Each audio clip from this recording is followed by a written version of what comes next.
Committee. Thank you, Mr. Chair, for hearing Senate Bill 528, prohibiting receiving compensation for lobbying on behalf of a foreign adversary. My name, for the record, is Regina Bertzel. I'm State Senator for District 19, which encompasses the towns of Derry, Hampstead, and Windham. And as I said, I'm the prime sponsor. This law reflects a growing trend among states to regulate their foreign influence, and they're often duplicating some of the what they call the FARA, the Foreign Agents Registration Act, on the feds. So far, I believe there are 6 states that have passed it. One is Arkansas. It became effective July 15th. Texas passed theirs. It became effective September 1st, Nebraska, October 1st, Oklahoma, November 1st, and Louisiana, December 1st. I believe Florida has also passed it, but I didn't get a chance to look that one up. So simply stated, this bill prohibits lobbying on behalf of our foreign adversaries.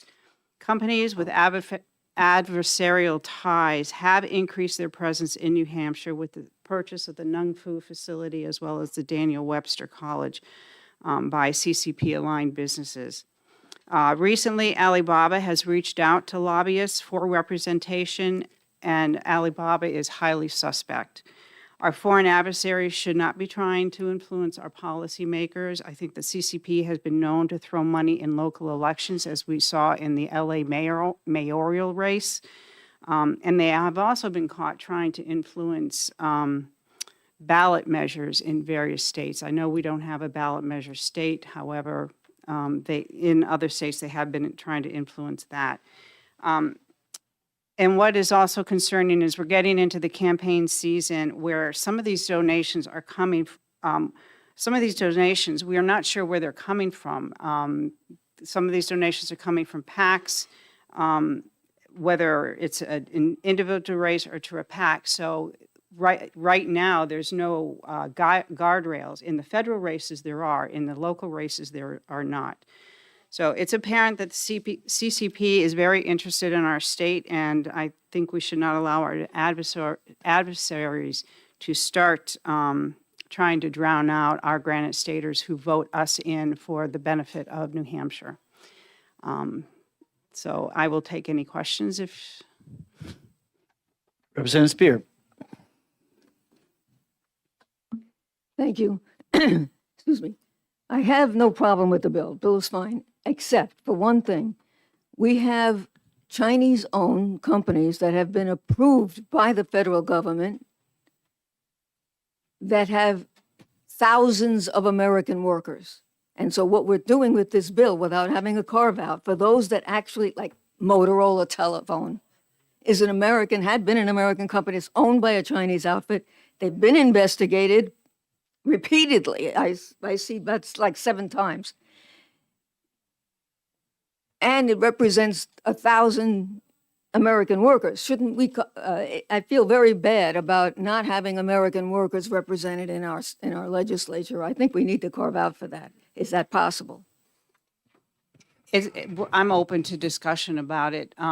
We're not banning the Chinese, we're not banning Motorola or any of these companies from participating in this state and, employing our Granite Staters. We're just saying that the lobbyists who are presenting, because sometimes we don't know what the lobbyists are, what measures they're pushing forward.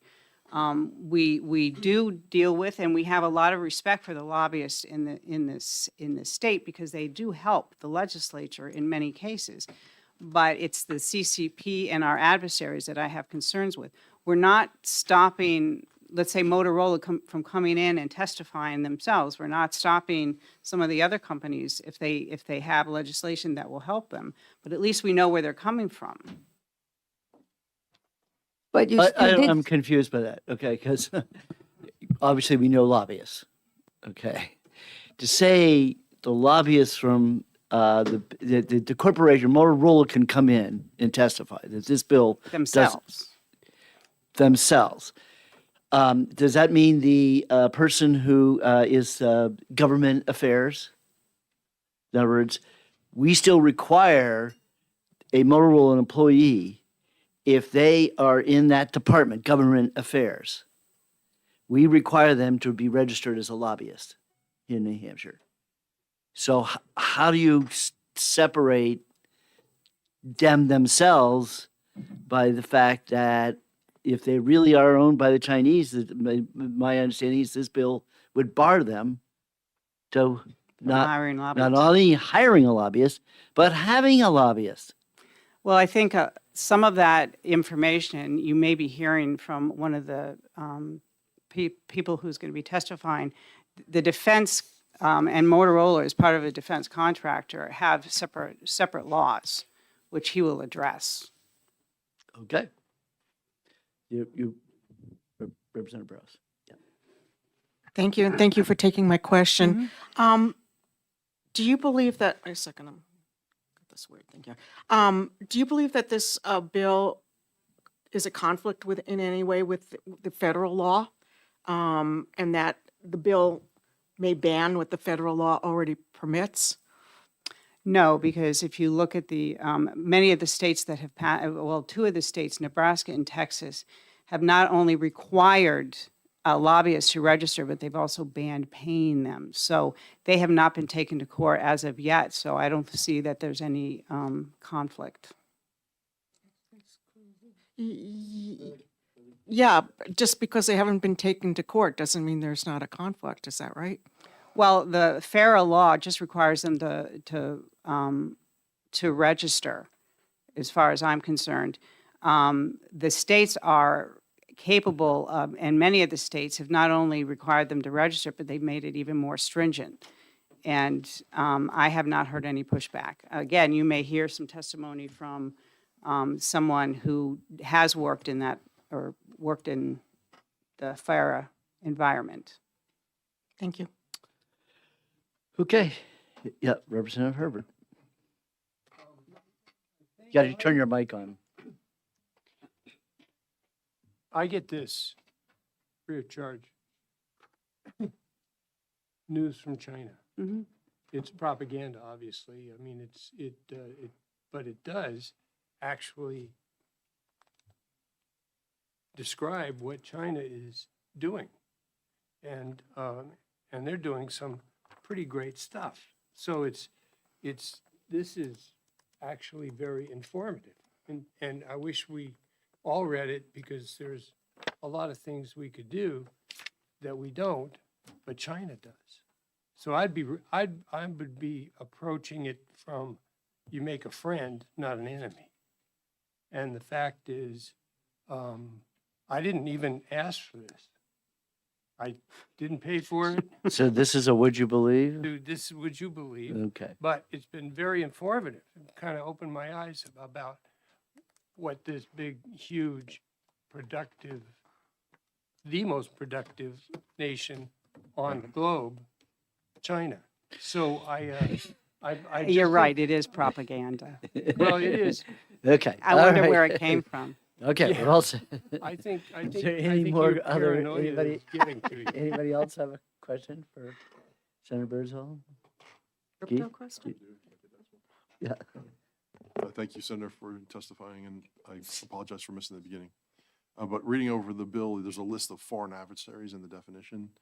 The Republic of Cuba is in there, and I'm hearing from the White House that we might be taking over Cuba and conquering it, so to speak. So We haven't yet. we haven't yet, but I think We it's on the did, list. I will say Yeah. that we did take out Venezuela and we did take out Syria.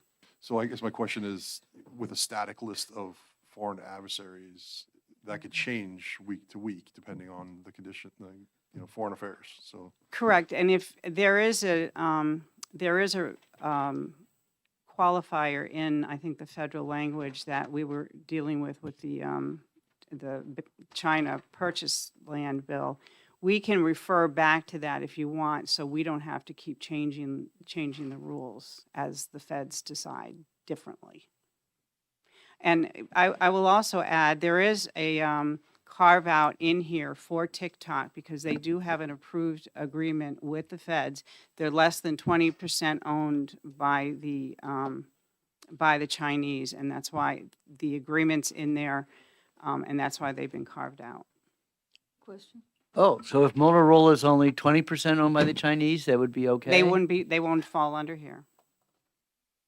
Okay, shouldn't that we state that in the bill, rather than this nebulous, or this thing about some federal law that which we don't know much about, evidently. So Representative just Spears. going on with what you just said, I also see a few Chinese companies that have been passed by CFIUS and does have Department of Defense contracts.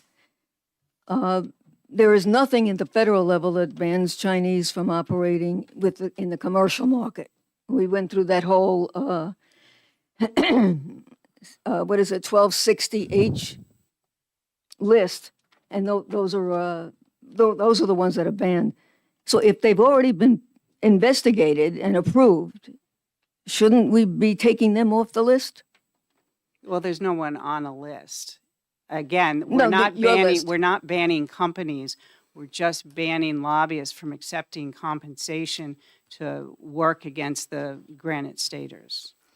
How do you, please define work against the Granite Staters, because there are Chinese companies that are not doing that, working against the Granite Staters. So if they've Well, been approved, if the company's been approved, why are we not, excluding Again, them? if they're majority owned by the CCP, that means they have a military person. For instance, Alibaba has now gained a committee, opened a CCP office in their Beijing headquarters. Sure. So it's a work, we can, I can work with the chair if you want to, and the individuals that are coming to discuss, to do carve-outs, but I'm, right now, I know, you don't want to. Well, just, I mean, you start today, you're creating this exemption list that, who knows how many exemptions we're going to end up sticking in here. And then the problem with the exemptions is, as we just stated, is that policy could change overnight, and now we have it in statute. So that becomes problematic in my mind. That if you're going to Well, if you're going to set some ground rules for lobbyists, I think it should be for all lobbyists and all take on them, because frankly, I don't know the difference between a government affairs person and a lobbyist. A lobbyist is, you could say, well, they're from New Hampshire, okay, or that they have an office in New Hampshire. And the government affairs person comes up from Washington, D.C. And Lord knows we get a bunch of those every year in this Then you committee can room. you can take out the carve-out for TikTok. I'm saying is that we probably don't want to necessarily go there. We just got to figure out, and I guess to be frank, your assumption is that if Chinese are lobbying an issue that's here in New Hampshire, that your assumption is that they are lobbying for something that New Hampshire might not want or doesn't want, okay? And that they might be coming in and lobbying for a project in which the vast majority of New Hampshire people might like. Let's say they want to bring in a nuclear power, one of these little nifty little nuclear power plants, and they're going to come in and lobby for that contract. Is that a bad thing? They have been known to put in their chips data that goes back to the CCP. So yeah, I would have concerns about that. So, okay. So, but just so you know that chip, the last time I looked about this chip, the information and data in chips, that was Microsoft's idea that all computers would be able to communicate and signal what's It was also in the energy sector as right. well. Okay. All right. Any other questions? Yeah. Reverend Thanks for Sexton. taking my question. I'm very much confused about this bill because how we are going to implement it. You have so many conditions which is ambiguous. The third one which I'm reading is any person own or operated in whole or in part of such foreign adversary. What do you mean by part? Like if they own 10%, It's 20%. 20% minimum, and how we are going to figure that out, because there are many ways people can basically lobby in a different way. What is the process where we can just say that they really own 20%. It's very difficult to figure this out. And on top of that, if anybody who is lobbying, if we think that that is against the granite status, we have a process in place to eliminate that kind of bills. We go through the discussions, we go through a lot of details. So anybody who is basically lobbying against the state interest, that can be discussed and that can be ruled out through the voting process. And that is the democratic process, right? Yes. So I do not understand why we need to eliminate someone and then try not to do business with them with the assumption that they are going to create a damage for us. Again, this is not against any companies. It's against the lobbyists accepting payment from the Chinese companies. Okay, there's a nuance we'll have to work out in subcommittee. Yes, Representative Sullivan. I just have a question, and I don't really know, I'm not a legal scholar, but is this something that could run counter to like protected speech? Because my understanding is that lobbying is considered protected speech. It's paid for speech. I don't believe it's covered. Okay. No, it's not. Okay, Can I, Uh, one? no, you're good. I just You only watched- do what would you believe. I don't want any would you believes. You gotta have a real question. Would you believe a guy from? No, New I Ham- said I don't want any would you believe. Would you believes is some, when we get to subcommittee. Okay. It's a book written by a guy from New Hampshire. Pardon me? Okay, Representative Burrows. Thank you. Just a quick question. My understanding that lobbying is a protected right to petition the government. Yeah. And it bans advocacy based on who the client is. Can you clarify that? Not right now. Thank you. Okay. Thank you very We much. all set? Okay, the chair will call on Jim Lubecki?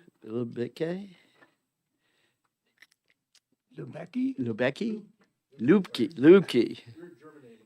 Oh, okay. Yeah, anyway, so you can be anything you want to be.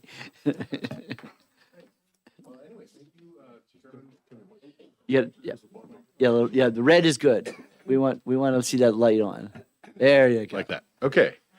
Thank you, Chairman Hunt, for giving me a chance to talk. Thank you, committee. I would like to speak out in favor of Senate Bill 528. My name is Jim Lukeby, as we've established. I'm a software engineer from Manchester. I'm originally from California, and I moved here to New Hampshire, among other things, because of the tradition of freedom and all of that New Hampshire is actually famous for. And I am concerned that allowing foreign influence from adversarial countries like China, jeopardizes exactly that freedom. So New Hampshire law needs to be for the people of New Hampshire, not for people from adversarial countries. Sure, they could have some good ideas that they can present, but I don't think it's beyond the people of New Hampshire to come up with those ideas. I've heard a great number of New Hampshire residents talk about nuclear power and that sort of thing. So I think we can come up with that sort of thing on our own. Let's see. As far as the adversarial part goes, okay, my voice should not be diluted by these adversaries coming out and paying people to talk about these things.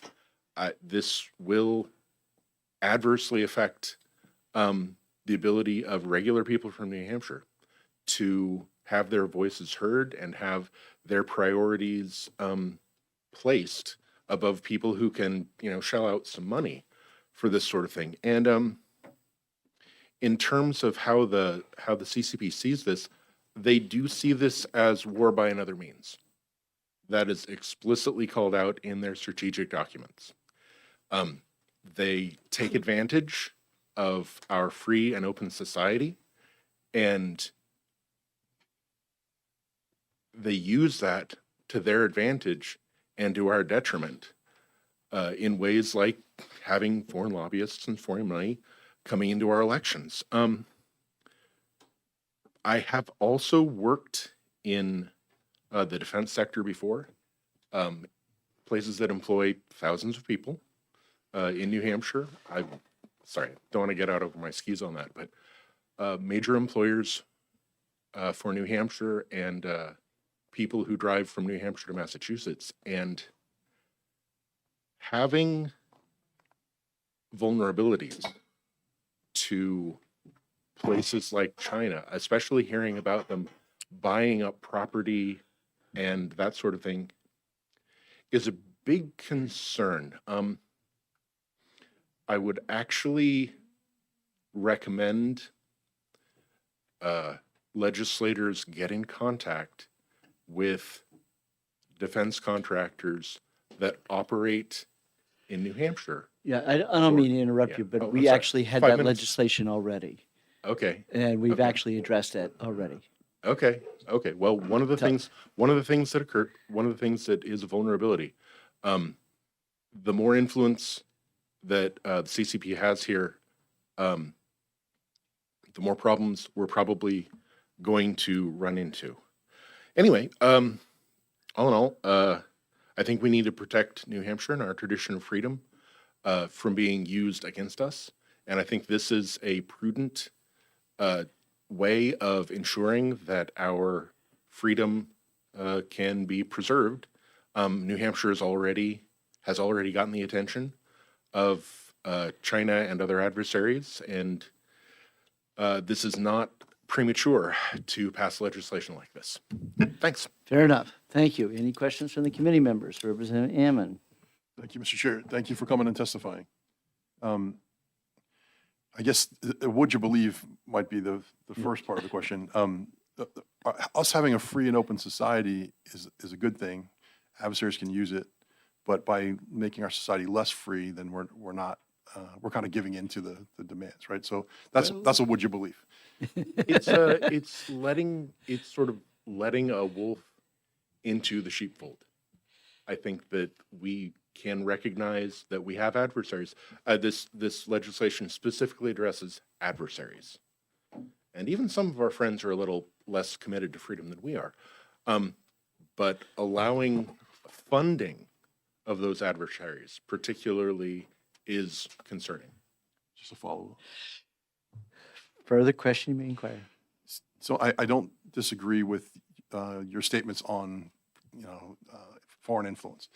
Would you be amenable to maybe changing the bill to just having disclosure of any foreign country? So that way we can see the extent of the problem. And that way we're not stopping anybody from doing anything. That would be filed with the Secretary of State, and we could see which countries are trying to influence New Hampshire's legislature. Would you be open to that idea? Well, transparency is a very necessary part of this. I'm also concerned with the purchase of influence. Honestly, I'm also concerned with the purchase. So the money angle is important, but yeah, transparency, absolutely. Any country that has, no matter how many layers of obfuscation they have there, no matter how many layers of, okay, they're not paid by CCP or by anyone else, but they receive money from these other companies who receive money from these other companies to toe the line for other countries that, as I say, a country like China, it is considered war by another means. Okay. Representative Spear.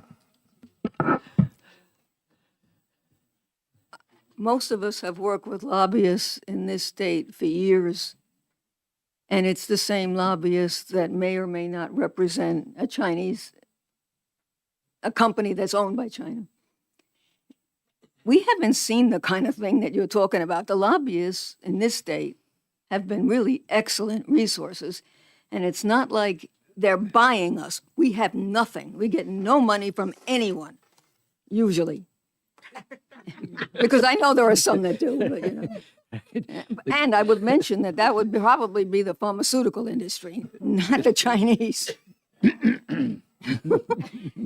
Yeah, I think before you start talking about the lobbyists, you ought to find out what they really do. Okay.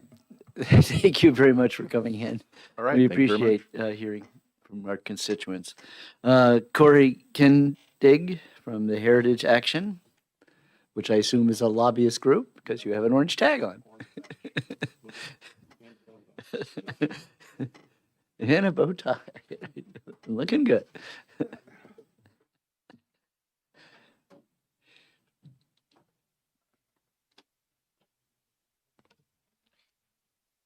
Thank you for letting me testify. I appreciate you all being here. Thank you, Chairman Hunt and members of the committee. My name is Corey Kendig, and I represent Heritage Action for a national grassroots organization of conservative activists, including many Granite Staters. Senate Bill 528 is critical legislation that would prohibit foreign adversaries from receiving compensation to influence New Hampshire's state policies. Foreign adversaries, especially China, seek to undermine our political system and society, including attempts to sway state-level decisions. States face enough challenges from nation-state adversaries without also being forced to contend with their hired agents. Senate Bill 528 takes a proactive stance in defending the state's political integrity and ensuring the voices of Granite Staters are not undermined by the interests of foreign adversaries. The CCP has demonstrated an interest in New Hampshire, and it is time we definitively tell the Chinese Communist Party it is not welcome in New Hampshire's politics. With Senate Bill 528, lawmakers can make clear that the New Hampshire legislature works for the interests of New Hampshire citizens, not foreign adversaries. Thank you. Okay, thank you. We do have a question from Representative Cerise. So in the bill, thanks for the question, taking a question. So in the bill, we have mentioned just 4 adversaries. Is this a fixed list or is it going to be a dynamic list? And who maintains that? Is the federal maintains that or the state will maintain that? So the state has the ability to maintain that. I believe it is a set number of countries at the moment, but we have always been, in favor of allowing the state to maintain a list for itself, and whether or not that list is concurrent with the federal list or other, different variations. I think we've been very open to that in the past, and I think that would be something that we could, like Senator Birdsell mentioned before, having Cuba on that list, having already removed Venezuela and Syria from that list, it can be in flux, and so we understand any changes made. Just to answer your question, it would have to be done by putting in another bill. If we pass this bill, this would be law, and the only way you can change current law is by putting in another bill. You could also reference a federal statute. That's what we've seen some states do, and so that is current with the federal list that does change once they make Right, change. and they're more flexible with it changing. So right now it's only 4 countries that are listed here. Today, yes, that's what you see is what this bill has, yeah. Okay. So if somebody else, and Can I have a quick follow-up? this is a real question. Yeah, real Okay. question. So everything that you said, and in fact, previous speakers, if I assume everything is correct, isn't that more of a federal issue for the whole country rather than just the state? So the federal registry does not ban it, but just because federal policies affect how they register federally does not mean that that protects the state they're in. State legislatures have their own, abilities to regulate who comes and speaks to whom. That's something that you can register or legislate at the state level that the federal government doesn't necessarily have to enforce. And so while the federal government has their own registration and lists of who is registered to lobby at the federal level, that does not apply to the states in the same way that this bill does not need to be federalized. It can be done by the state. Thank you. Oh, my gosh, okay. Representative Brazili. Thank you for taking my question. So does this bill follow your model legislation that you have referenced in your handout and have other, if you're familiar with other states that pass similar laws, how do those other states track to your model legislation and this bill that we were presented? So it's a two-part question that I asked in one. Yeah, for the first question, we've seen other states and how they've, I apologize. Could you repeat the first part of the question? So you have model legislation in your handout. Yes. So I wanted to know how this bill follows that and if other states used your model legislation and if it's similar to the bill in front of us. Yes. So we are very much in favor of this bill because it is very similar to our model legislation. The differences that are between this bill, we have a set list of foreign adversaries versus, when the bill went to committee in the Senate, it got changed. There are some other just minor differences that we are supportive of because we understand that model policy is not always a one size fits all. It can be curtailed to the state. And so it is derivative of our model policy, but we are still very supportive of it because we think it is right for New Hampshire and it is right for Granite Staters as a whole. The second part of your question, we have seen states like, I believe Texas initially tried to implement just a straight out ban of foreign lobbying, and that was contested, so they changed it to compensation. That's the general, to answer previous questions about lawfare. The general pushback we see is if someone wants to lobby, they have the ability to do so. The lobbying is protected speech. Being paid to lobby is not protected speech. And that's the key distinction that changed this from a First Amendment issue to a just action by the states to protect their constituents and their interests. Thank you. Okay, Representative Burrows. This is a would you believe. I was interested in reading the model legislation that you have the QR code, but it leads to a DEI bloat bill. I apologize. I was not aware of that, but I will. Bad link. Okay. Representative Spear. Who are you a lobbyist for? Heritage Action. Is that part of Heritage Foundation? We are a C4 that is a sister organization of the C3. Okay, Representative Sullivan. So I guess, I'm not an expert on this, but maybe you have more experience since you're doing lobbying on this, on behalf of this. When Citizens United happened, the Supreme Court ruled that money is speech. And so this seems to me like a gray area because you're saying that lobbying, if you're not being paid, is speech and is protected, which apparently is why the Texas thing was thrown out. But it seems like this could be, like, it's not clear to me that this is constitutional as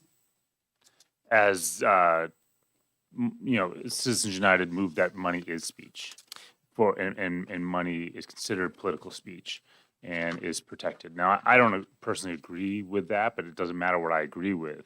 So your question is? If that's the case, is this going to open us up to lawsuits that we have to defend? I appreciate the question. It is our belief and is what we have seen across the nation that no, it does not open New Hampshire up to lawsuits. This would be at the end of this session, I believe 9 other states will have passed, or we are optimistic that 9 other states will have passed this type of legislation, of which 0 have been sued for said legislation. Referring to Citizens United, we also ban foreign adversaries and foreign companies from donating to campaigns, which is more directly tied to what Citizens United is about. And if that is protected if that is separate from what Citizens United is about, this would fall into that same category that is still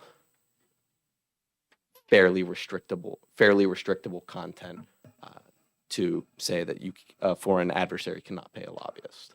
Okay, thanks. Okay. Steve. Representative Miles. Thank you for taking my question. Have any other states adopted this legislation? Yes, I believe it is 5 that have passed it, and New Hampshire would be the 6th.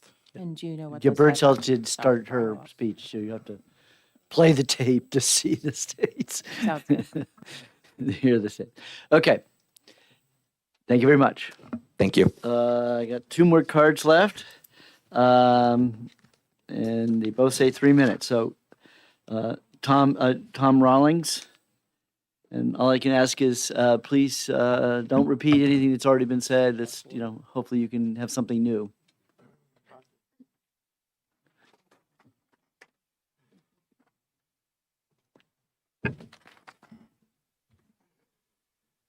Good morning, Chairman Hunt, members of the committee. I'm Tom Rawlings. I'm the policy director for a nonprofit called State Shield. It was founded by a gentleman named Joe Gabbia, all his own money. We have been really alerting and educating the states on the issue of China specifically. And I want to hit 2 points today. Great. Number one is the constitutionality. Even the Citizens United dissent, Justice Stevens, I believe it was, said that this court has never held that foreigners have the right to participate in the democratic process in the United States. Throughout the federal challenges to the Foreign Agent Registration Act and similar laws, it has been determined consistently that our democracy belongs to Americans, and we certainly want to hear from other people. I've traveled the world. I love learning about other cultures, learning from other people. But when it comes to actually using money to influence our elections, our democracy, our decisions at the state legislatures, I believe firmly that this is a constitutional law. Secondly, I simply want to highlight that I understand that when we all want economic development, we love it when new business comes to our state. But I simply want to remind everyone that when we're dealing with the Chinese Communist Party, and especially companies that are based in China or that are controlled by the Chinese state, we are not dealing with free market actors. We have seen over the last few years warnings from the Federal Bureau of Investigation, from federal authorities, that Chinese companies are being used as arms of the CCP. They are coming in and they are stealing intellectual property. They come in and buy companies and steal all the intellectual property from those companies and take it back to China, and then will shut down the companies. I think we're going to see a lot of that in the coming years, unfortunately. Because of the Chinese security laws, any Chinese citizen, any Chinese company, any Chinese-based company is required to share whatever data that company has with the Chinese Communist Party and the Chinese military. This is a serious issue, and while I completely respect and understand the desire to have economic development, I do think China is a different issue. I think the other point I'd simply like to make is that we want to know that if we're dealing with a business entity, are they actually working here and coming and lobbying as for their own purposes, or are they doing it for other things? Are they doing it so that they can sell the state, for example, electrical grids that have built-in kill switches, which we have seen, for example, Chinese hacking into products that came from China so that they can damage those products. We've seen drones, of course, that transmit data back to China. We've seen cameras at our ports that transmit data back to China. We've seen medical devices, patient monitors that transfer data back to China. And so anything that is being sold to us by a Chinese-controlled company is going to be problematic. This bill, whatever you decide to do with it, I really hope this committee and this legislature will very much consider at least the need for significant transparency so that you as lawmakers know that you may be dealing with a company that is under the control of a hostile foreign adversary. I'll stop there and take any questions you might have. Representative Hammond. Thank you, Mr. Chair.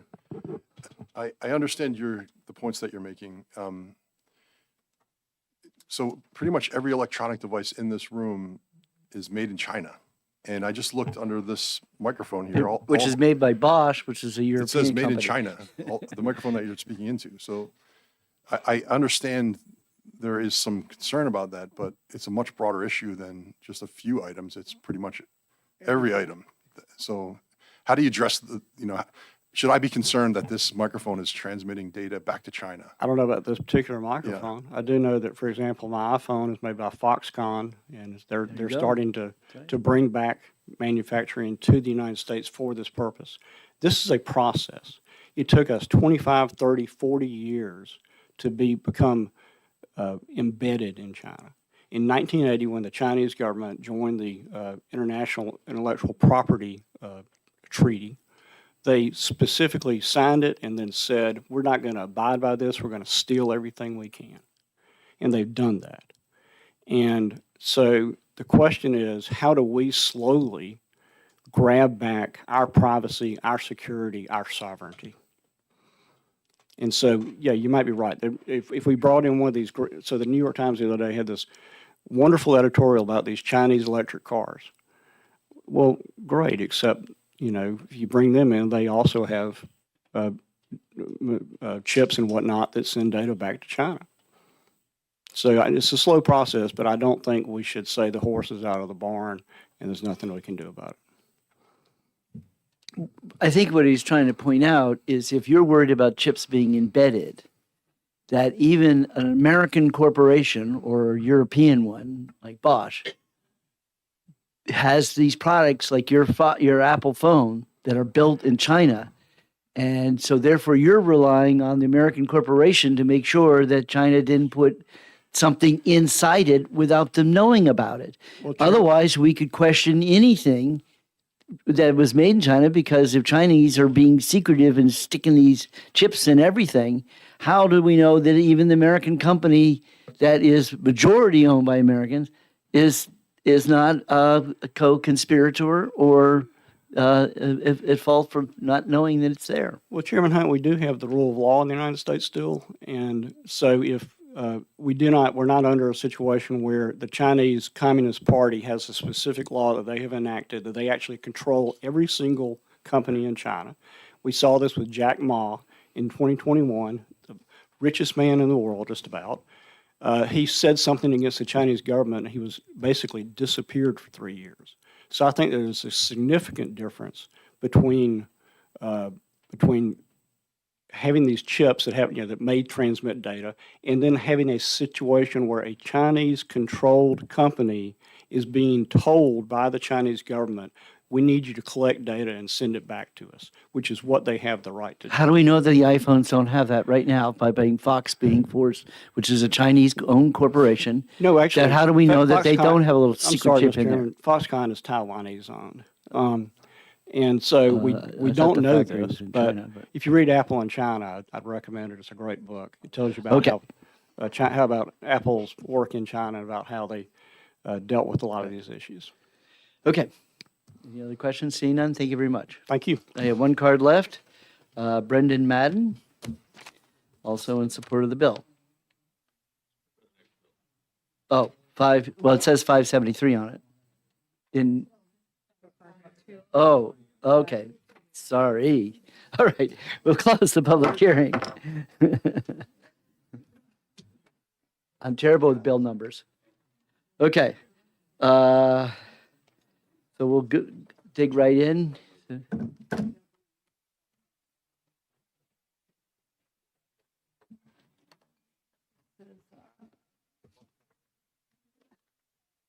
Now you leave.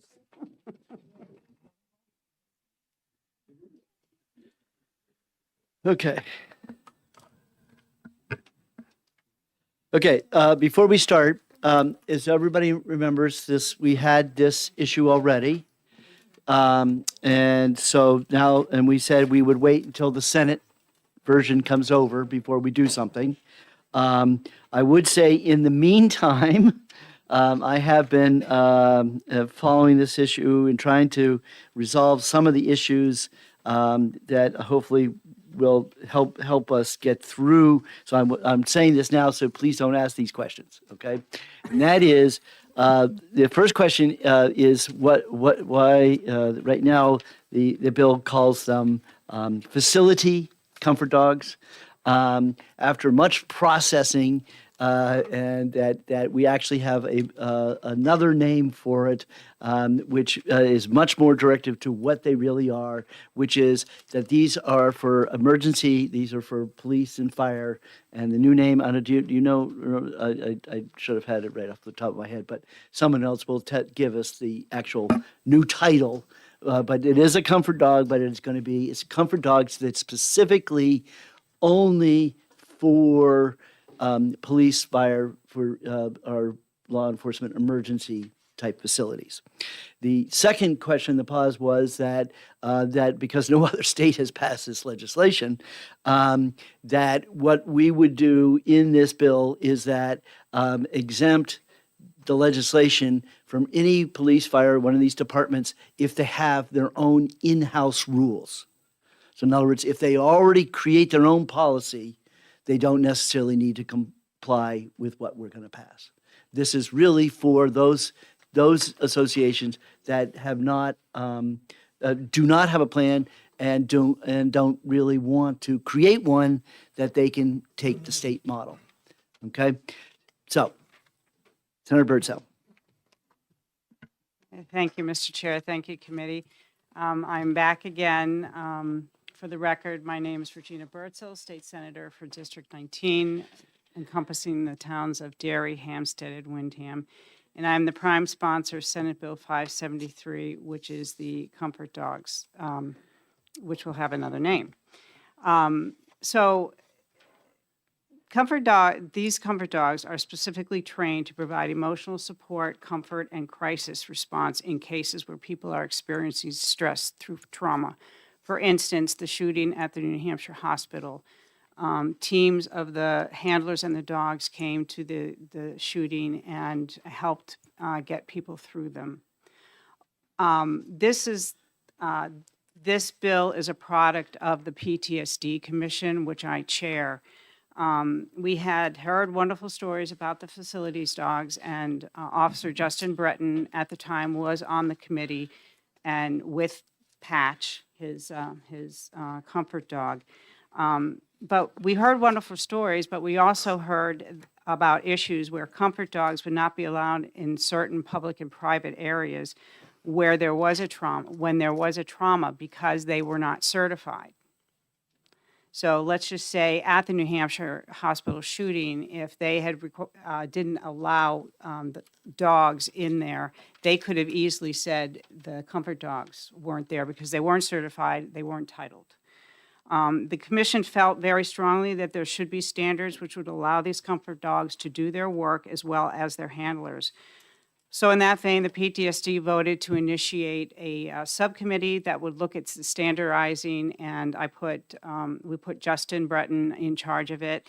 And he brought together a number of emergency service personnel, trainers, breeders, handlers, and what you have in front of you is Senate Bill 573. So section 1 through 10 go through all of the definitions.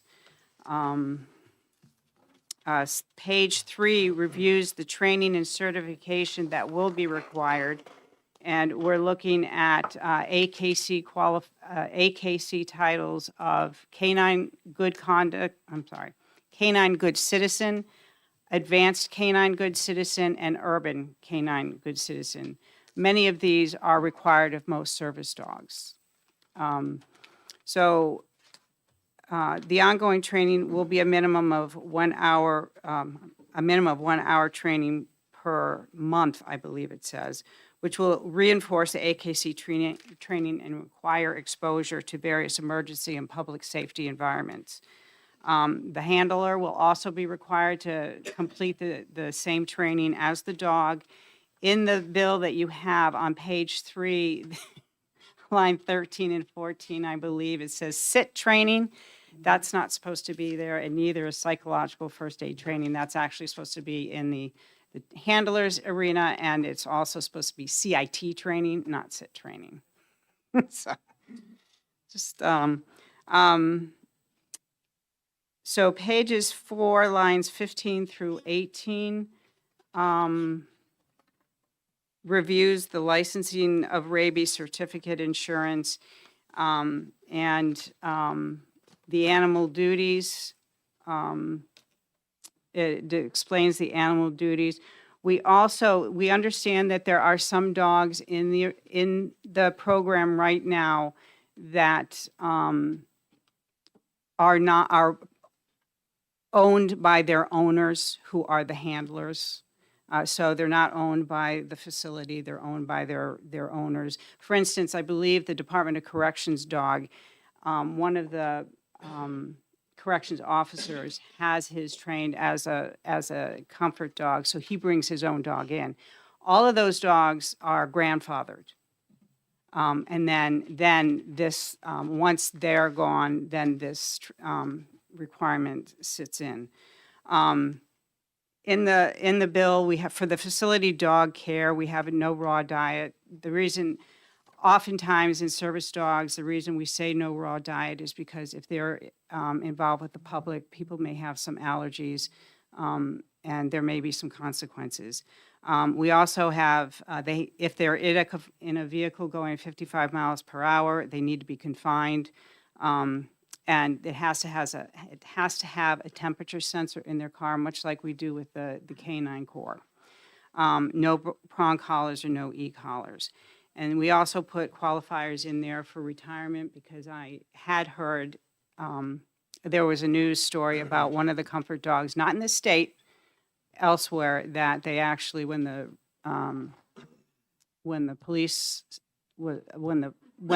they were done with the comfort dog, they put him down. So I made a retirement qualifier for them. So with that, I will take any questions. Okay. Any questions? I think we've pretty much been to this bill before, but something new? Representative Spear? Thank you. I may have misunderstood. At the very beginning of your testimony, you indicated why we're doing this. I mean, as opposed to having the emergency services write their own procedures and do what they're going to do.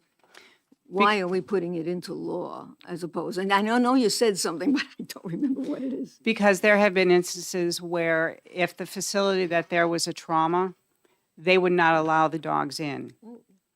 So because they weren't certified. I get you. Yes, Representative Hammond. I think I'm on page 4, this long list of things that we're going to put into statute. Who is going to be policing the car if it goes 56 miles an hour and the dog is not restrained? State trooper. Are the police going to, Yeah, the state trooper. I mean, like, how is that enforceable? I think you'll hear from Okay. Justin. I mean, most of these handlers who have these dogs are very susceptible to their dogs. But we're And going to put many this of into them have, statute. huh? We're putting this into statute. We're making it a law, right? So theoretically, the compliance of the law is that anybody could take some department to court on the supposition that they weren't complying with this statute. True, but we could also just require them no matter what speed they're going. Right. No, again, he's just a more general question about the enforceability of this whole issue, and so we will have to address that because that question has come up. I have worked on a complaint system of if a citizen has a complaint, where would they go to? Right. We're working on kind of a complaint system right now. So if someone sees a handler going 56 miles an hour, and who would they complain to? They would technically complain to the chief, the police chief Right. of their car. They would. Well, we get- would prefer not to put any penalties in here because this is actually most of these handlers already adhere to this, but there is no certification, which is why we want to put in a certification so that they will have access to every facility, every building in this state when they're called. A quick Re- question. yes, So Representative Vitale. instead of all of the regulations, why can't we just, I'm trying to search for, maybe you can help me, the specific problem that we're trying to solve. We all love these dogs, whatever we call them. They're very important. But I'm trying to figure out what problem we're trying to solve. And if it's just accommodation, could we just have a bill that says, you know, something about the accommodation? I'm a little confused about the problem we're trying to solve and what all this regulation will solve it. Because there are some facilities, I'm just saying, let's say something happened in Home Depot. We all know Home Depot is very friendly with dogs, but let's just say they weren't. And there was a trauma at Home Depot. Home Depot right now could say you can't come in when there are people that need the services of the comfort dog and the handlers because they're not certified, which is the excuse that some of the facilities have used. So this is a way to certify them. We have it in statute. They are following this law, so they have no excuse not to. The idea is to give the comfort level for these the police and fire, to give them that they have a structure to follow, and that many departments are not doing at Comfort Dog because they don't want to have to create these rules and regulate for within the department. And they have basically been working together to create this legislation so that we could give them a framework so they can get a Comfort Dog. But like I say, there's 20-some of them already out there here in New Hampshire. Yep. Okay, thank you very much. Thank you. All right. I got a bunch of cards here, so I hope people won't repeat themselves. All right, Justin Britton from the Manchester Police Department.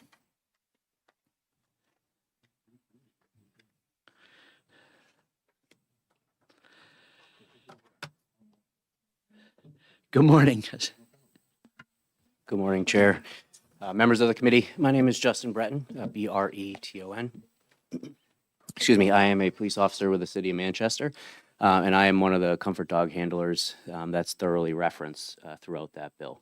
I'm going to try not to be redundant, but try to build off some of the testimony that you heard from Senator Birdsell.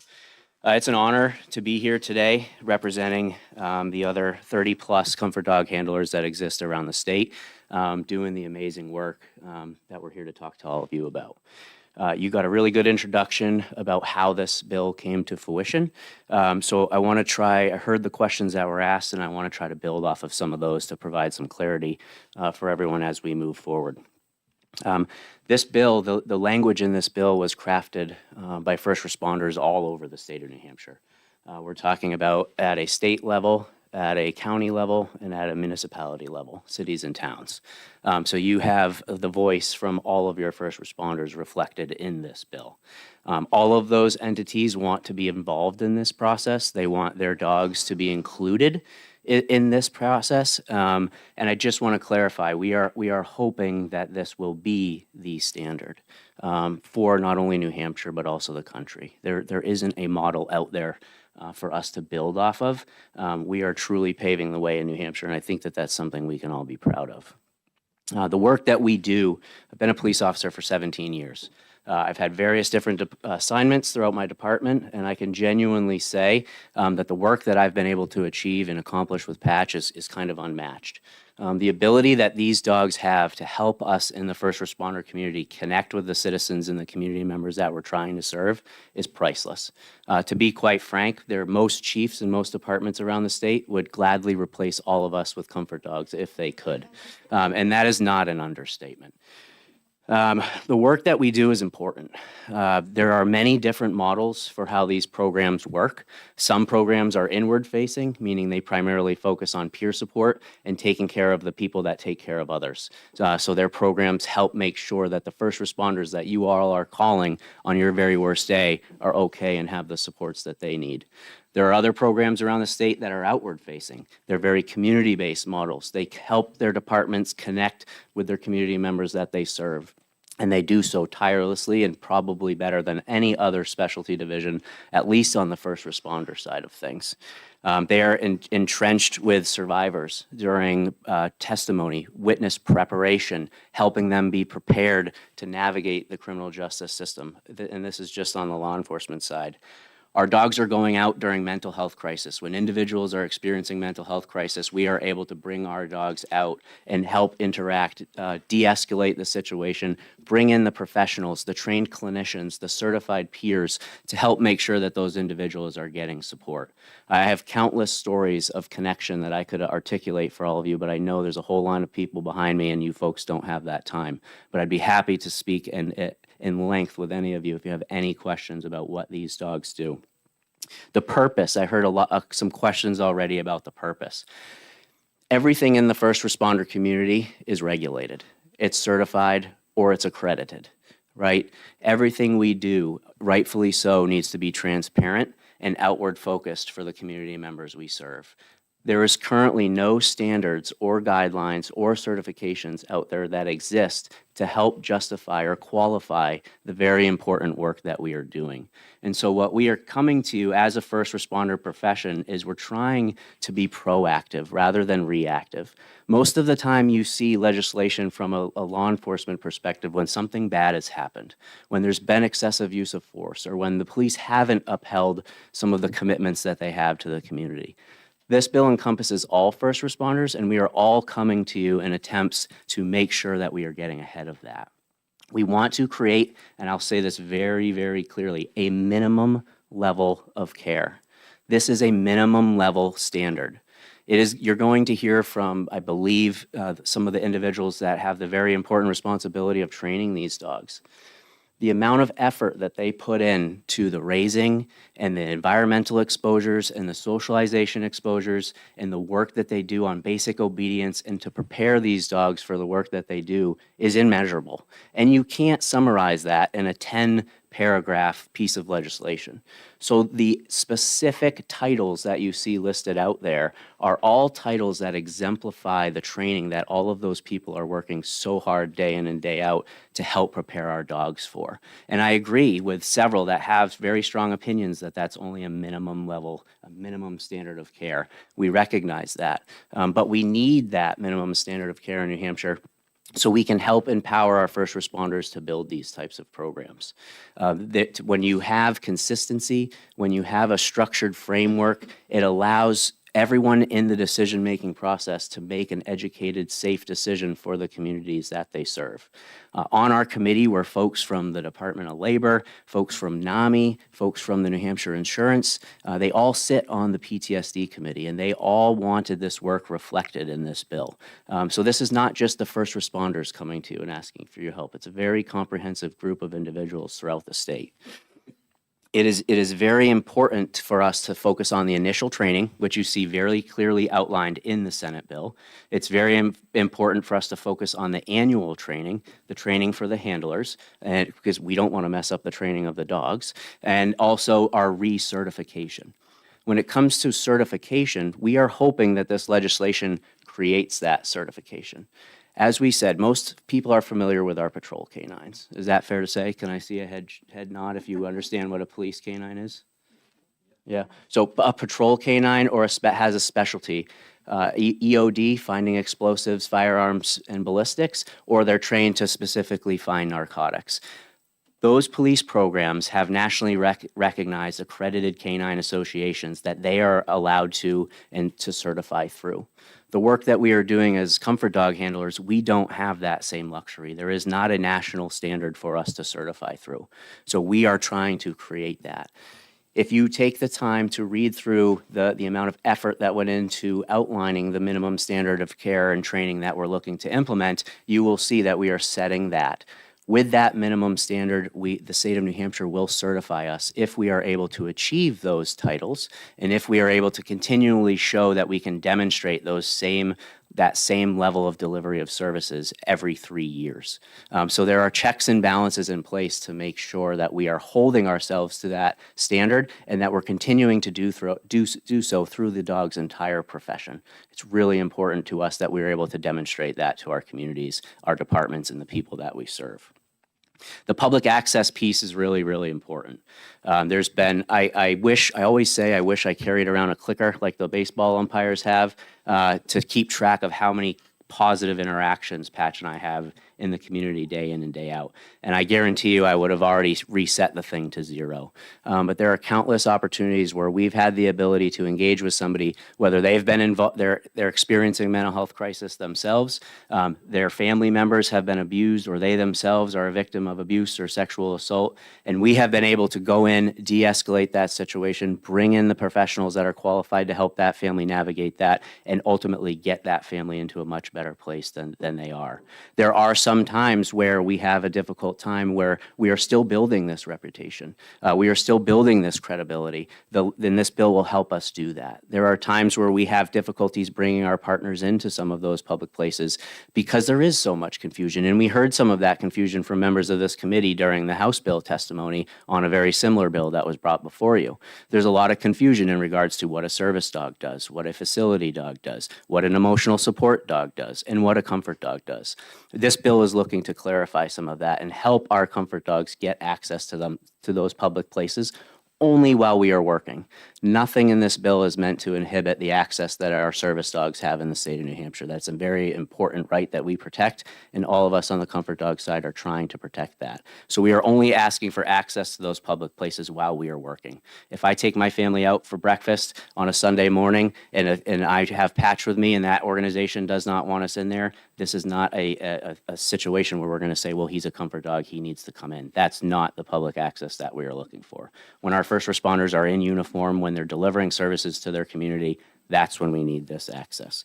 And then ultimately you see, and there were some questions in regards to the care and why that needs to be in there. I can completely empathize and understand that some of those bullet points can be very polarizing. When it comes to canines, there are people that are very opinionated on both sides, and I think that that's important to respect and value when it comes to the human's best friend. Everybody cares about dogs and wants to make sure that they're taken care of appropriately. The biggest piece of that is helping plan for retirement. You want to make sure that those dogs are cared for. You want to make sure that those dogs are safe. There are some unfortunate incidences where comfort dogs have been in vehicles and it's been too hot, and there have been examples of dogs being unrestrained in vehicles and involved in car accidents where they've been hurt. So that's why you see folks with some very strong opinions about the safety of the dog coming in and putting those types of things into the legislation. What the handlers are genuinely focused on is maintaining the reputation that they've fought very hard over the course of the last years in New Hampshire to build. This is a program that we built from the ground up. We've spent a ton of time, energy, and investment in building the credibility that we need to make them successful, and we're looking for your help to continue to do so. So I'm very much looking forward to the work that we have before us to get this absolutely perfect. A legislative friend told me recently that there's no such thing as perfect legislation, but looking around this room and seeing the faces that I see, I think this is the group that can get it done. So thank you for your time. Great. So what is the new title we want to call these dogs? Speaking with the folks that are involved in New Hampshire, we would Yep. like to refer that to them as Emergency Response Public Safety Comfort Dogs. Emergency response. There is a purpose behind that. Everything we do has a purpose and a meaning. That specific title you will see came from additional work that we did through the Governor's Committee to study incidents of PTSD. There was some language added to our workers' compensation statute in New Hampshire several years ago, and that is the title that first responders are defined by. Under that emergency response and public safety worker definition, that is consistent with language that's in other statutes in the state of New Hampshire. So I feel it's important to be consistent with that. Okay, we'll start from here and go around. Okay, then all I can say to everybody is I got a pile of cards here, so. Yeah. So, and we So will quick be question. working on this very deeply in Yeah. subcommittee. Yes. So, Representative quick Sherman. question. Yes, sir. And I'm not sure whether this is a question should be for you or for the Senator Bertzel. I don't see any financial analysis for this bill. So I assume that, for this certification and training, there will be some financial assessment. And That if would it be is, only to that department, that emergency unit, whether it's police or fire of a certain community, they would have to cough up with the money. so that's my question, that who is going to, That Who is has to, responsible this for is that? all about cities and towns. So you could call this an unfunded mandate, okay? You could call it that, but that we would argue it's not a mandate because no town has to have one of these. But that if they choose to do it, yes, they will have so to, they'll come with the money? they'll have to come up with the money. Okay, thank you. Great question. Thank you, Mr. Chair. Thank you for testifying. Yes, sir. Thank you. And I think this is a multiple testimonies on the same issue. Could you tell us about the Police Standards and Training Bureau? Because I would guess, because I'm not an expert, that a lot of the standards that the police departments follow aren't necessarily in statute. They're in some kind of model policy that can be adopted. So if we wanted to add a policy similar to this to the portfolio of policies that police departments follow, would the standard and training, the function of that organization, could that be involved somehow in making sure that there's a standard that all police departments could look to and adopt? Could you explain how that might work? On the law enforcement side, yes, that could work. That type of policy could be developed. However, it wouldn't give us the access, some of the access protections that we're hoping to achieve with the legislation. You want to give an example of Could you access? explain that? Access. So a very simple example is earlier on in our deployment and development of our program, our officers found a nonverbal 5-year-old in the city. That 5-year-old couldn't speak, couldn't tell us where he lived, who his parents were, or how to find his house. Based on our training and availability, Patch and I were able to go out and accompany that young man to the hospital to make sure that he was okay. And when we were trying to accompany him into that hospital, we had some difficulties because there were a lot of questions around what type of dog was that? Was it a patrol dog? Was it a narcotics dog? Was it an EOD dog? Why was this police officer showing up with a 5-year-old dog? I mean, with a 5-year-old boy and a dog looking for medical care. So that access would, the access in this policy would help ensure that while we are working and delivering services to the community, we could bring our partners into those facilities. Further question? Further question? So this would basically force the hospital to accept the dog into the hospital? No, it has to still, the person in charge still has to give permission, but at least this gives a comfort for that person to make that decision, knowing that in this statute, we basically said that this dog could be allowed to go to places that dogs are not normally allowed. But the hospital could still say no. They could still say no. Okay, Representative Spear? This really is a question for you. Okay. Senator Birdsell mentioned a bunch of changes small changes that Yeah. need to happen. Are you Yeah. going to take care of that? We will, when we get to the subcommittee, I hope to have an amendment that we all can get behind. Okay? Thank you very much. Thank you. Chair Lenny O'Keefe. We'll call Chair Lenny O'Keefe. Hi.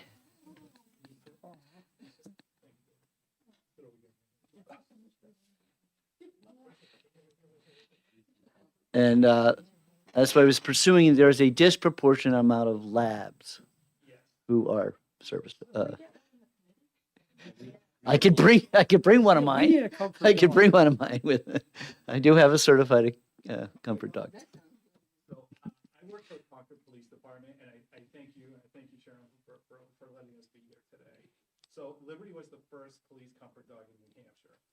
And honestly, when the idea for Liberty came up. Oh, you can turn the mic on. Thank you. So once again, Liberty was the first comfort dog in New Hampshire. And we just call it comfort dog because that's a word we came up with. So that's where that word comes from. It's not something. So when the idea for Liberty came up, and the idea for Liberty came from a NAMI meeting, we had a client for NAMI that stood up there in a meeting and asked the chief of police if we had some kind of dog that we could bring to her if she was having a crisis. So instead of just blowing her off and not doing anything, we came back and we started researching. We did find a couple police dogs that were doing this type of work, but there was not a lot. For example, really quick, there was a St. Bernard down in Massachusetts. He was privately owned by a police officer, and he had responded to several events, including the Las Vegas shooting. He went to Sandy Hook, the synagogue shooting down in, I think it was Pittsburgh. So, so that's the beginning of this whole thing. There was no standard for us. We did every test we could find. We did 2 different therapy dog tests. We did all the AKC tests. We did an AKC trick dog test. All we wanted was as much paperwork on Liberty that we could put up there, and it's all liability reasons. So one of the things that no one's brought up yet is that she's a certified therapy dog, but therapy dogs won't cover the insurance part on Liberty if she's working for a police department. So we volunteer at Concord Hospital. That's a volunteer. We go to Concord Hospital, and that therapy dog certification will cover her if something happens there. But if I'm working for the police department and I just got a text asking to bring Liberty into a kindergarten class tomorrow to read a book, and there's no coverage on if I brought her up there from the therapy dog class. First phone call we made when we came up with the idea with Liberty was to call our insurance company, Primex.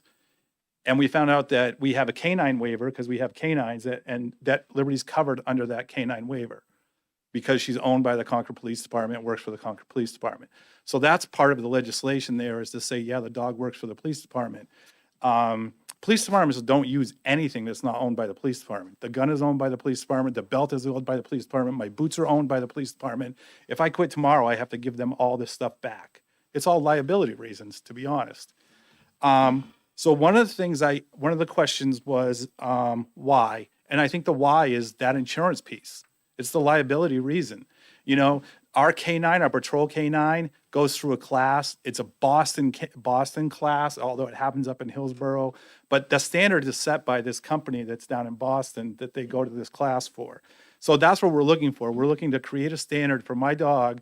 So if something goes wrong with my dog, that Primex knows that Liberty works for Concord PD and there's an insurance. I can't believe anything would ever happen, but two bad things that have happened as part of this thing too.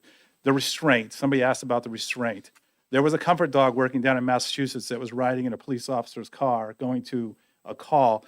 They got into an accident, the dog went through the windshield. The dog's no longer. That was a police comfort dog. So why not have a restraint policy that says, okay, as a police department, you have to have that dog restrained. We have a policy that says I have to be restrained in the cruiser, right? I have to wear my seatbelt driving in a city-owned car. So it's the same. And I don't know who polices that, but I honestly think it's just the city of Concord who polices that I have to wear my seatbelt. The second one is the fan that goes in the back. If the car gets too hot, the windows go down, the fans turn on, and Liberty stays there. And I don't know if you guys know, but in state of Maine, they had an incident where a dog was left in a car, as a comfort dog, and it got too hot in the car and the dog passed away. So that's what we're looking for. And I think that's the important part. And the other part that differentiates Liberty from a therapy dog is that we have immediate access to a lot of these scenes. The night of the shooting in Concord, there was 2 comfort dogs that we didn't go to the shooting. We actually responded to Concord Police Department because the people that were traumatized that night were the police officers responding to the scene. A couple days later, we did go to the state hospital and we sat and comforted their employees. But that night, we comforted the police officers that had responded to that scene. Another response that we did that was an immediate response was we had a murder-suicide, a mom and dad. 2 young kids saw and witnessed it. We responded up there, and then we followed the ambulance who took the 2 young kids away from the scene. They weren't hurt, but they went to Concord Hospital because they needed to go somewhere. We sat with those kids in Concord Hospital in a room for over 4 hours, and we comforted those kids. To this day, those 2 kids, and this was 5-6 years ago, those kids can't tell you anybody else's police officers' names that were there that night, but they can tell you that Liberty was there that night. We had a school shooting in Concord at Second Start, a school shooting that happened in Concord. We were there immediately. We weren't the first officer through the door because I don't carry any weapons now. I work for the Community Service Division. But we were at the back when they started evacuating kids out this fire escape. And we hung out with those kids for the next 3 hours until every parent picked up one of those kids. So it's that immediate response that kind of differentiates us between us and a therapy dog. And I would never, ever, ever take anything away from a therapy dog. Like I said, we work at Concord Hospital. We work with the therapy dogs up there. Hardest test we had to take was the Concord Hospital test. It included a new fresh pizza right out of the oven. Thank God she didn't respond. And when those bells and whistles go off, because they have alarms on the beds at the hospital, and she sat next to the bed, and the person gets out of the bed, and all those bells and whistles went off, she sat right there. So we actually passed the test. So there's tests out there that you know, we just need to set a standard for the state of New Hampshire, and it would be great if we had that. So. Representative Ammon. Thank you, Mr. Chair. Thank you for your testimony. I just have, just out of curiosity, Sure. is that an official police badge? That is, Liberty's sworn in by the Concord Police Department. And when Okay. Liberty was, she's a rescue, she was rescued from Hershey, Pennsylvania. And when Liberty was rescued, she was rescued with, I think, 3 sisters. And when Liberty got sworn in, just like any other police officer, her 3 sisters showed up to her swearing in. It was pretty cool. So It was pretty neat. how did she swear in? What did she? How did she affirm? Raise your right I paw. said the words, and that was basically it. But some police departments have done it, and some police departments haven't done it. There was one that went a viral video online. It was a little puppy who fell asleep during his swearing in on the chief's desk. So it's more of like a semantics kind of thing. But it also, if I'm walking down the street in Concord, and Liberty's got her badge on, or this is her police vest, one of her police vests we wear. It's for kid friendly. People approach me. If I was out there by myself, those same people aren't approaching me. So it's a positive, positive, positive thing, just like any other community policing effort is. Yep. Okay. We all love the dog, there's no Yeah. question. But you mentioned liability. I wasn't sure if you knew a little bit more about that. So the liability issue, right, with the Yep. insurance. Yep. So I was a little confused. Is the dog currently covered under your liability policy currently without this bill? Right. So Yes. we know a little bit about risk pools here. Yes. So Okay. Primex So covers. Primex is the Yeah. risk Right. pool for municipalities. Right, but Property and I casualty. So just she's want to make covered- sure that. Yeah. Okay, She's there's an covered just like incident any other and you're- police dog. There's an incident and it is covered through your policy Yes. currently. Through All right, Primex. Without this legislation. All right. So thank we you. have a patrol dog. The liability with a patrol dog is probably much higher than her. You know what I'm saying? And we have a canine waiver or canine policy through Primex, and it covers a dog working for the police department. So it's kind of why it's important. You know what I'm saying? And a lot of people that have privately owned dogs don't realize that the therapy dog doesn't cover you if you're working. You know, if you're volunteering, they'll give you their insurance. But as soon as you're working, Right. that their insurance, the therapy dog insurance, goes away. Okay. Thank you. Thank you. Thank you so much. No problem. Yeah, she goes home with me. Yeah. She's owned by the city. That's, you know what I'm saying? But, and Yeah. I really don't get paid, but I am her caretaker. and Gee. stuff. No. No. Don't let that happen. You don't want that. She has her own bed. I right used to next have a my bed, beagle I that should would say. a beagle that would kick me out of bed. They would keep pushing against me, and before I was on the floor. Okay, Brendan Madden.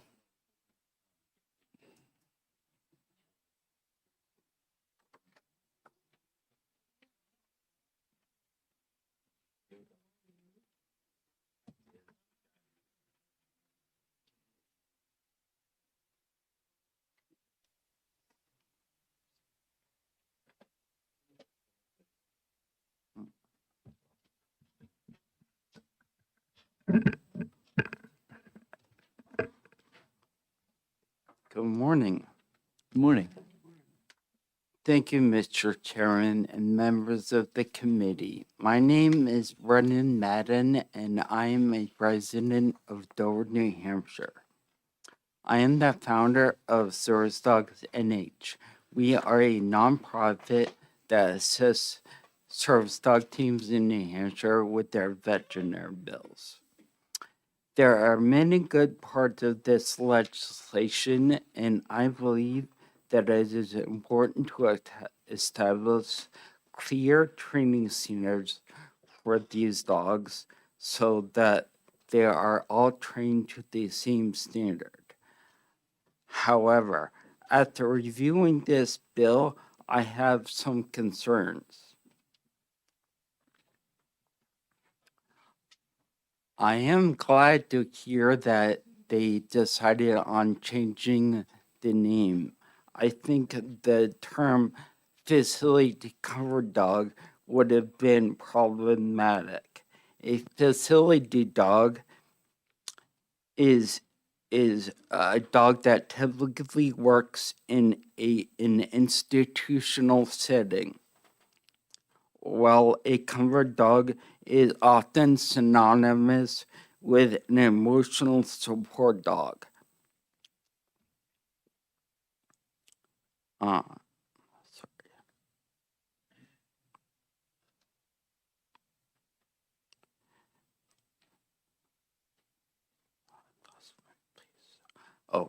Therefore, having a covered dog in the title may have been confusing to the general public and lead them to believe that their covered dogs have these public access rights. Agency-owned dogs do not need public access if they are already there in an official capacity and they are already covered by the agency. In regards to spaying and neutering, personally, I don't believe that any working dog should be pregnant. I think it should be required that these dogs are spayed, neutered, and chipped. Regarding the prohibited acts, is there any thought as to how they would be enforced? People misrepresent their dogs as service dogs, and even though under RSA 167 D10 it is unlawful, I have been unable to find out how it is enforced, even though it is a misdemeanor. I would like to thank Senator Birdsell for providing this opportunity. Thank you for your time. Well, thank you for coming in. We really appreciate it. And this is a fair amount of decisions that we need to make on this legislation. So thank you.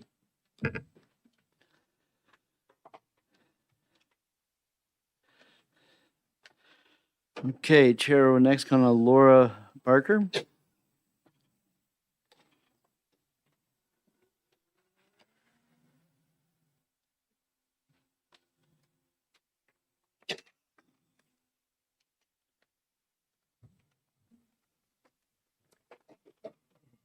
Well, thank you for having me again. I will be as brief as possible because there have been a lot of amazing points already made here today.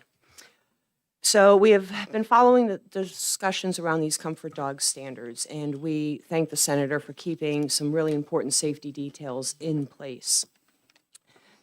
Comfort dogs serve in unpredictable environments, from crisis scenes, schools, community events, and alongside their first responders. These situations require thoughtful standards that prioritize the safety of the public, the handlers, and the dogs themselves.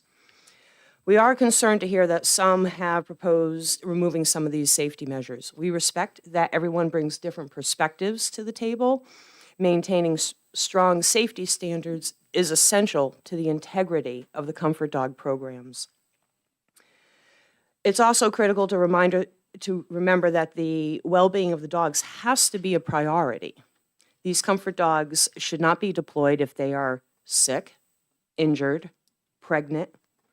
These dogs do so much for others. It is our responsibility to treat them with care. The public places tremendous trust in the comfort dogs and the agencies that deploy them. Learning that safety measures were being considered for removal would likely be very disheartening to the many that benefit from these dogs. Pardon me. It is important that this bill include all public safety agencies, not just a select few.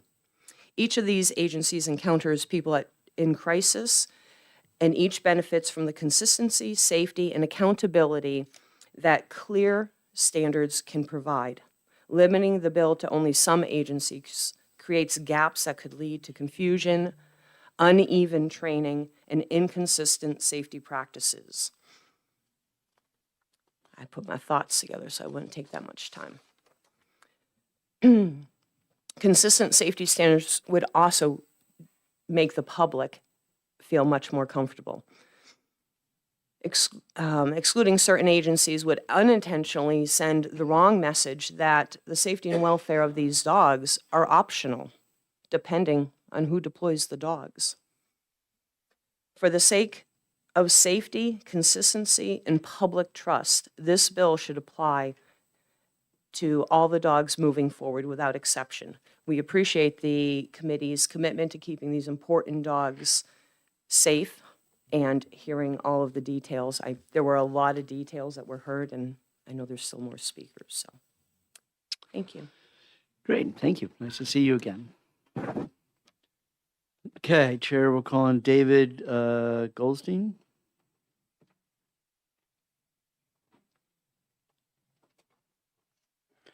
Representing the Hampshire Association Chiefs of Police. Good morning. I believe this is on. For the record, my name is David Goldstein. I'm the retired chief of police in Franklin, New Hampshire. I served as chief there for over 14 years. Prior to that, I was the chief of police in Massachusetts for 5 years. I've been a police officer now for 47 years. I now work for the Rockingham County Sheriff. I'm sworn in as his mental health and wellness coordinator, and I hold the rank of lieutenant within that department.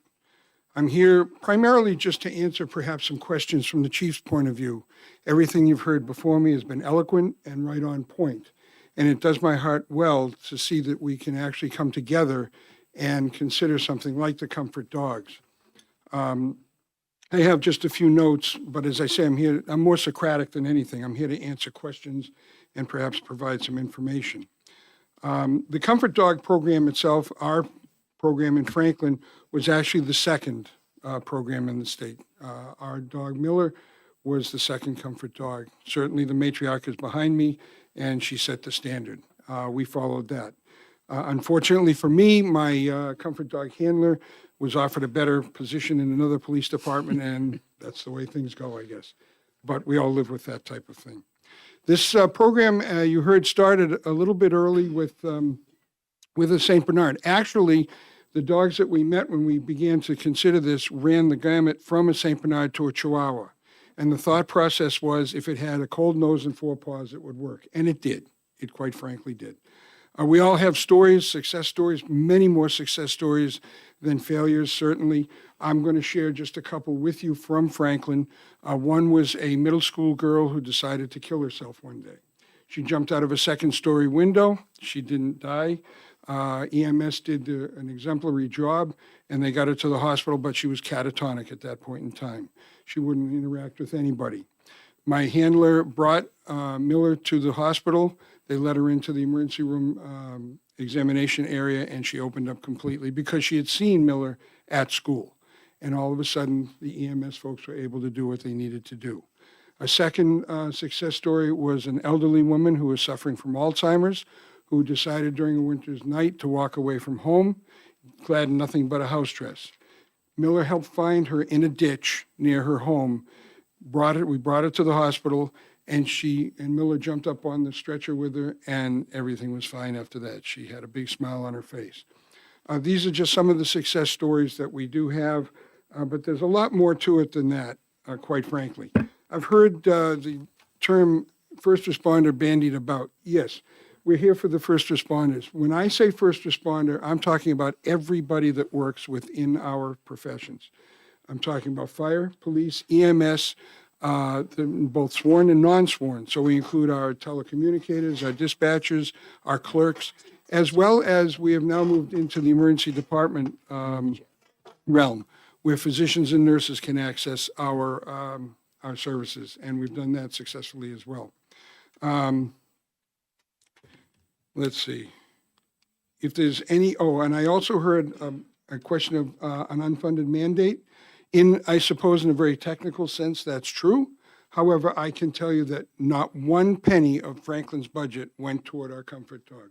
We got, we had veterinarians volunteer to take care of the dog. We had social organizations raise funds. We had stuffed the cruisers for food. The dog never went hungry, and plus the fact the dog also had a bed in my office, which was kind of interesting, to say the least. And when I needed him, I had a leash in my office, and we took a walk, and it worked out very well. We deal a lot with trauma and critical incidents as first responders. And I can tell you, I've been doing that work longer than I've been a police officer. I started working with peers in the mid-1970s.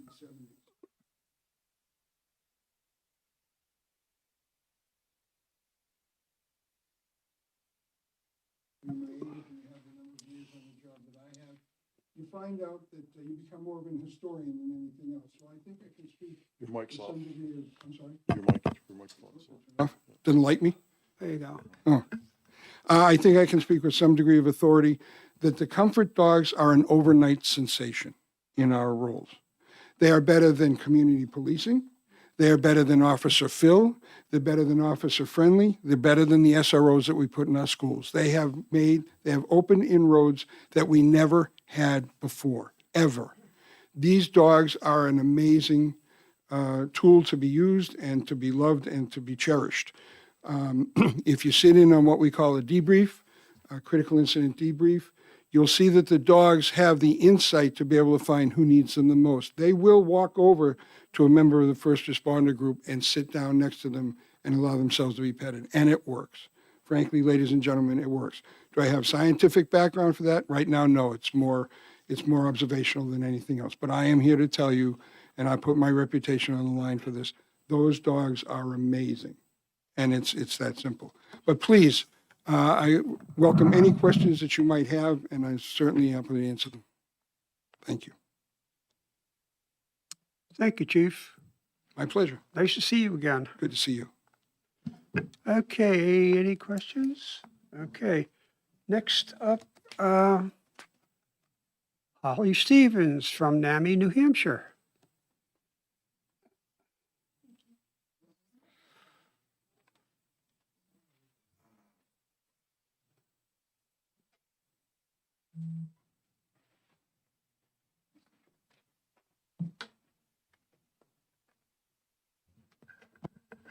Chairman and committee members, thank you for the opportunity to testify today. My name is Holly Stevens. I'm the Director of Public Policy at NAMI New Hampshire, the National Alliance on Mental Illness. NAMI New Hampshire is a grassroots organization whose mission is to improve the lives of all people impacted by mental illness and suicide through support, education, and advocacy. We are here today in support of this bill. You've heard a lot about the dogs and a lot about the certification process. I wanted to provide you some information about the people that these dogs serve. In New Hampshire, 1 in 5 adults experience mental illness, and 1 in 6 youth ages 12 to 17 experience a major depressive episode every year. This equates to 259,000 adults in the Granite State who are directly impacted by a mental health condition, with 66,000 adults living with a serious mental illness. In 2021, nearly 40% of adults in New Hampshire reported symptoms of anxiety or depression. In addition to this baseline incidence of mental illness, there are those who experience trauma on a daily basis. Compared to the general population, first responders experience higher rates of depression, post-traumatic stress disorder, and anxiety. In fact, data from the U.S. Department of Health and Substance Abuse and Mental Health Services Administration shows that 30% of first responders have a mental health condition. That equates to about 1 in 3. And as I mentioned, in the general populations, it's about 1 in 5. So you've heard that unlike typical police dogs, comfort dogs work to ease trauma of individuals impacted by violence, tragedy, or traumatic events. They can be used in the community or within the organization to alleviate symptoms of mental illness. Comfort dogs provide emotional support for first responders and to the community. They help with trauma, assist building trust, and reduce stress in times of crisis, natural disasters, in schools, in hospitals, and community events to assist crime victims and first responders in dealing with high-pressure situations. These specially trained dogs offer a calming presence, ease interactions, and improve mental well-being for both first responders and the people they serve. Given the connection between comfort dogs and improved mental health, NAMI New Hampshire is in strong support of this legislation today. And I'm happy to answer any questions. Thank you, Holly. Any questions? Well, thank you Thank you very very much. Nice to see you again. You as well. Okay, our last pink card is Celine Barker.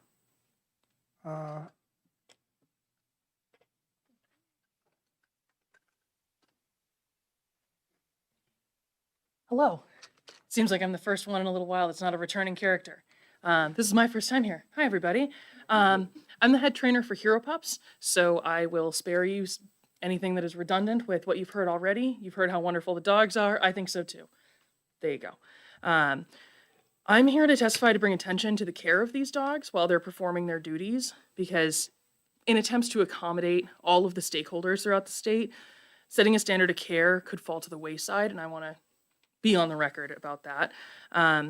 I've brought a document with me from Dr. Hannah Wells, a respected DVM here in New Hampshire, with her perspective, and I'm here in support of her proposal to require these dogs to be spayed and neutered per their veterinarian's recommendation, as well as her proposal for annual New Hampshire health certificates to document the dog's well-being utilizing an existing infrastructure that relies on licensed veterinarians to oversee care and ensure these dogs meet the standards set forth in this bill.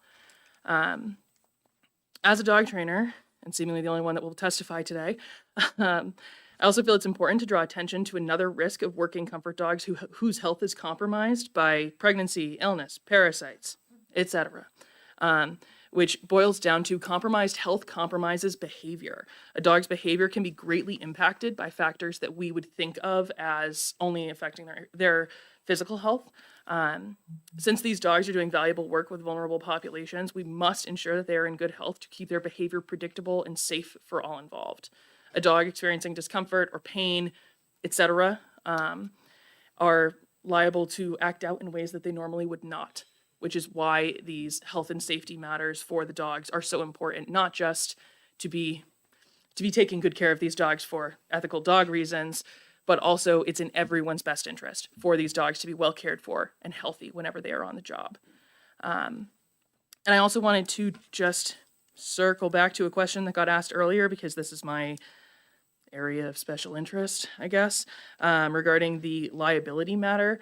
The liability matter is one of the biggest issues regarding these comfort dogs that separates them from therapy dogs, because the therapy dog certifications rely on that dog being owned by an individual and that human individual being a volunteer in order to be covered by the insurance that comes with the therapy dog certification. So while there are some comfort dogs who do volunteer work in their free time, those certifications would not cover all of this work that you've heard about from everybody, that these dogs do as a part of public safety. And that is part of why we need to have this standard in place, so that there are not dogs wandering around with public safety agencies who are not insured, because a lack of clarity and liability is no good for anybody. So thank you for allowing me to testify, and if anyone has any questions, I'm happy to answer. Thank you, Celine. Would you be willing to work with Senator Birdsell to upside some of those tweaks? Sounds good. Thank you. Okay, thank you very much. And we are out of SB 573. Let's take a minute.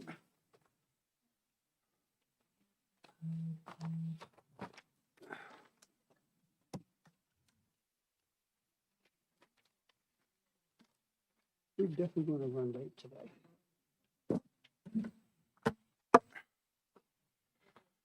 Okay, who's next? 606. 606. Go ahead. You have gratis. Thank you very much. Certainly not while you're on the moment. Everybody should have one.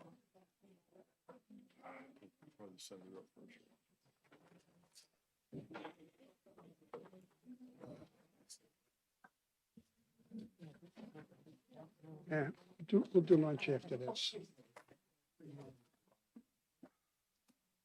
how much time they put on the card. Yeah, well. Okay. 3, 6, 9, 11.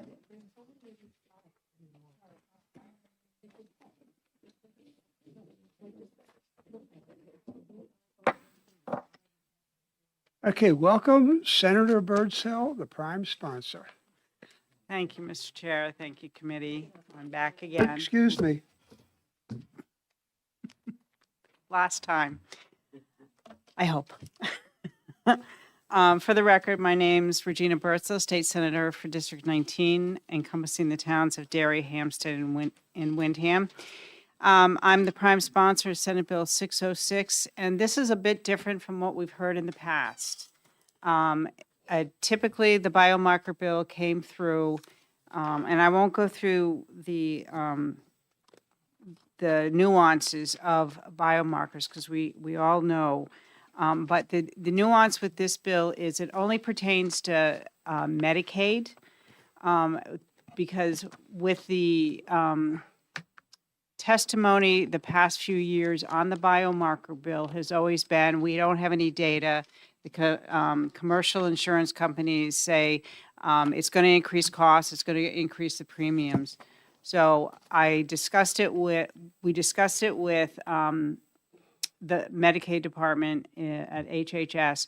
We agreed to just do the Medicaid, cover the Medicaid recipients with the biomarker bill to see if we could get some data as to whether it would reduce costs or increase costs, and they were open to it. So this only pertains to Medicaid coverage. It does not pertain to commercial insurance.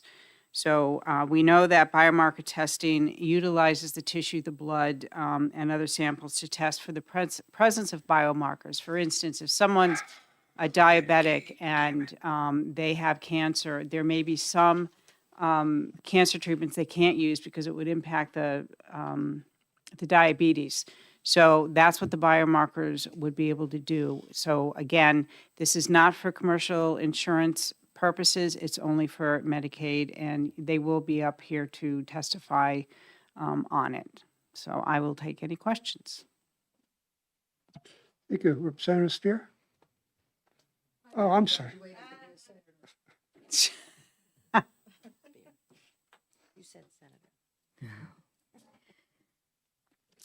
We had this bill last year, and I have to say that a lot of the things that we had a problem with have been fixed in this version of the bill. It's much tighter, more to the point. So I wanted to make that comment. Thank you. The second comment on page, 2.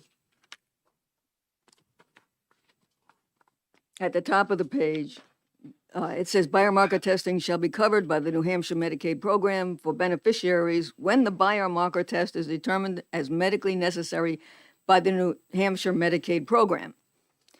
It seems to me that's kind of saying you're covered because you're already covered. Does it mean something different than that? Well, I think DHHS is here. They can kind of clarify that because I think that they basically wrote the bill, so they need that in there. I think for CMS. But what does that mean? I mean, it means that, like I said, is if you're already covered, now you're covered, and if you're not covered, you don't get covered, or No, they'll be able to explain it a little Okay. bit better, but I believe what they're saying is when they determine that it's medically necessary, they need to go to CMS, get the approval, and then they can, I believe, but they'll clarify that.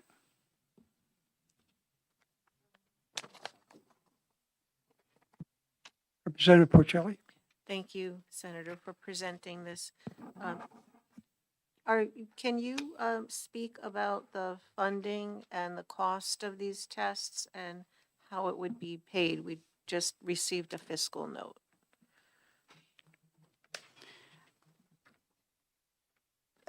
The Medicaid would be paying for this. But how much are the tests and who, when we say Medicaid, is it a responsibility shared by the state and the feds? I don't really understand how the funding would work. Thank you.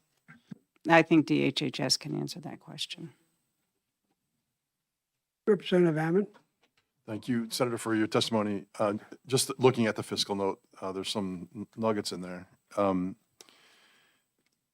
I will, oh, here we go. Yeah, so I guess the biggest one that stands out with me is the last sentence of it. It says, Section 2 explicitly states that coverage shall only take effect in the event that sufficient funding is included in the operating budget for fiscal year 28-29 biennium. But it's not in Section 1. So they call out that caveat exists in one section, but not the other, and that there's an inconsistency there. How should it be? I'm going to have to leave it to HHS to walk through that. But where did you say that was on the fiscal note? Because It's I the don't last see it. line, and I'm pulling up what's online currently. Oh, so okay. it's as amended by the Senate, is that what you have? Oh, I'm sorry, I'm looking at it as introduced. And I Yeah. don't have a fiscal note for the, I don't know if as it's on the- amended by the Senate. And there's a few other items in there, but we can touch on those later. Okay. Yeah. Oh, thank you.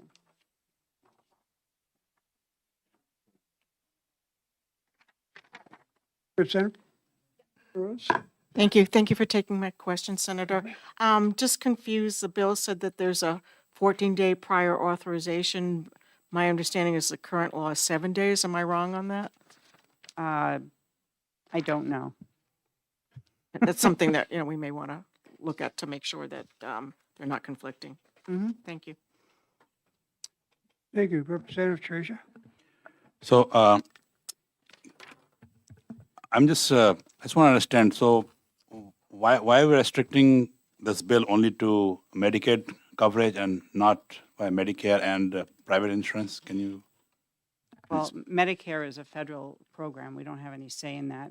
The reason we narrowed it down to Medicaid, because in the past years, we've had the same bill, but we've incorporated the commercial insurance into it.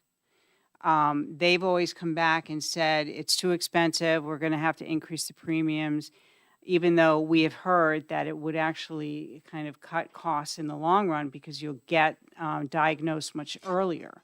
So I spoke with the Medicaid, and we decided we would try and pull the day for the Medicaid recipients that are eligible for the biomarker testing. We'll be able to get some data as to how expensive it is. Are we going to be able to cut costs? So we can go back to the commercial insurance and say, no, it cuts costs. It reduces, we catch things a lot earlier, so it reduces cost. So we'll have some data to go back to the commercial insurance companies and talk to them. So just a starter. Yeah. Just a quick follow-up. And I'm also curious to know, does Medicare cover this? Does Medicare cover it currently? I don't know. That's actually a really good question, but again, it's a federal program, but we can find out. I'll find out. Okay, thank you.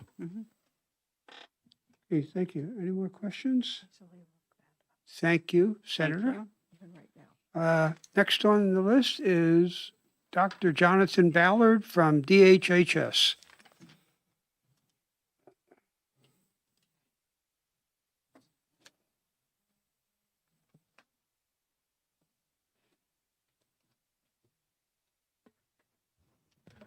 Good morning, Chairman. Also on the list there is Henry Lipman, our Medicaid Director as well. So to introduce ourselves, I'm Dr. Jonathan Ballard. I work as Chief Medical Officer for the New Hampshire Department of Health and Human Services and serve as the Medicaid Medical Director. I'm a family physician, been with the department for about 8 years. And I'm Henry Lipman, the state's Medicaid Director, and I've also been in the position for about 8 years. So today we're speaking to provide information regarding Senate Bill 606FN. As Senator Bertzel mentioned, we've been working with her to provide information all along the way to help guide and craft this legislation, given the realities of what the constraints are in Medicaid and CMS rules. So first of all, this bill establishes a definition of what a biomarker is in the first place that applies in general in statutes, not only applicable to Medicaid. And give an example of a biomarker, an additional example. If a woman has breast cancer and needs different types of therapies, you can do a test for what type of breast cancer that is, a gene test, to see if it's hormone sensitive, and you could do hormone treatment, or you could do chemotherapy if it's not hormone sensitive, or mastectomy, or a combination of them. So it helps guide the test or the treatment of what it would be. And earlier I heard the word medical necessity mentioned, and why we have that language in there specifically that the Medicaid program needs to define the word medical necessity. And so medical necessity is defined in state administrative rules. Currently, it's HEW 530.01E, and it makes a definition of what is medically necessary. And essentially, it says it's a therapy, a test, a treatment, a service provided in Medicaid that changes the course of the treatment for the individual. So there's lots of tests out there that could be considered a biomarker that do not necessarily change what the treatment course will be. So this is included because that is a requirement for CMS in order for the state to get its match. For most adults or children, the federal government pays 50% of the Medicaid cost. For the expanded Medicaid population, the federal government pays 90% of the cost. But if that component were removed from this bill, it would be 100% state requirement to pay for the cost. So that's why that legislation's in there, that piece of language is in there. And our state administrative rules around medical necessity are pretty much mirror the federal guidance from CMS of what their requirement for medical necessity is, and that's published in the Federal Registrar. So that answers that question. So there are thousands of biomarkers out there. Many of them, I don't believe, meet the definition for medical necessity. And so how do we approach that? I've reached out to fellow Medicaid medical directors across the country and had a conversation about that question. And I learned that actually one state, Florida, has taken a comprehensive look at as many biomarkers that they could and determined which ones actually change the course of treatment and are medically necessary. And they published a report, the Biomarker Test Coverage in Medicaid Florida report, and they came up a list of the many thousands of tests out there. They came up with 942 tests that they believe do change the course of treatment. Many of these, actually, we cover today in Medicaid. And the way we look at Medicaid is when any providers licensed in New Hampshire who are enrolled in Medicaid want a service for their patient, they submit a request to us, we review it and determine medical necessity. And if it's a new service, a new test out there, we make that review and we add it to our coverage. And it's required by CMS that we cover all medically appropriate, medically necessary services for Medicaid beneficiaries. We have simply not had a request for many of these biomarkers, but they could come. And what we've done then now is we took that list of the 942 biomarkers, we provided that to our actuary who determines what the cost of Medicaid would be for the state, and they submitted a report to us of what the additional cost, the incremental cost would be for those additional tests to be covered. And it's an estimate, a bit of a range, and it's a range because the cost of the biomarkers vary. Some are very cheap, just a few dollars. Some are very expensive, thousands of dollars. And you can imagine with different types of cancer treatment or different types of very expensive treatments that the cost could vary. So it really depends a bit on what patients we get, what illnesses people come down with in the next few years, and that's why you see a bit of a variation. Director Lippman? Yeah, just in terms of the question that was asked earlier, the state participation on the low end would be 170,000 approximately. On the high end of the range would be 600,000. In terms of a per member per month basis, it's at the high end, it's 89 cents, and at the low end, 25 cents. That's how we build up to those two numbers I provided. I think, I would add that it's really important that we have the medical necessity. We couldn't support this bill if it didn't, because we would then risk having to foot the entire bill, and it'd be 90% more for the expansion population and 50% more for the standard population in Medicaid. I think it's also worth noting in terms of when you compare the Medicaid population versus the commercial population, there are a lot of individuals that are sicker in Medicaid in terms of when you look at, for example, the prescription drugs. For Medicaid, the top 10 drugs are cancer drugs. That's not what you'd see when you're looking at commercial. That's why I think we've been into it a little earlier than the commercial population, and to the extent that we've tried to have what we call a primary care and prevention model, is that in terms of managing the cost increase, if you've been following what's been happening in the commercial market, rate increases have been double digit. For Medicaid, our last rate increase was under 1%, and part of that I attribute to the fact that we do approach with a longer kind of tail, if you will, that patients tend to stay with Medicaid on the standard population for longer than they do in the commercial market, like people who are in nursing homes, people who are in the Choices for Independence program. The Granted Advantage program is a little bit different. That typical tenure there is only under a year typically. There are people who stay longer, but in that group, it's more mental health and SUD related conditions that we're seeing.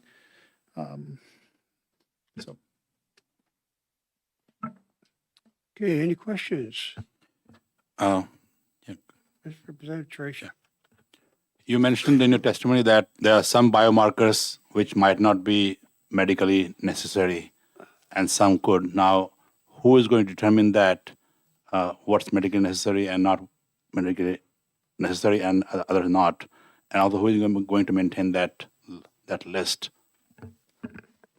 Thank you, Representative, for that question. So we're regulated by CMS in the process for how we make that determination of medical necessity, and ultimately it falls on my shoulders as the medical director for Medicaid.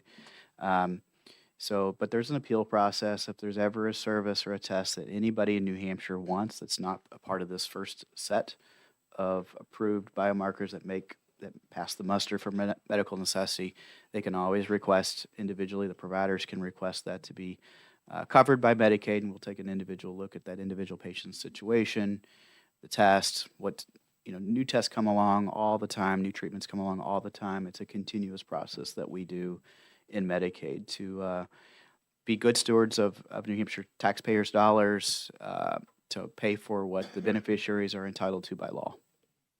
Quick follow-up. Follow-up.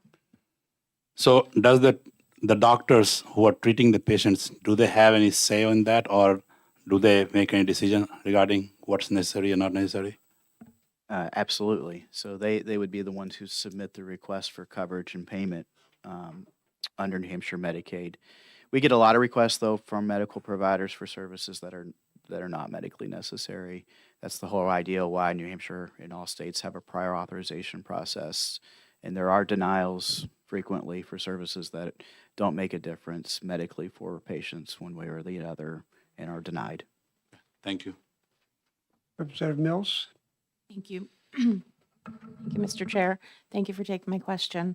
My first question is the language medically necessary included in other states that have passed this legislation? I have seen some language in other states where they use the word clinical utility, where they're trying to get to the word, I believe, medical necessity.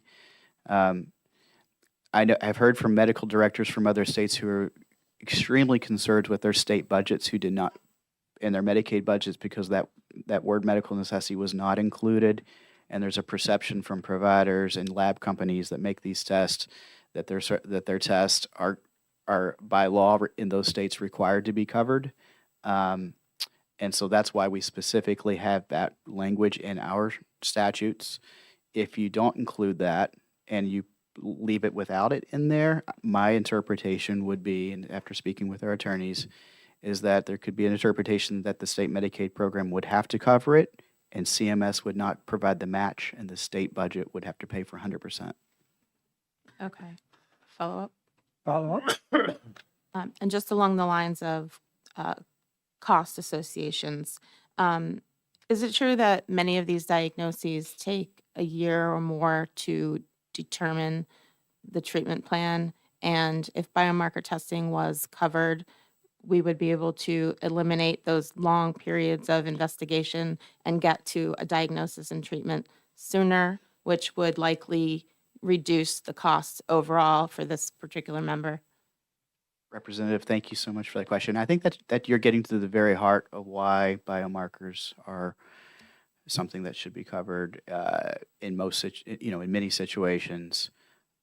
You're getting to something called precision medicine, where if you can determine the exact treatment easier, quicker, earlier, you're paying for the right treatment and not going down that road and delaying care. And so that's why New Hampshire already covers a lot of biomarkers, and in agreement with you. Thank you. Thank you. Representative Spear?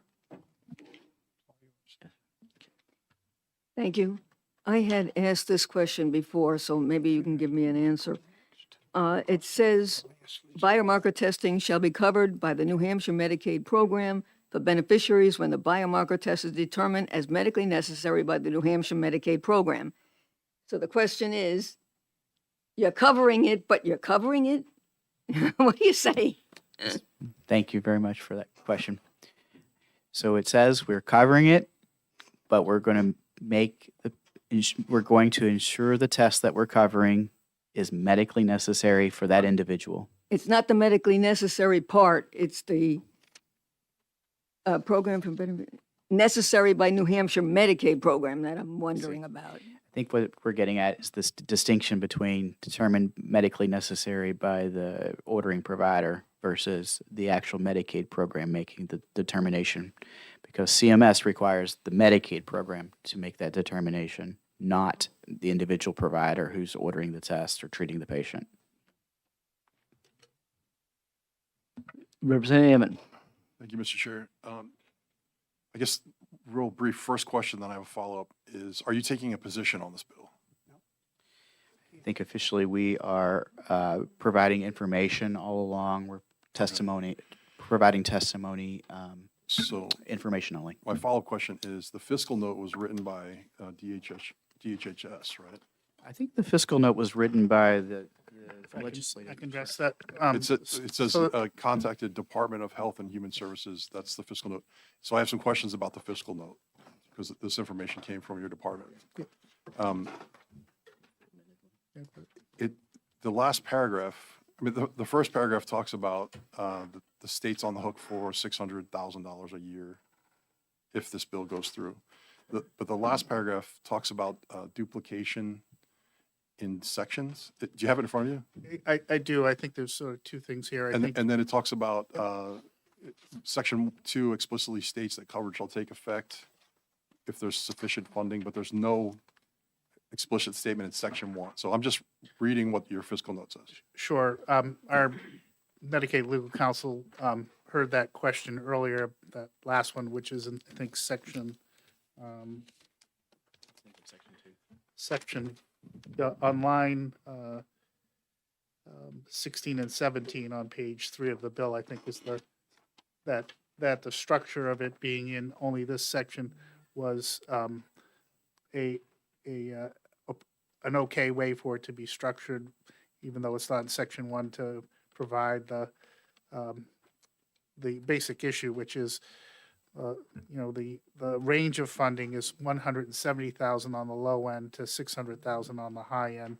That's what, if I have the fiscal note in front of me, if you look at the third column under 28, there's a 170 and a dash to 600,000 in state funds.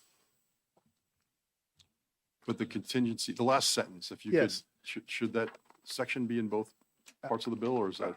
Our, on our, purpose? I'm not a lawyer, but our counsel who's here heard the question earlier, and he felt that Okay. it's okay the way it is. Thank you.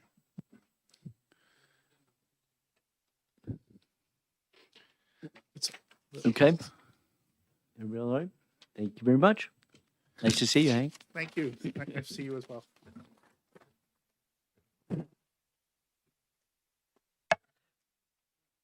Okay, Chair will call on Michael Rollo, American Cancer Society, in support of the bill, and will speak for 2 minutes.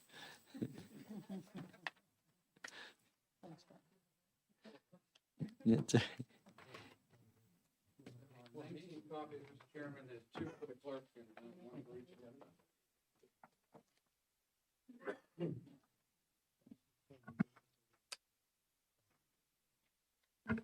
Thank you, Mr. Chairman. Welcome back. Glad you could be here for me. You're right.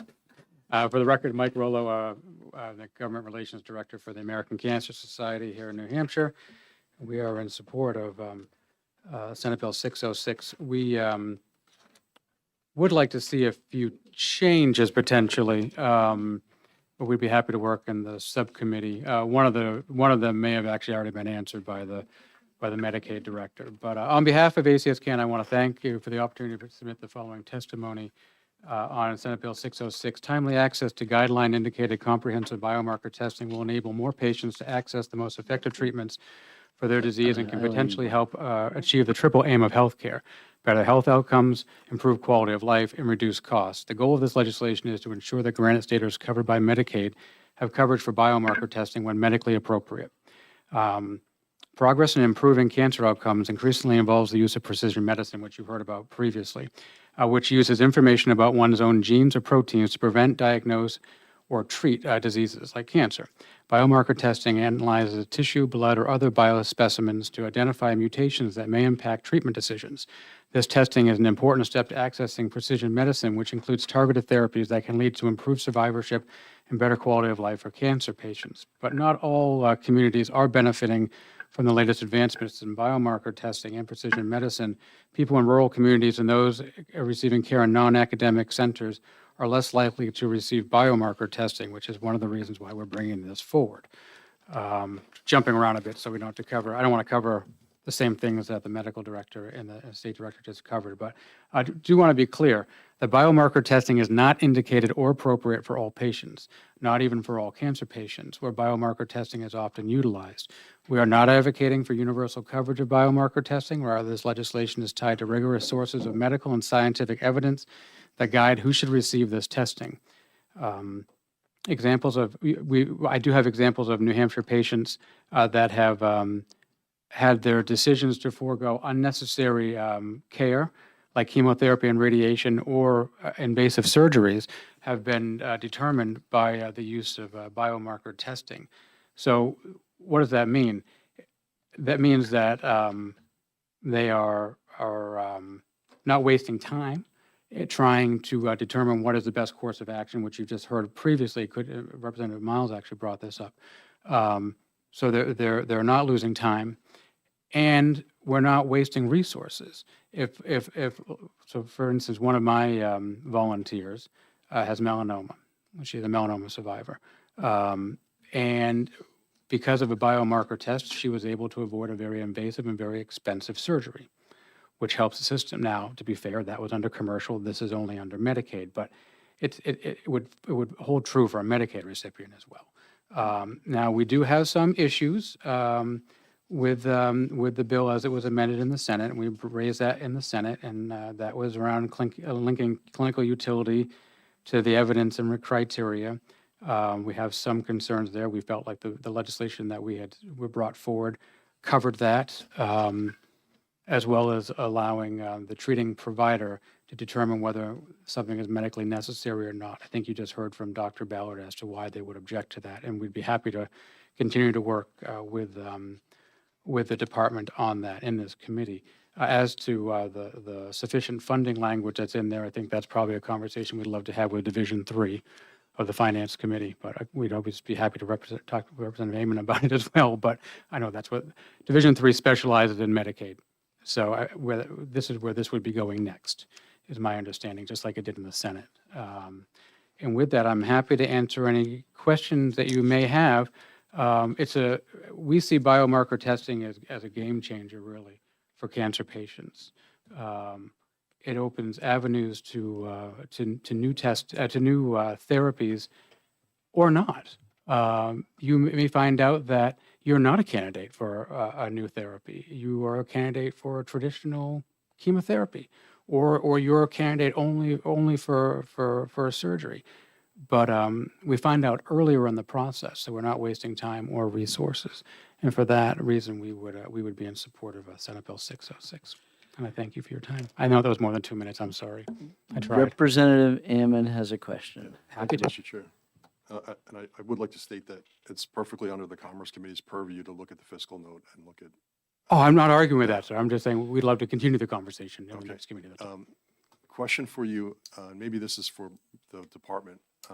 The last page of the bill, section 7, 13, lines 13 through 16, or 13 through 15.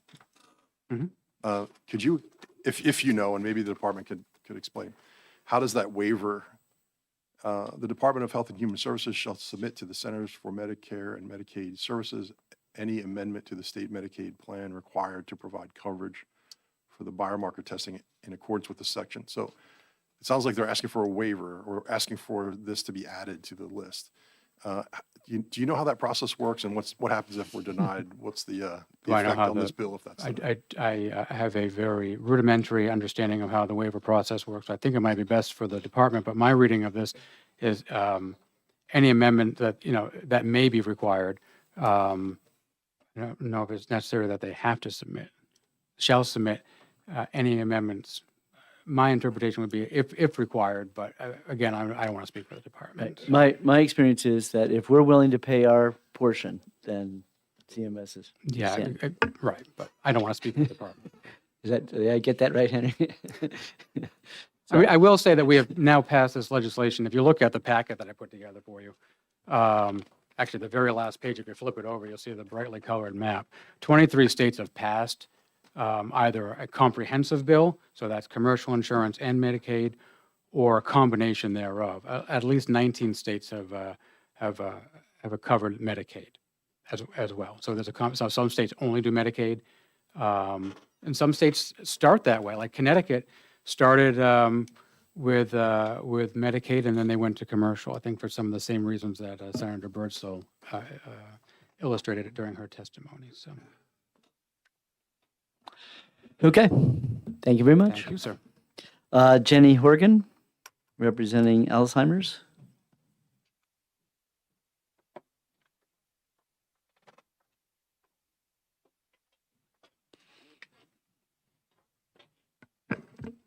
Thank you, Mr. Chairman, members of the committee. For the record, my name is Jenny Horgan, and I do our state government relations work here in New Hampshire for the Alzheimer's Association. I'm very happy to be before you all today in support of Senate Bill 606. I know we're short of time, so I'll be very brief. There are currently more than 26,500 individuals in the state of New Hampshire living with a form of Alzheimer's or dementia, and that represents over 10% of the population 65 years of age and older. And that number is actually likely to be significantly higher, given that many individuals face barriers in obtaining a diagnosis and in a timely and accurate fashion. So as our population continues continues to age, we see the impact of the disease only increasing, the strain on caregivers, healthcare providers, long-term care systems, and on the state budget. Currently, Alzheimer's disease is often diagnosed only after cognitive decline occurs, which is meaning that brain damage has already taken place. However, advances in science show that now biomarkers offer one of the most promising paths to improve early detection, diagnosis, and management of the disease. So this is especially critical given that we now have FDA-approved treatments for the disease that are disease modifying. And those treatments work best when the patient receives them at the earliest stages of the disease. So earlier diagnosis benefits individuals by allowing them not only for earlier intervention, better care planning, and improved quality of life, but it also benefits family by providing clarity and access to support services. And if people are able to appropriately access treatment, that can improve outcomes for their diagnosis, and it benefits the state by reducing long-term care costs and the overall strain on our long-term care and healthcare systems. A national analysis estimated that an earlier diagnosis of Alzheimer's or dementia can result in a $63,000 per person savings. So that's $30,000 in Medicare savings, $20,000 in Medicaid savings, and $13,000 in other health cost savings. New Hampshire is already bearing the very high cost of this disease, with an estimate of $363 million spent in the state last year alone to care for people living with Alzheimer's or dementia. So unfortunately, biomarker testing coverage is not keeping pace with the science. We are in a very exciting time in terms of treatment and diagnosis of Alzheimer's and dementia. Recently, blood-based biomarkers have become FDA approved to diagnose Alzheimer's and dementia. So we think it's really critical that these tests, when ordered by a physician and supported by scientific evidence based on medical recommendations, is really critical to have access to.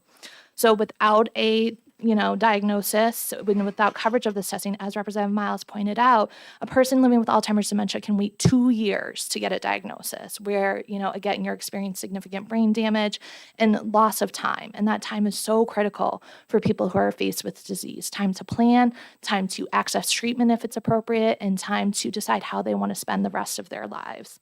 So we also want to note that we share the same concerns the American Cancer Society has regarding some aspects of the language, including, the funding mechanism, as well as medically necessary language for the department. We do think that the clinical utility definition is key and very tight, as well as the scientific and medical requirements that are required in terms of approving these biomarker testing. So we're certainly happy to continue to work with the department and to continue to work with the committee on this legislation, and I'm happy to answer any questions.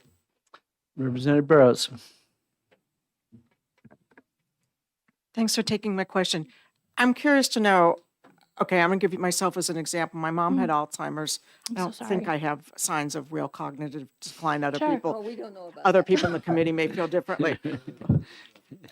So would it be medically considered, if I want to get tested, would it be considered medically necessary, and would I be able to get covered for this? So the biomarker tests are a part of the diagnosing of the disease. So it's a part of a comprehensive cognitive assessment done by your provider that would then help to ensure an accurate and timely diagnosis. So it would depend on the provider coming to the department with that requirement, and then the language that's currently in the bill that requires clinical utility, as well as the other medical and scientific evidence that is required on line 7 through 12, on page 2.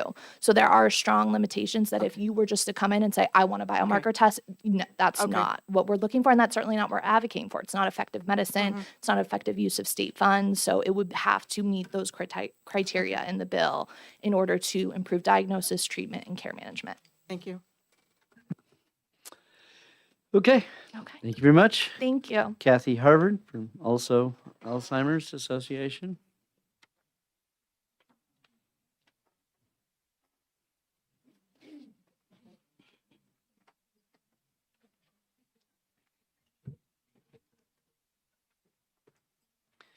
So good morning, afternoon, everybody, and thank you, Mr. Chairman and members of the committee. My name is Kathy Harvard. I'm from Hanover, and I thank you for the opportunity to add my words in support of the Senate Bill 606. So my late husband, Andy Harvard, and our family experienced firsthand how important biomarker testing is for those who are living with Alzheimer's or another dementia. At 59, my husband was abruptly fired from a job he loved and neither Andy, his employer, his healthcare provider, or I had any idea that what the small changes we noticed were actually the result of the very earliest stages of Alzheimer's disease. As is typical for many, his diagnosis was challenging to get and slow in coming. 9 months after he lost his job, he was first diagnosed with mild cognitive impairment. But it took a full 2 years later until biomarker tests, which were expensive, finally confirmed that he had younger onset Alzheimer's disease. By that time, however, it was too late. The job was gone, access to disability and health benefits gone, and we were on our own. Getting an early and accurate diagnosis is the first step in knowing how to treat or to manage any illness, not just Alzheimer's. But it's especially important with Alzheimer's disease. In the early stages, Alzheimer's is often what one could call an invisible disease, meaning it's difficult to recognize, tough to identify, and that is true for family members as well as the medical community. Biomarker testing makes the invisible visible, and it opens the door to diagnosis, the possibility of treatment that we've just heard about, and the ability for a family to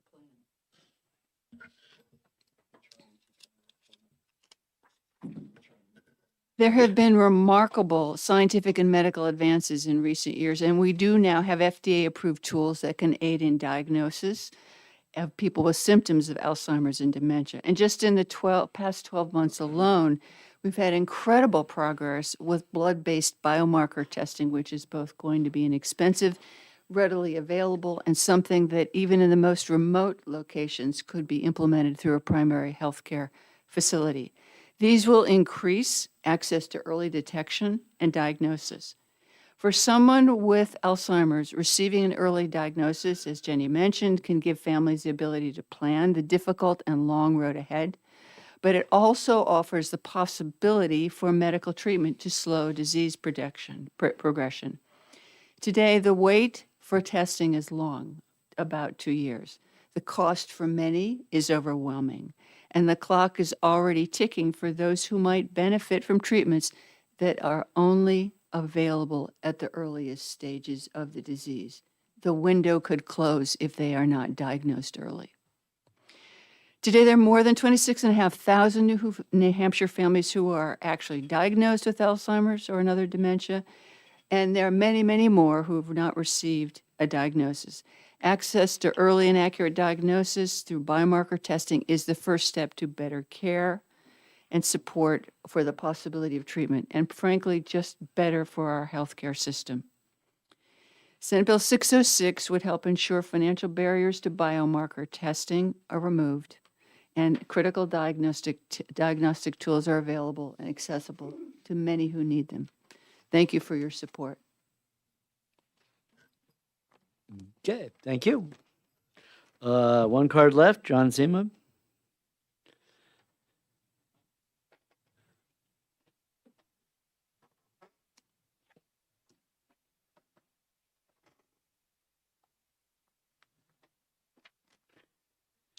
Good afternoon.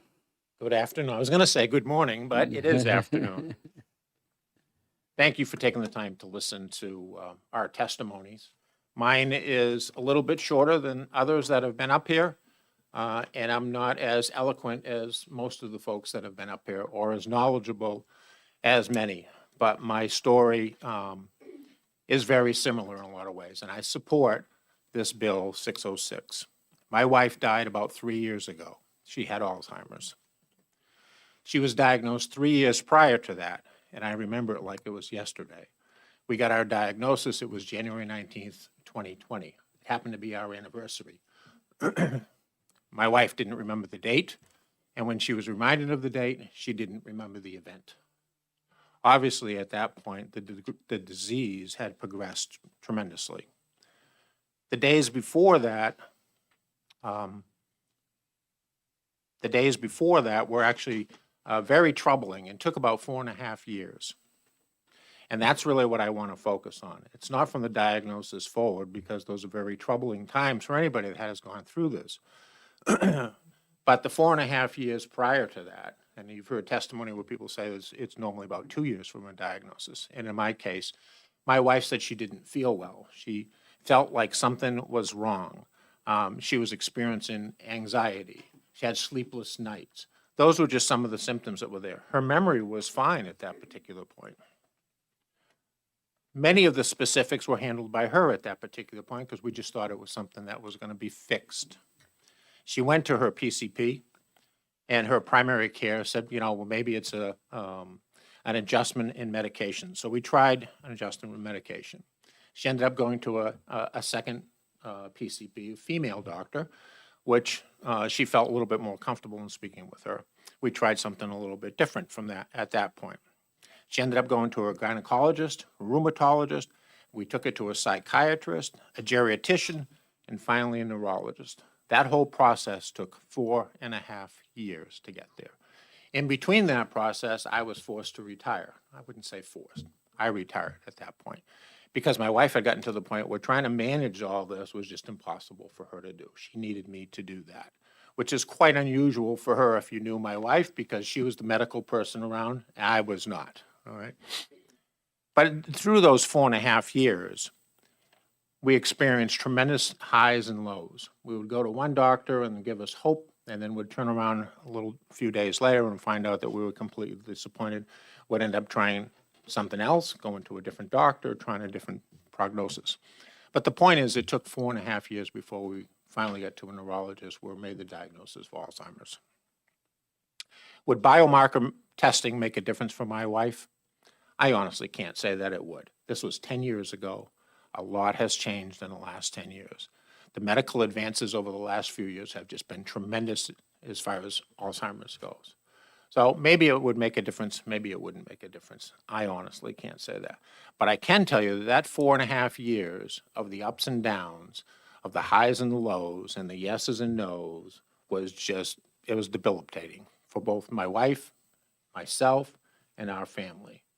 So if biomarker testing can push that timeline along and make it quicker and sooner and give you the opportunity for treatment, then I am 100% for it. That's all I have. Thank you.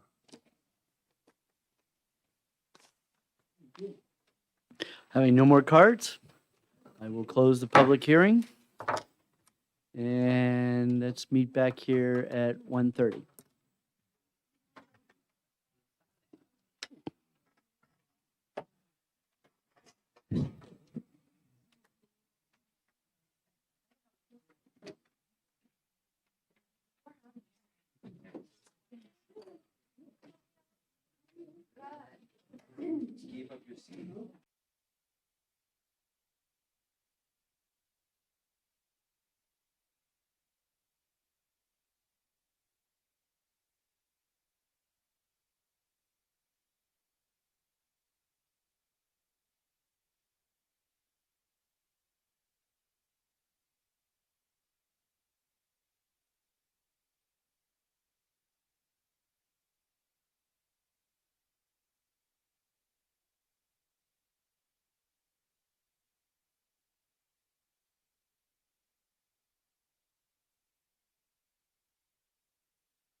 Chair.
Heads up, folks, the chair is back.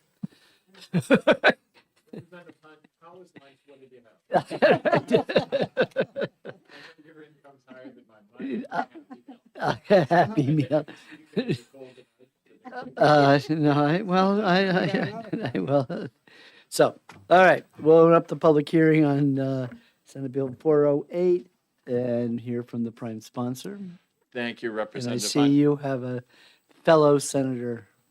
Thank you. Yeah, I brought her up.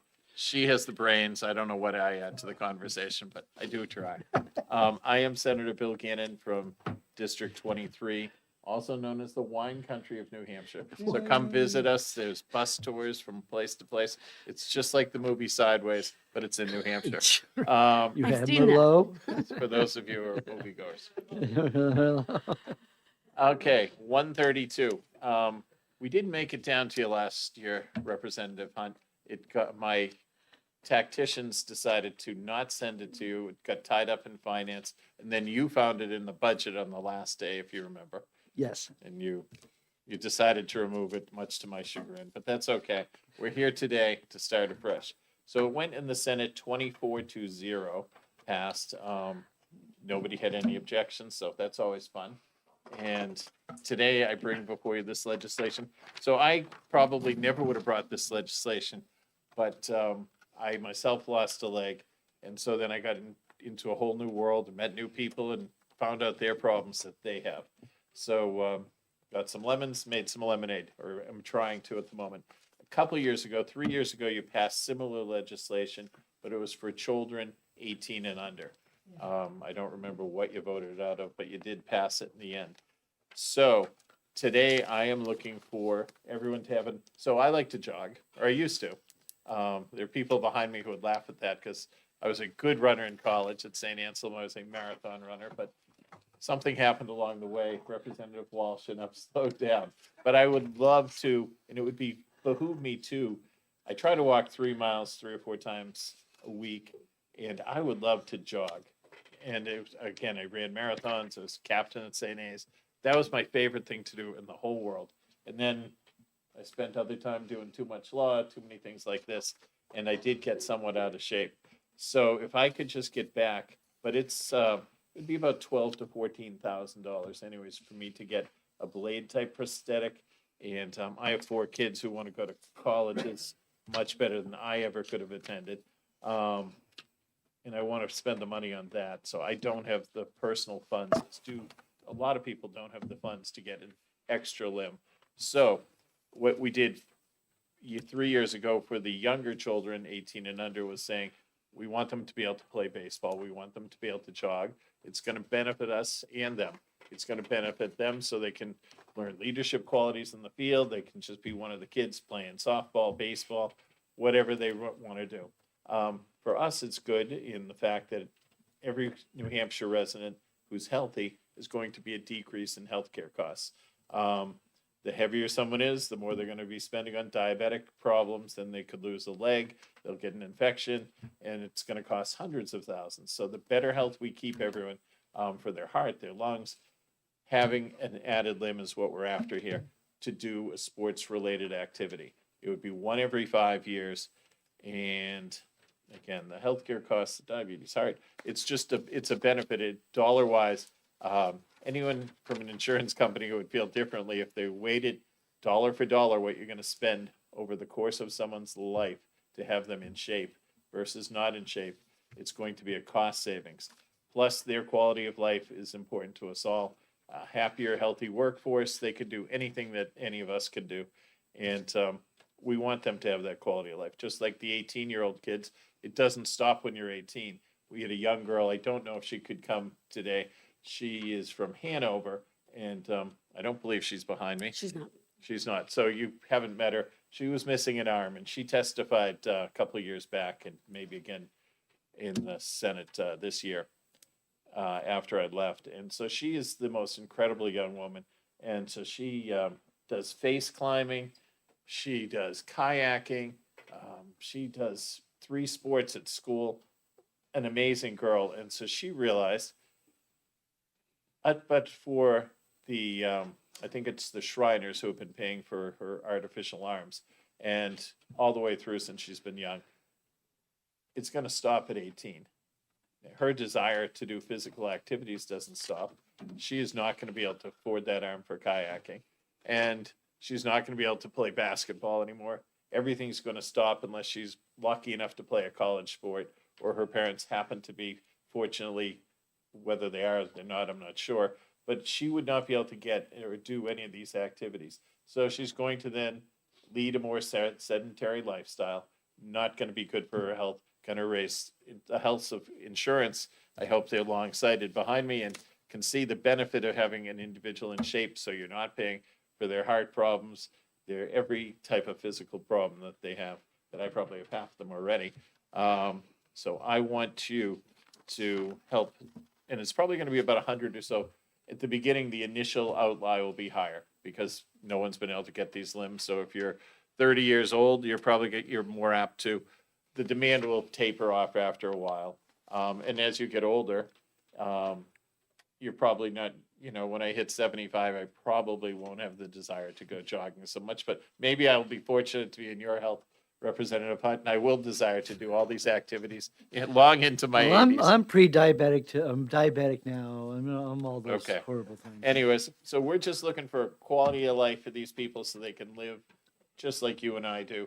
And I may or may not have a personal interest in it, I should say, because I would apply for that prosthetic. So I do. I'll let you know right offhand. I have skin in the game.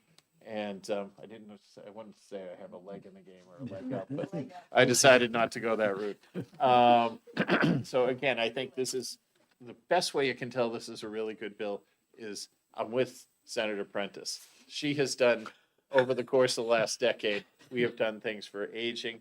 We have done things for healthcare for children.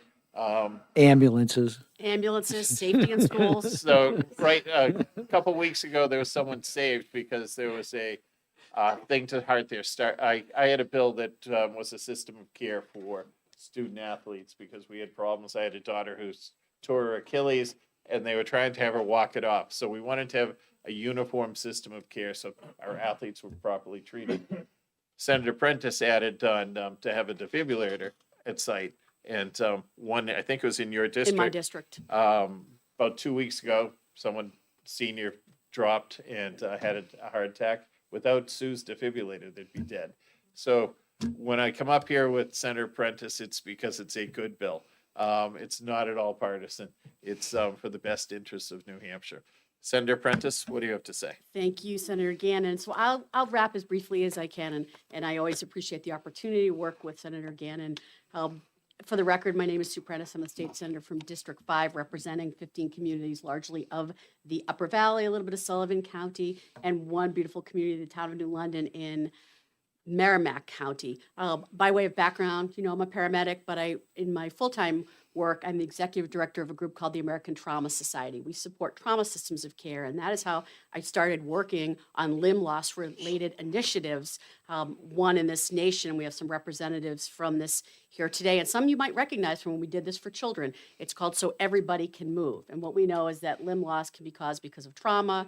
It can be caused because of a congenital birth defect, or limb loss may be because somebody had to have a limb removed because of cancer or a disease state, all pretty serious. But what we have learned, and Senator Gannon really leaned into this, is that by having activity-specific prosthetics, we can promote and support activity-based lifestyles. Hey, good to see you. Instead of sedentary lifestyles, which has been kind of the norm because they're not, as Senator Gannon said, he has a specific type of limb right now. It is not activity-specific.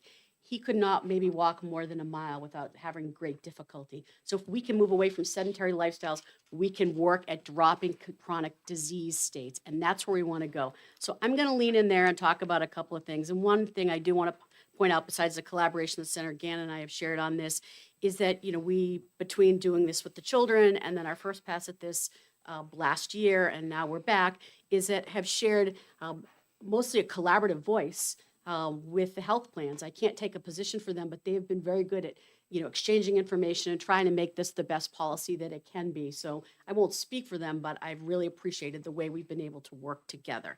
So a few things that I want to point out is from the insurance department, some numbers that I've been able to pull based on previous testimony and work that we've done preparing for this bill is the average cost per beneficiary. So this is for the same health plans that we're already always talking about here. And it also, there's, Senator Gray wanted us to include the state employees in on this. So average cost per beneficiary, $27,000.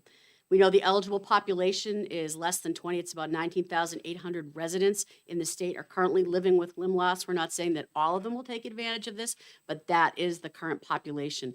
We know that 45% are already are enrolled in a fully insured commercial plan, and that 8,900 of those are adults. So that 8,900 becomes more of the population that we are looking at. We expect the utilization, based on what we know from other states, to be somewhere between 10 and 30%. And that coverage is limited to one activity-specific prostheses every 5 years per person to help contain these costs. I do want to point out, Senator Gannon mentioned diabetes, something, it is a chronic medical condition because we're talking about moving away from sedentary lifestyles, promoting activity-based lifestyles, and driving the costs down, that a lifetime cost of diabetes in the United States is $250,000 to $500,000 per person. And this range reflects early diagnosis, higher lifetime costs, and we don't want to move ourselves even further into heart disease, kidney failure, additional amputations, and vision loss. So we know what the costs are per person in the United States, and we know that it comes up to over $1 million plus a year in the state of New Hampshire in terms of treating diabetes. We can prevent progression in diabetes by promoting more active lifestyles. So with that, I will conclude my co-testimony. Happy to answer any questions that I can. If I don't have an answer, I will get back to you, or I'm sure somebody, as we always say, behind us will have the answer for me. Thank you. Representative Sullivan. Thank you, Senators, for taking my question. I have a couple questions. One is, this is just for healthcare. It sounds like, I was Googling before I asked this question, it doesn't sound like Medicare or Medicaid covers this sort of thing. Is that correct, or am I wrong on This that? bill specifically in New Hampshire is we're talking about the commercial plans, not Medicaid or Medicare. Maggie Balmer, who's here with us, who's an advocate for the Hanger Clinic, can speak more to the federal issues around this. Okay. And then my follow-up Further question, may inquire. is, we often hear, whether it's in this example or any number of things when we're talking about new mandates, how it's going to reduce costs. And I mean, I support everything you're doing, but I'm always curious if that's really true in all these cases, because a lot of times you can make the argument of how it will reduce the costs, but like presumably somebody should have looked at this, and if that were truly in the best interest of the bottom lines of the insurance company, they'd do it. So I'm curious if there's any sort of real studies on it. It doesn't mean I'm against this idea. I'm just kind of curious when that argument's made, if it's a really valid argument, because I could buy you a gym membership, but that doesn't mean you're going to use it and stay healthy, right? I'm just kind of curious on that. If I may, quickly, there's an insurance mandate review that we did that has to do with the first bill we came with a couple years ago, focused on children, and that should be able to provide you. We can get a copy from the Department of Insurance with some of the data that you're interested in. That'd be great. Okay. Thank you. Thank you. Yeah, so this is a mandate, and all the consequences of the mandate. And we have, after spending a lot of time with the ambulance, we've drilled down to realizing this legislation is only going to affect a very small percentage of the population. My experience in terms of the history of this prosthetics, and I remember the first legislation was, it's got to be like 30 years ago, 40 years ago. Oh no, way back. The issue really was the copays and deductibles. Because when, a more classic example was the hearing aids, which was every 3 years, not 5 years. And the issue was that people will just get a new one just because they keep hoping the new later greatest is going to be better, but their hearing is just declining and it's not going to help. So I noticed that you have, it's 5 years, which is, spreads it out a little bit in terms of getting the new equipment. But at that point, that 5 years, that prosthetic has no limit to what it could cost. It As far says, as cost, two things. One, the costs are high. So my legs cost around 8 to 10,000, and the top of what I'd ever want would be 14 or 15. The ones that are the 28,000 that they have here are the very highest. It's like for a high amputation, there's an extra joint. So you're going to find most of the time the costs are going to be significantly lower. What was the other part of your question? yeah, it just says, there's no limit, Oh, so- no limit to the So price like of my, this thing. my leg is. If I'm gonna buying one last- every 5 years, but there's no limit to how much it costs me. I think you can talk to the hanger, and the guy who actually does my leg is behind me. Yeah. There are, most of the stuff is 10 to 12 grand for most of the limbs. It seems to be, and there are higher end stuff for, Well, are we talking about the athletic ones, aren't we? we're talking Activities. about activities, yeah. Yeah. But my basic leg is like 8 to 10. The activity specific one, like a blade, The- which the every- curve- yeah, that curve yep, thing. which a lot of people would like to jog on that. You certainly can't jog. This thing would shoot off, and Right. it just isn't made for Right. that. So they're more Um, expensive, those? Those would be like 14-ish, 15. Okay. And those are most of what you're not gonna, I think there are motorized things and state-of-the-art strange things. So I wouldn't mind if that was a concern of yours, that you'd limit to. a Well, certain amount. I'm not sure in terms of limit, that I'm is not one of looking the to have the limits. bionic man-made. That's one of the limits. And the other limit was the cost sharing. Because these were, Well, you did ask also how long they'd last. And so like most of these limbs, after 4 to 5 years of. right. But like my leg, If you use it a lot. I can yeah. rehab this when I'm done, and maybe if I'm lucky enough to be down with Representative Walsh at a pool, I'll have a swimming leg. They can rehab them and use them again. So it's not going to be so good for walking, but I Right. can have other functions for No, it. I'm, so the other is, when I say cost sharing is that we don't want you, that if how do I say this nicely? Let's say you're not really using it as much as you should or could, so that after that 5 years, it really hasn't worn out. And so the idea that the deductible, cost sharing should kick in and to make sure that you really are committed to this new device rather than it's because you can get it so cheaply. You can get Yeah, it I for- wouldn't mind if for you amended free. it to have something saying that, For the free. device looks unused. I shouldn't be getting another one just to put it in the closet. Yeah. I don't think too many people would do that, but I do understand the costs, and Right, if so if that, you you had know, something, a limitation on that, Right. sure, that would be fine. Okay. Yeah, because usually this is under the durable DMA, durable medical. durable medical. See, I know a little bit about insurance. You know You do know it. Sad more than little. And so that was like capped at 300. I don't know. It was a pretty low number. So I'm just saying that at the end of the day, that we want to make sure that there is, when you talk about the skin in the game. Sure. Okay. Is no, we're not looking for a leg up. We're looking for that you really you have some skin, Sure. and that you're really committed to getting this new one, and rather than just because we let you get a new one every 5 years. That seems like a very reasonable request to add into that, sure. All right. Any other questions from the committee members? Representative Hunt, as always, great to see you. That's right. Have a good day. I'm getting a feeling, I think I almost met all the senators who are all former House members. I get to know Just about. everybody. They're all. We can come with a list if you'd like. Thank you all. Thank you very much. All right. Thank you. Okay. Am I doing the right number? Okay. So DJ, you should be next.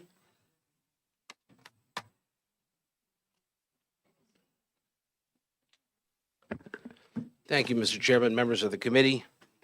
Just as a warning, you're going to be stuck with me all afternoon. This is one of three. I'm up before you today to speak about. That means I did my job right in terms of scheduling. That's bills. true. That's true.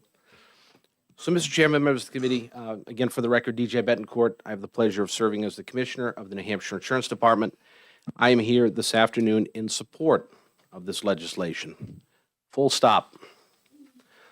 No amendments that I see are needed. We've done a lot of work on this topic over the past several years. And as you know, and certainly Representative Hunt knows, I have been a pretty consistent and staunch opponent of mandates. I believe that they are very problematic policy because of the cost implications that are associated with it. However, there are exceptions to every rule, and this particular piece of legislation is one of them. The reason for that is because of how it is drafted and how carefully and narrowly tailored the proposal is. So when we have a mandate, as you've all heard me say, my biggest concerns relate to cost. So the fact that there is a provision which you've heard cited, which limits the ability to get these prosthetic devices to one activity-specific prosthetic device every 5 years, is an appropriate guardrail against abuse or overutilization. The second, as you know, I'm always worried about the impact of federal defrail, which is to say when states add additional mandates over and above what was in existence prior to the ACA coming into effect, the states are subject to defrail, which is essentially a check right out of the state's general fund to the carriers to defray the cost of that mandate. As you will note in this particular proposal, the mandate applies to group plans, not individual market plans, so it sidesteps the defrail threat. Further, as you heard referenced, my concerns around costs are further alleviated by the fact that we did do a comprehensive cost study on a proposal of this kind that was related specifically to children a few years ago. And you heard some of the results that came out of that study, which show that the universe of individuals would be very narrow, and of that, those who would actually seek to take advantage of the benefit are some smaller subset of that. So in my estimation, this is something that the system can absorb without putting anything that would show up bottom line with premiums. So for me, as I've said, mandates are very problematic public policy, but some, such as this, I think are justified when the need and benefit is clear, the scope is narrow, the impact is meaningful, and the market can absorb it without disruption or cost pressures. And this particular proposal, in my mind, meets all four prongs of that category. I'll conclude by just pointing out a couple of things that came out of the questioning from Representative Hunt. So he was concerned about people every 5 years trying to go out and get the latest and greatest, most expensive prosthetic that may be on the market.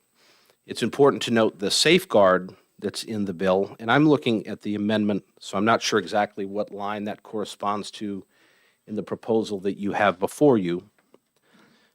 But it notes there that this particular mandate is going to be subject, so coverage under this section shall be subject to such other terms and conditions of the policy that may apply. It may have been factored into the, okay. I have the amendment as passed by the Senate. It's since been incorporated into the version that you have. Sorry about that.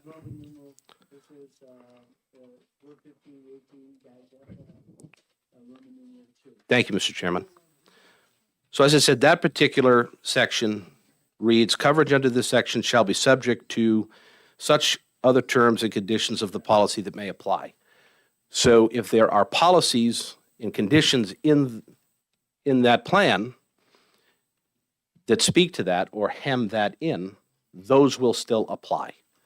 And I can assure you that the carriers will adjust the terms and conditions of their policies to guard against the type of thing that Representative Hunt was speaking to. The other thing that he raised was the topic of cost sharing. Again, the very next, the very next section says that, wait a minute, I lost my spot here, hold on. The bottom line, medically necessary prosthetic devices shall not be subject to any annual limits. So what that means is cost sharing is not prohibited if it is not determined that the prosthetic device is medically necessary. So it will be subject to cost sharing, Representative Hunt, unless the prosthetic is found to be such that it is medically necessary. That's the only time that the cost sharing would be prohibited in these types of circumstances. So I think the two senators spoke to the proposal quite well before me, so I'll stop here and take questions. Representative Walsh looks like she might have a question.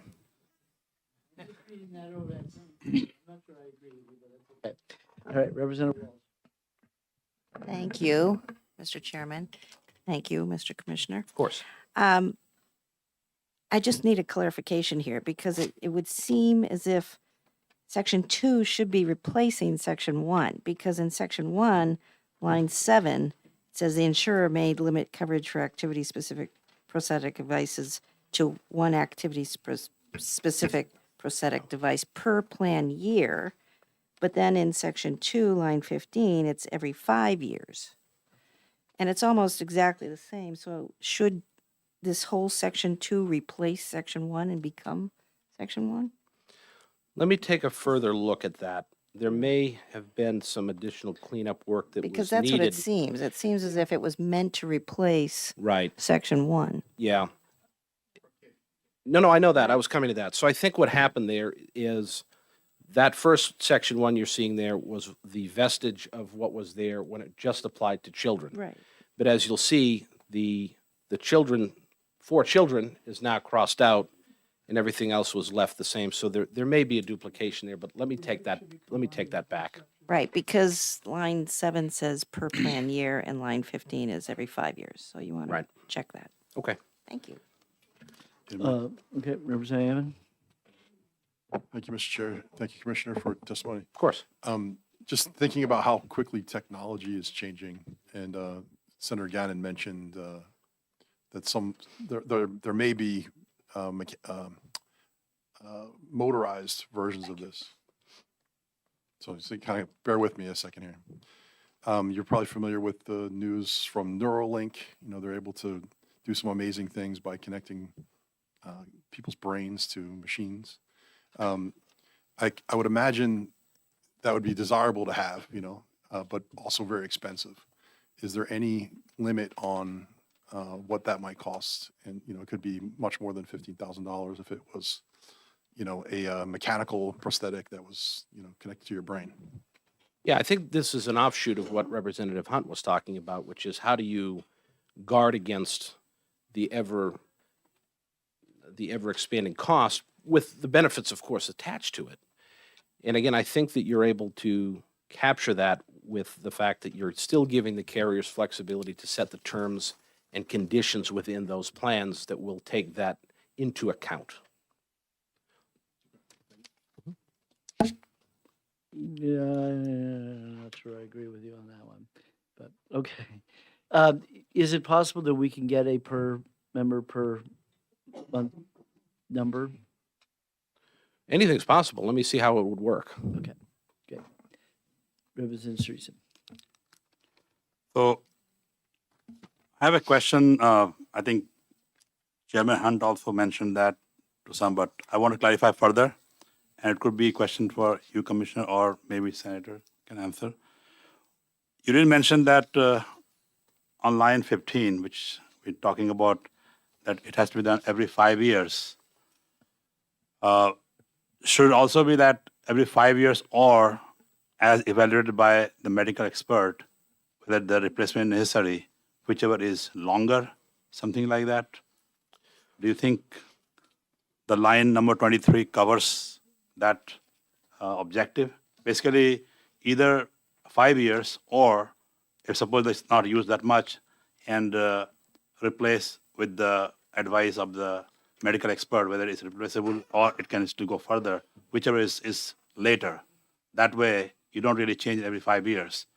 Will the line number 23 on the first page, will that cover it, this objective, or are we talking two different things? If I understood your question correctly, I think there's two things that I'm hearing implicated there. Just to clarify, what the proposal says is that the individual could seek out the new prosthetic once every 5 years. There's no requirement that it be given. You know, if you get your prosthetic, you know, every April 1st, you know, you're not going to get a new one in the mail every 5 years on April 1st. You're going to have to seek out the opportunity to get the upgraded one or a replacement if you're happy with what you have, but it's just worn down a bit. If I understood the other piece of it, you're concerned about, I think, you want to make sure that it's very clear that if the device is medically necessary, that it's not scooped up into the once every 5 year. Yeah, if the device provision. is still working perfectly fine, if the medical expert thinks that the device is running fine as it is right now, Oh, the existing existing one. device running I fine, see. then do we have to get it every 5 years, or can it be that period or later? You know, like 5 years or whatever is decided by the medical expert later. You know, like that way it could like maybe the device can expire after 7 years. You know, the life of that device or usability of the device, you know, goes back after 7 years in this example, for example. Then it could be 7 years. So should have some clause like that so that, you know, people don't have to get it every 5 years, even if the device can stay longer than 5 years. That was the premise of the question. Yeah, I understand the point you're making. And again, if I understand it correctly, I think the challenge you're going to run into is, you know, how do you determine if it's still good, up and running, of high quality, and not? So you could potentially have a disagreement between the individual who has the device, who is saying this thing is worn down, it's, you know, not as bouncy as it used to be, or whatever, and it's beginning to be uncomfortable for me to use it, versus a doctor who may look at it and say, well, this looks perfectly fine. And then the question becomes, well, who makes that determination when there's a disagreement? So you kind of open up a complexity there that you'd have to think very carefully about how you'd resolve those types of disputes, which I think the proposal sidesteps entirely by simply having the one every 5 years provision, again, with a safeguard in there that if the device is medically necessary, that they can seek that out and have it covered. Quick follow-up, gentlemen. No, listen to what he just said. Yeah, Okay, I got the 5 that. years is there because we're not going to ask a doctor or I guess the prosthesis, you know, stuff, that they have to make an evaluation of whether this is appropriate or not to get another one. That's why the 5 years is there. And Yeah, that I got that yes, point. They're I going to mean- get a new one every 5 years, whether it needs to be or not, because that's what we write into the statute. Yeah, but then how is line 23? What is the role of line 23 on page 1? Because you're also saying that the repair or replacement of prosthetic device that is determined medically necessary or unnecessary for maximizing the enrollee's ability to engage in a specific activity. So who is determining that? That would be the doctor who would determine. Well, just now you medical said doctor is not necessity. required to. They'll determine After the 5 medical, years. they'll determine the medical necessity of whether or not the individual needs the prosthetic. In the beginning. What's that? In the beginning, the first time, but how about replacement after 5 years? That's not the point. This is covered benefits. This is every time you're getting one. No, it says repair or Covered replacement. benefits anytime. This is a new paragraph. No, it says repair or replacement. I It doesn't say new. He just said new. I understand for new, you need medical necessity. Understand that Yeah, part. sure. But when you mention line 23, it says the repair or replacement of the device is determined medically necessary or is necessary for maximizing the enrollee's ability to engage in specific activity. That means Yeah. you are asking them to reevaluate every 5 years, right? So I think I better understand the point you're trying to make. So I think what he's saying is when the individual gets the prosthetic, so they get it under the mandate the first time, and then something happens, it breaks down, whatever. They're looking to go back to the doctor and have it replaced. Now, if a determination is made that maintaining that, keeping that device is medically necessary. And I'm going to throw out a hypothetical that I can think of just off the top of my head to illustrate the point. If somebody is severely overweight and gets one of these prosthetics, and over 2 years, they've dropped a significant amount of weight, they've been able to come off certain medications to treat their obesity, maybe diabetic medications that they've had, that they're now able to ratchet down as a result of the physical activity and the weight loss. And that thing breaks after 2 years per se.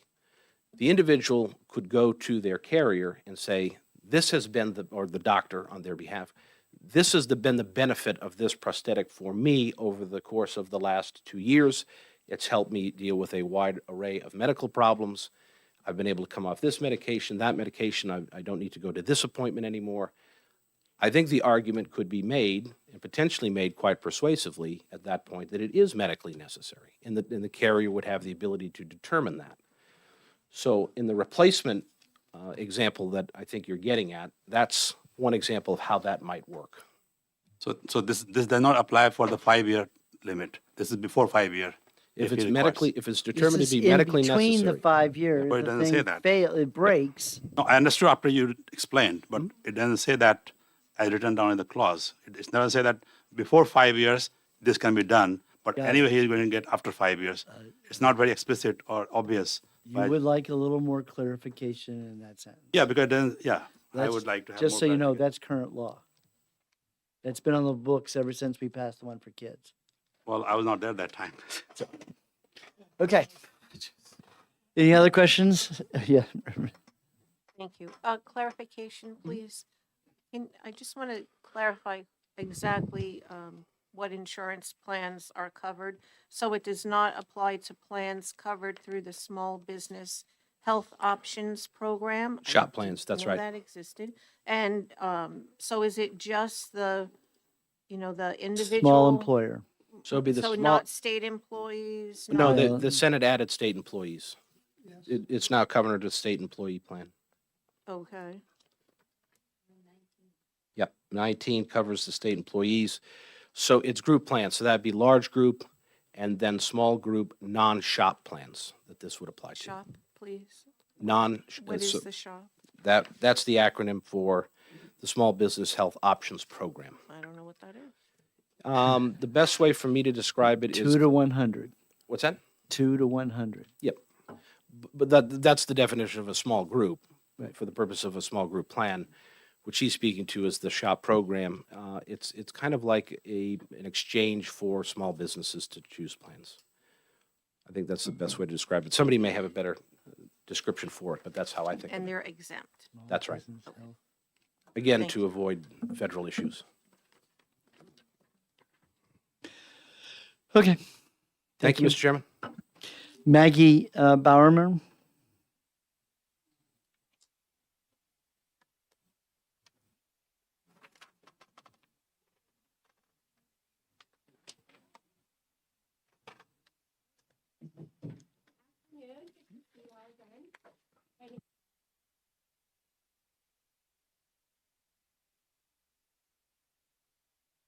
Can you hear me better now? Yes. So I'm Maggie Bomber. I'm here on behalf of the So Everybody Can Move initiative, which is a national initiative. So just to give a little context to this particular bill, it's one of over 28 that we've introduced across the country. 12 states have passed the law so far, and we're hoping that Kentucky will be passed here in a moment. It's been sent off to the governor for signature. So I want to address a couple of things that you all have raised questions about. But first, I also wanted to recognize that today, April 1st, marks the start of Limb Loss and Limb Difference Awareness Month. And a few weeks ago, Senator Gannon and I met with Governor Ayotte to sign the proclamation. So it's a timely time to be speaking to you all about this particular legislation. I, too, am a person with limb loss. I'm missing my arm below the elbow.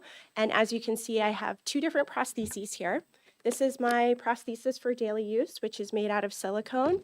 It's a model of my SoundSide arm transposed and allows me to, pick up things bimanually. I can wash this hand normally. It helps me to fit into my clothes and be symmetrical, drive my car with this arm, but it's not designed for physical activities like yoga, skiing, weightlifting, all things I like to do on a weekly basis. So this prosthesis helps me to do all of that. This end piece here is called a terminal device, and we can swap out different terminal devices here so that I have one that would wrap around a barbell, for example. This one I use for yoga.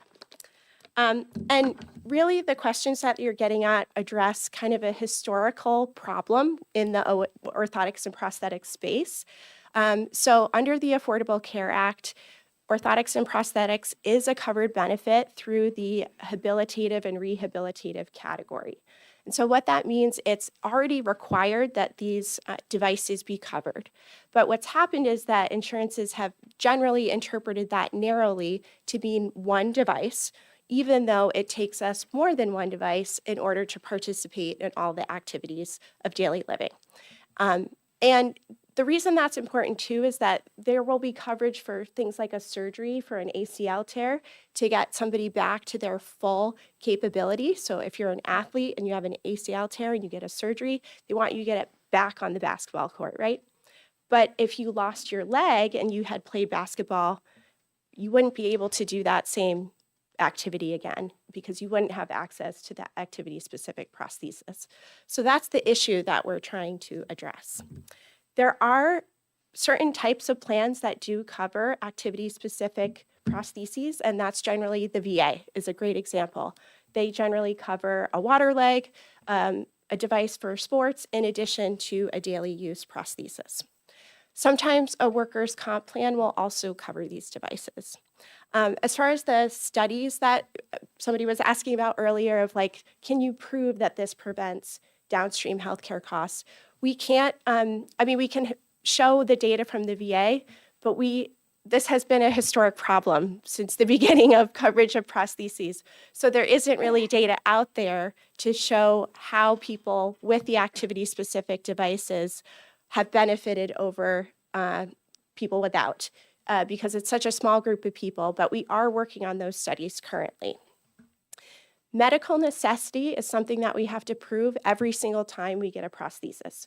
So whether that's a daily living prosthesis or an activity-specific prosthesis, we have to see a physician to get a prescription. That physician has to write notes that are specific to show why it's medically necessary for us to use this device and how this particular device will serve that particular need.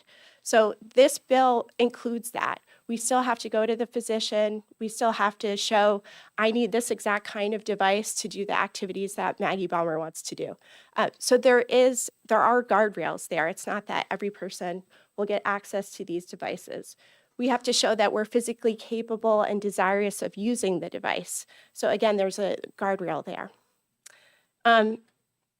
As far as the number of devices that we might want to get, this is an arduous process. So we go to our physician, we get a prescription, we go to our prosthetist, we wait weeks and weeks to get our device. They have to do a mold of our limb and get the socket just exactly right.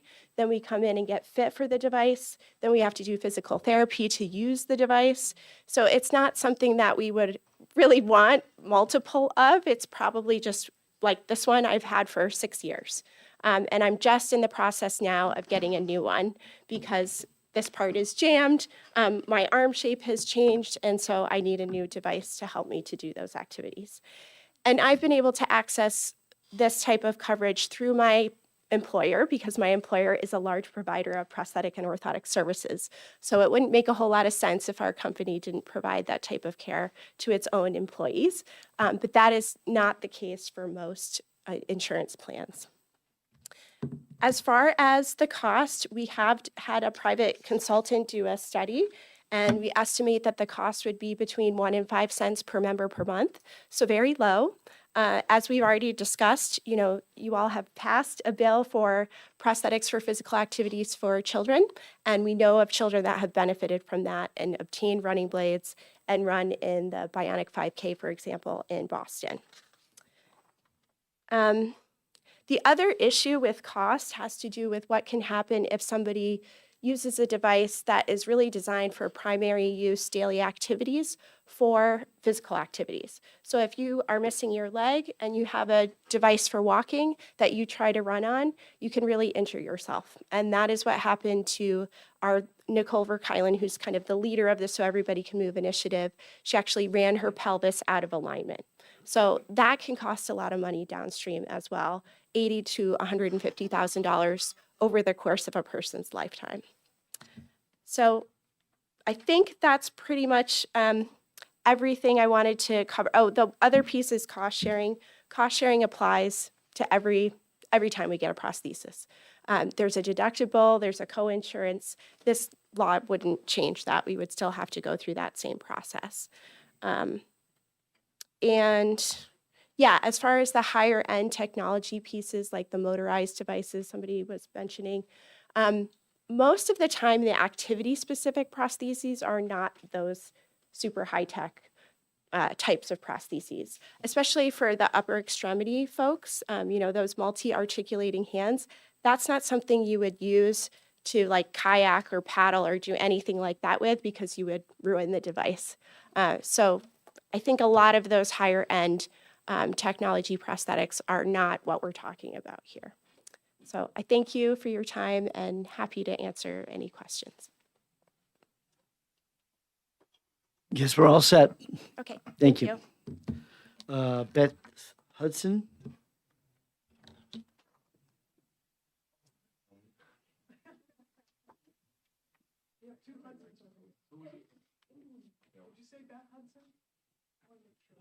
Yes. Yeah. Well, I can see I have another one, Hudson Hammer, after. So. We got lots of Hudsons.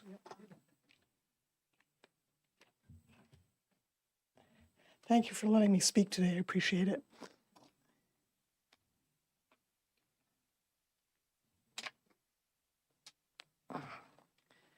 My name is Beth Hudson. I've been a New Hampshire resident all of my life. And I took a few years off to go to college and got away and came back. I became an amputee from a very severe motorcycle accident 9 years ago and became an amputee 8 years ago. I'm left below the knee, but I have significant damage to my left thigh, which is why these are with me at all times. I'm not going to talk about costs because I think we've done a good job with that, but I want to give you my personal perspectives about a couple other things. I am very active. I hike, I walk. I bike, I swim, and I snow ski. Don't have to worry about the snow skiing. My bike is actually, I have to use another leg for that, but I use a previous leg for that. That's perfect. But swimming is my jam, and I'm pretty sure I was a mermaid in a past life. I'm going to come around back to that in a minute. And so when I first started swimming, I did not have a dedicated swim leg, and it was very difficult for me to get in and out of any body of water. The pools that I lived near did not have an ADA seat that put you down in the water, brought you back up. So I had to have help with staff to help me get in and out of the water. Getting out of the water was very difficult. It was scary, it was dangerous, and it was exhausting. Through my prosthetist, I was able to be gifted a water leg from the Manton Foundation, which is managed by Spalding in Boston. I have had this leg for 6 years. I couldn't bring her because I couldn't figure out how to carry her up here. But the other day I was in the deep end of the pool and it fell right off. Because as Maggie said, your limb changes and things happen. And my socket, which I don't know if you can see, it's the hard part up here. This part right here does not fit me anymore after 6 years. The bottom part, the metal part, the foot, all fine. So what do I need? I need a new socket. I don't need a whole new leg, but I cannot afford a socket out of pocket. There is no way I could afford that. So passing this bill would allow me to safely get back in the water. Swimming for me is something that helps my joints, my skeletal system, my nervous system, all of which were shot during my accident. And so being in water and being without gravity, so to speak, is very helpful for me from a health point of view and from an emotional well-being point of view. Okay, so what has that leg allowed me to do? Get into any body of water, ocean, lakes, rivers, streams, whatever. It has allowed me to go to San Diego and do a 1-mile open water swim for charity. Couldn't have gotten in the water without that. The one thing, more than anything, that allowed me to do was to go to Weeki Wachee, Florida, and go to mermaid school. Told you it was going to come back to that. And without my leg, I would physically not have been able to do something that brings me great joy. But swimming is how I stay in shape, stay away from my doctor, stay away from the hospital, from the emergency room. It helps with my chronic pain, everything. So I really hope that you will pass this bill for those of us in this very small group. I hope that none of you ever have to join this club, but if you do, we're here to support you. Thank you very much. Great, thank you. Chair will call on Hudson Hammer.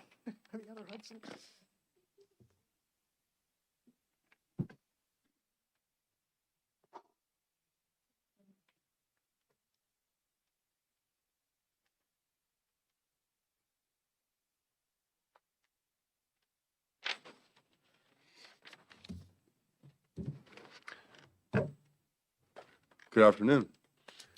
Good afternoon. My name is, sorry. Thank you for the opportunity to speak in support of SB 408. My name is Hudson Hammer. I'm a New Hampshire resident and a recent amputee.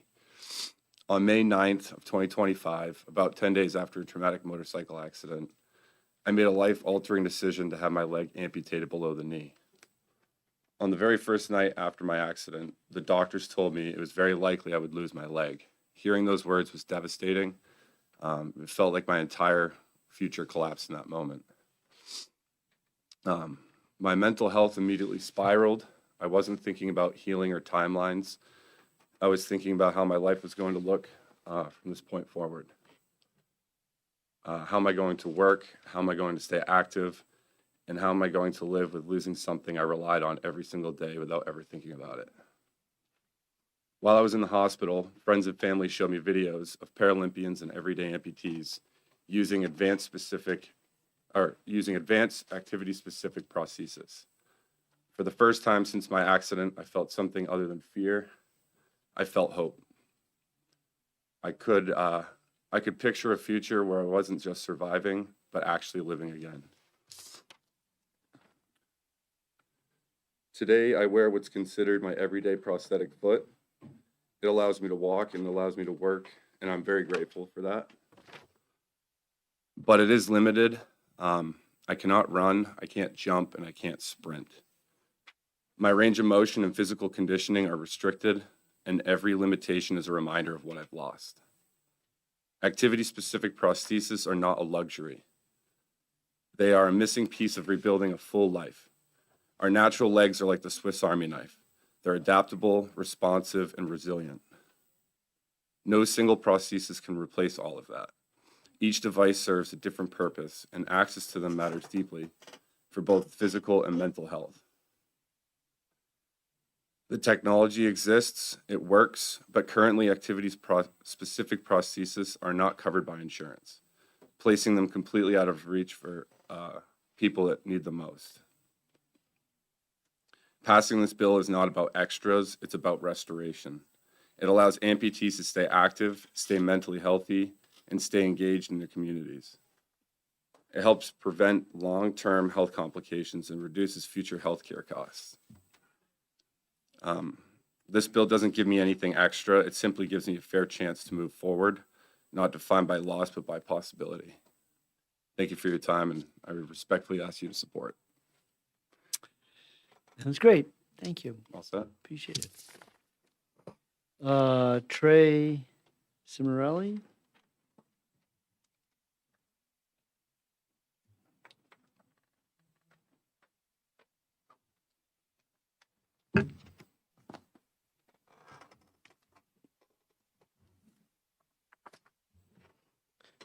Good afternoon, Chairman and members of the House and Consumers Affairs Committee. My name is Trey Cimarelli, and I'm a certified prosthetist orthotist with 4Motion Clinic here in Concord. I work right across town. Thank you for the opportunity to speak in support of Senate Bill 408 and the So Everybody Can Move initiative. While I'm not originally from New Hampshire, my wife and I moved here about 2 years ago, specifically because we were seeking an opportunity where community and recreation are a part of our everyday life. We just recently bought a home in Henniker, and we're looking forward to raising a family and calling New Hampshire home for many years to come. I take a great deal of pride in caring for the local community through my clinic here in Concord. I chose this profession because I believe deeply in mobility, not just the ability to walk, but as the ability to live fully and stay connected to the activities and the people that matter most. My mobility is incredibly important to me. Being active outdoors is how I stay healthy, both physically and mentally. And when I am fully healthy, it allows me to be present in my work and to positively contribute to this local community in many ways. And that's exactly what we want for our patients with this bill. Not just basic movement, but full participation in life. You know, someone once explained it to me kind of the way that Maggie brought up. If I was to tear my ACL while skiing, my insurance would cover everything from my surgery, my physical therapy, a custom brace, just so I could get back to the activities that I like to do. So the question is, why is recovery and prevention supported for able-bodied individuals like myself, but not for people with limb loss and limb difference? Currently, insurance companies cover only one prosthesis. So as clinicians, we're therefore forced to design that device for daily walking so that these individuals can get back to work and their daily activities. These devices are not built for higher impact activities like running, jumping, weightlifting, skiing, those types of activities. Asking one device to safely allow people to walk and engage in their recreational activities is not realistic, and in many ways, it actually increases the risk of injury, overuse of the sound limb, and potential skin breakdown to the residual limb. We already recognize here in New Hampshire that children deserve access to activity-specific prosthetic care. We worked really hard to get this legislation passed in recent years, and we're really proud of it. Senate Bill 408 would extend that same common sense preventative approach to adults who want to stay healthy, remain employed, and care for their families. Adults like Hudson. For perspective, the majority of patients who come to see me for a prosthesis, their amputation was caused by diabetes and dysvascular issues. They still have to meet the requirements in order to get an activity-specific device, and most of them won't qualify. They're just simply trying to walk through their home and through the grocery store. Okay, Senate Bill 408 is seeking to support individuals like Hudson who want to stay active, regain their mobility, and positively contribute to the community. From both a human and a healthcare perspective, this is the right thing to do. Supporting physical activity reduces the risk of secondary conditions like arthritis, cardiovascular disease, chronic pain, and depression, all of which are far more costly to treat over time than covering these initial devices. So where I work at 4Motion, our mission is not just to help people walk, but to truly help them move toward the lives they want to live. Senate Bill 408 would allow us to provide care that truly supports long-term health, independence, and quality of life for these individuals here in New Hampshire. I strongly urge you to support this, and I would welcome any of you to come visit me in my clinic in Concord if you want to learn more about what we do on a daily basis and improve the lives of the local community here. I'd be happy to answer any of your questions. Great, thank you. We do have a question. Thank you for your testimony. Because you're in the industry, Yeah. are you familiar with the pricing of these different? Yeah. So I have a question about Medicare coverage. Yeah. What level does Medicare cover? You know, I'm guessing it's not sufficient, but what multiple of the Medicare coverage would be sufficient? See my question? So I'm not totally understanding your question there, like in terms of like these other plans, what percentage of Medicare do they covered? Just Medicare itself. Does Okay. it cover, does it fully cover? Activity-specific devices? Yeah, Not right now. not right now. Does it cover it at all? They have to be medically necessary, and currently, most of these devices, under the current legislation, they don't include them as medically necessary, and that's what we're trying the to argue difference, here, is that these devices should be medically necessary for our patients. So comparing these two mandates that we've had, one starts with Medicaid and hopes to get insurance to pick it up. Right. And this one, insurance is picking up, and then they hope that maybe Medicaid. Okay. Thank you. Okay, Jason Lala, and I sure hope you won't take 10 minutes.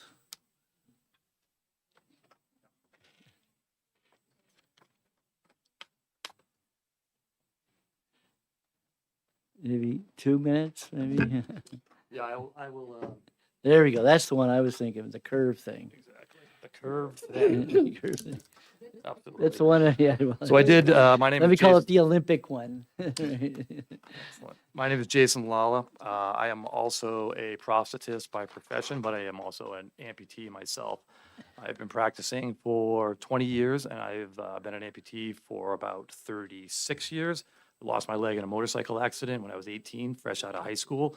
I did have a long speech that I had written up, but I think it's going to repeat a lot of the information that you've already heard and a lot of the stories that you've already heard. So I'm going to try to condense this because I'm sensing that everybody wants to move forward with this. But I will speak again. I'm going to reiterate the mental state that I was in as an individual, as 18 years old, who grew up an avid hockey player, lacrosse player, very active outdoors, and all of a sudden my life was turned upside down. What does that mean for me? What am I going to be able to do? The taxing, the depression and everything else that starts to set in because of those issues, that big unknown. As we stated before, obviously there's a lot of costs that are associated with this. And really what we're trying to show, amongst other things, is that we have huge issues in this country right now with obesity, with heart disease, with depression. All of those things have incredible implications financially on insurance companies. And we know that there are hundreds of studies out there that being active is one of the most basic ways of staving off some of these diseases. The problem is, as previously stated, that an everyday prosthesis, so to speak, does not allow individuals to do a lot of these activities that we're discussing. You saw Hudson walk up here. I don't know if you were able to see his prosthesis, but that was a prosthesis designed for everyday use. He can walk on that. He can probably walk on, not even train for that. He could possibly run a short distance, get out of a way of a car, but he's certainly not going to go out and go on a jog and do any of those type of things. That would be a activity specific prosthesis such as this, which is a running blade for a below the knee amputee. Blade. It's a blade. It has an incredible amount of shock absorption to it and flexibility to it, and provides an incredible amount of energy. So it takes stress and strain off of the joints, the rest of your body, and allows individuals to compete in things like marathons or just going out and just jogging for a few miles a day. I will also would like to kind of address some of the other issues that kind of came up. I was taking down some notes. You had brought up like the neurobionic technology. Really, when it comes to activity-specific prostheses, again, I'm a user myself as an above-knee amputee. Most of these devices, if not all of them, are not motorized bionic-controlled devices. I've looked through various different claims that we have for individuals over the years that we were able to provide activity-specific prostheses for, and usually for an above-knee prosthesis, which would include a socket, a knee, and a foot, oftentimes, like even on the higher end, we're talking like $20,000 to $25,000, maybe in that range. And for a below-the-knee prosthesis, that turns out to usually be around $13,000 to possibly $15,000, maybe even less than that. I'm just kind of looking at some of the more expensive ones that we've worked with in the past. So the other side of that is I think we were given numbers that there was approximately, was it 24,000 people living with the amputation in New Hampshire. You have to also consider, like, out of those 24,000 people, amputations can be everything from fingers to a partial hand to a partial foot.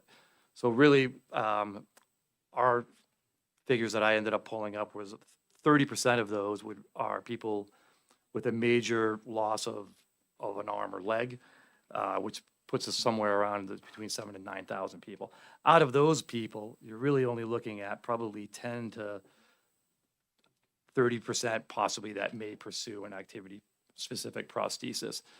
Some of the issues, medical necessity, there are fail-safes for some of the issues that you were bringing up.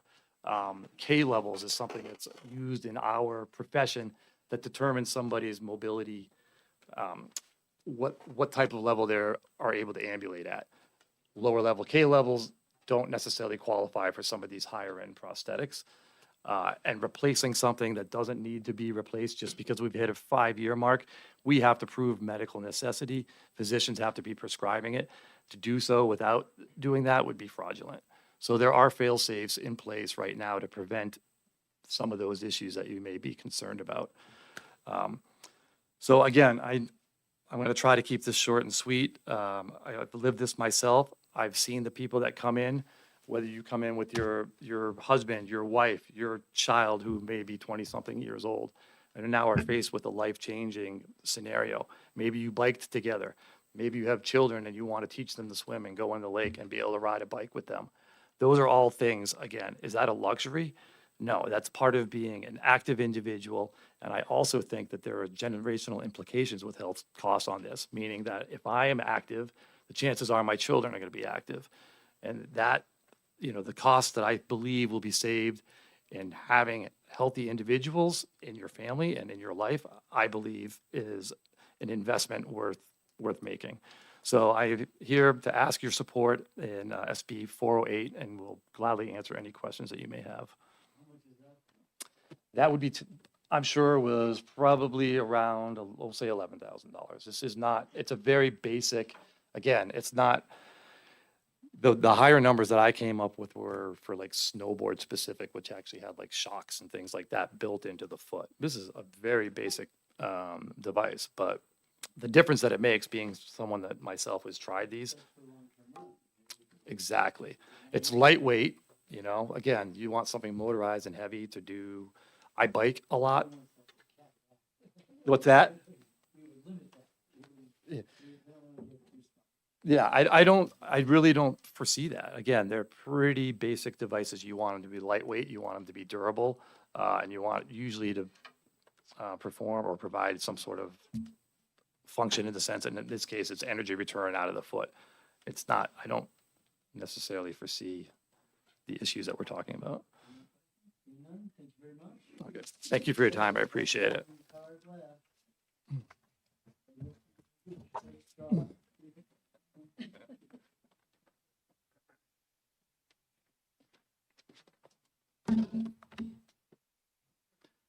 Thank you, Mr. Chairman, members of the committee. For the record, Peter Bragdon, recovering state representative and state senator, senior policy advisor at Pretty Strategies here in Concord, here today representing Harvard Pilgrim Healthcare, the state's not-for-profit health insurance company. Just to address a couple issues I heard come up, Representative Walsh was asking about paragraph 1 and 2. So paragraph 1 was the statute passed a few years ago for kids, and that's one new one every year because the kids are growing, things are changing. So the paragraph 2 applies to adults, one every 5 years is how it's structured. I don't think the intent was to replace it. I think it was to leave the kids at 1 and adults at 5. Yeah, I think so.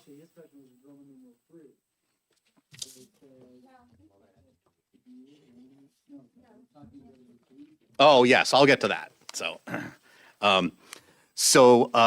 let's see. And DJ, I think the commissioner did a good job addressing the issue of the cost sharing and the terms and conditions, putting some kind of cap on the upper end of some of the extreme ones. So here today representing Harvard Pilgrim Healthcare, as I mentioned, the non-for-profit health insurance carrier. As with all the other carriers in the state, I believe, we already cover medically necessary prosthetic devices. Medically necessary are devices that enable our members to perform activities of daily living, which is a defined term within, I believe, even the federal regulations about what's included in that. And that coverage includes the maintenance, the repair, and when needed, replacement of the device. Oh, here today, by the way, in opposition to Senate Bill 408, if you hadn't figured that out. Senate Bill 408 would mandate coverage for prosthetic devices beyond those deemed medically necessary. We're not disputing the positive aspects of activity-specific prosthetic devices that you've heard today about the benefit it provides to the people that have that. But we urge the committee to consider the impact of such a coverage mandate on the health insurance marketplace. My main focus, I think, will be two areas. One, the effect of coverage mandates, spoiler alert, increased costs, and then the effect of those higher premium costs on the marketplace itself. So first of all, the cost impact. For some background, rates in the group markets went up an average of 15% or so last year, some as high as 35%. So for employers looking to be able to afford insurance, cost is an issue for them. And the rates went up because the costs went up. According to the bill's fiscal note, the annualized fiscal impact of this will be up to $12 million per year. Now, I heard one of the prior speakers say that the cost was between 1 and 5 cents per member per month. So 5 cents per member per month in the group insurance market. There's 145,000 covered lives in the group insurance market. 5% per member per month would be a total revenue per year of $87,000. The fiscal note estimates this bill will be $12 million, so it's nowhere close to 1 to 5 cents per member per month. In fact, at $12 million per year, divided by 145,000 covered lives in the group market, we're looking at a yearly cost of just under $85 per person, or for a family of four, $340 is the extra cost. Who pays for that extra cost? As I've said here many times before, but I don't think I've used the phrase this year, there is not an insurance fairy that shows up and pays this difference. Those differences are made up via premiums, and I respectfully would disagree with the commissioner who thought that these would not show up on the bottom line. This is a significant cost to those who have to pay the premiums, in this case, the employers. So one issue to consider is just overall, okay, is it worth or should everybody pay $350 so a percent of people can have the improved life that these devices give? But the other issue is, what is the effect of those higher premiums? Because we want as many people as possible to have high quality health insurance coverage. But the higher the premium, the more likely it is the employer reduces coverage. The employer, in fact, I said 145,000 is the number of covered lives in the small group market. That's down 12,000 from the year before. Why are people leaving? Because the costs are going up is one reason. The higher premium, the more likely is the employer reduces coverage. Either they stop providing health insurance coverage for their employees, and maybe they tell them to get their coverage off the individual market, and maybe they pay something towards that. And by the way, this type of bill creates an incentive for that, because since this mandate's not in the individual market, then those individual plans are going to be even more attractive, financially speaking. And if they do keep the insurance, then more likely they're going to increase the cost share for the employees, i.e. Higher deductibles, higher copays. And what happens when you have higher deductibles and higher copays, people who are on a budget, individuals who are on a budget, they're more likely to avoid or delay proper medical care, and they're more likely not to follow the medication and dosing instructions. So, and then of course there's future effects. So if people leave the small group market, there's less people in the market. As rates go up the next year, there's less people to absorb those rates. So the rates go up even higher, which means next year even more people leave, and you get in this vicious cycle of people leaving because the costs keep escalating. So in short, higher premiums mean people without coverage or people with lower quality coverage. So the balancing test as legislators, and speaking as one who sat in these chairs before, you need to balance from a policy perspective the risk of people losing their health insurance and or not being able to afford their proper essential care versus a coverage mandate to benefit a relatively small number of people. There are a couple of logistical items within the bill. One is there's a restriction, and this was an attempt to cover costs, and I appreciate the work, and as Senator Prentice mentioned, we definitely worked with them on this to try and make it better and take care of things. Not that we were in agreement in the first place, but at least to make it as workable as possible. But one of the limits in there talks about one activity-specific device every 5 years. If somebody joins Harvard Pilgrim Healthcare this year, we have no idea what happened in the last 5 years because they were with another carrier. So that cost limitation there is not as effective because we have no idea of what has happened in the past. And finally, as with many other things, this affects group plans only. Individual plans are not included because the state would have to pay the cost. They did include the state employees this time, which is good, but does not include large health self-insured companies, no Medicaid, no Medicare, doesn't cover the risk pools for our municipal employees. So this really only covers about 20% of the covered lives in New Hampshire. And finally, last but not least, we think it's a slippery slope. When the legislature starts passing policies to mandate coverage for non-medically necessary devices and services, not only does it increase the cost and the premiums, but it opens the door. So next year, they'll say, well, you did it for this, we should do it for that. So from our perspective, we currently cover prosthetic devices when medically necessary. And oppose Senate Bill 408 extends that to devices that are not medically necessary and provides a significant cost to the insurance market to benefit a small number of people. Happy to take any questions. Representative Burrows. Thank you. Thank you for taking my question. You said that there'd be no way of knowing what had happened before, if, in terms of 5 years. Don't we have medical records? Well, so the provider would have medical records. However, Pilgrim would only have medical records for those who had our services in past years. So if they came from another carrier, we would not know necessarily what that was. Yeah, in other words, most of us change our insurer. I know, but more often than can we you want. not request medical records from No, another? HIPAA violation.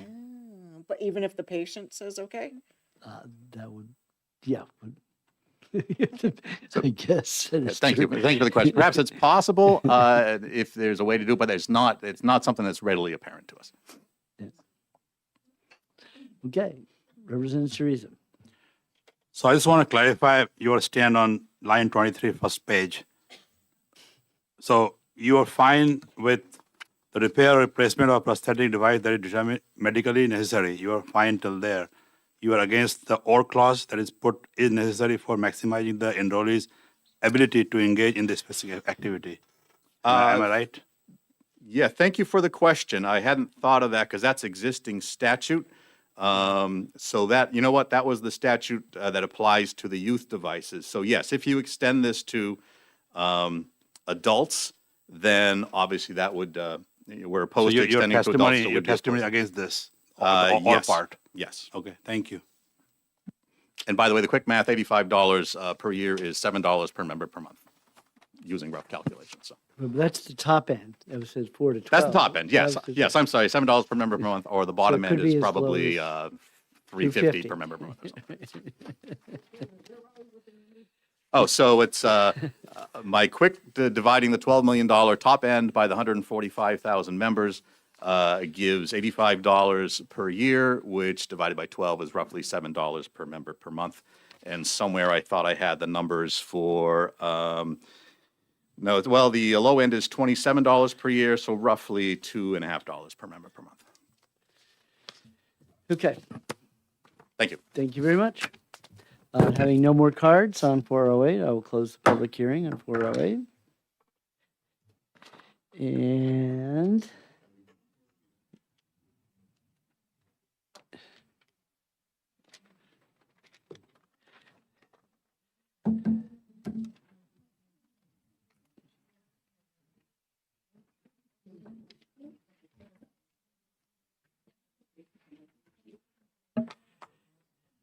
okay, I need some cards.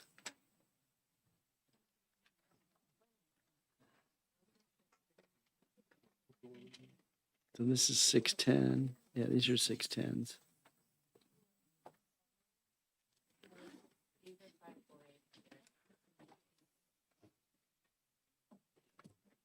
Okay, all right. Do I have a sponsor?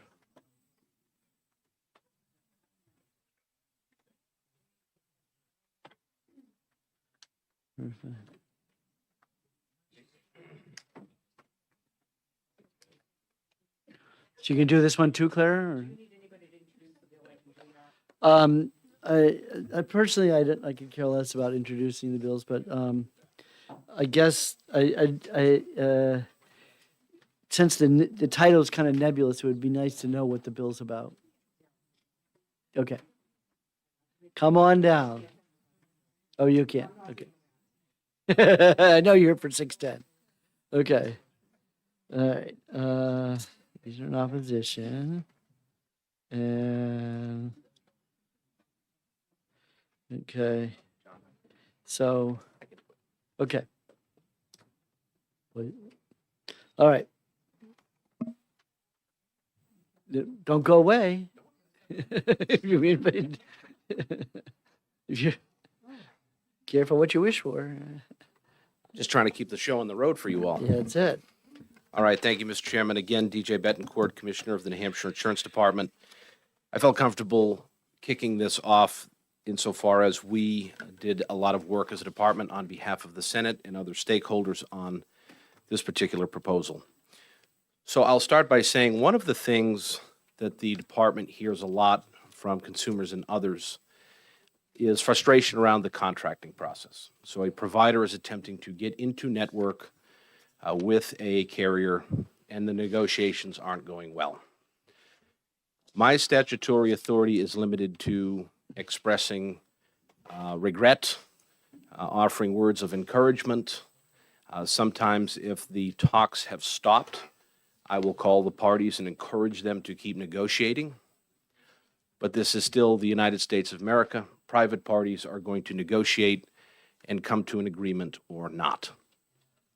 In this particular case, though, when you're talking about major providers who are in negotiation, vast majority of the time we're talking about trying to renew their contracts for 1 to 3 years is typically what we see. There are provisions that are in place that require the carrier to notify their insureds if it appears as though they're going to go out of network with a particular provider because they're not able to come to terms on a new contract. So I'm actually speaking to the bill in reverse order of the section, so bear with me. One of the things that concerns me is the notice provision is intended to alert consumers to the fact that their particular provider may no longer be in network. And there are provisions that are in place that should be spelled out in terms of continuity of care. The carriers have a requirement to transition those individuals to another provider that is in their network. So the notifications are intended to be informational in nature. From time to time, however, those notices, which are legally required, do provide that information, but also kind of sort of take on the look and feel of a campaign piece to rally the public to their particular side in the negotiation. Because when you get to the point where the notifications have to go out, it means the clock is really running down. Things are not materially moving in a positive direction. Somebody's got to really reassess their position within that negotiation. The consequence of that is that the public gets drawn into a private contractual dispute. People understandably get very, very alarmed. They panic in some cases. And it does no positive benefit to the overall negotiating environment.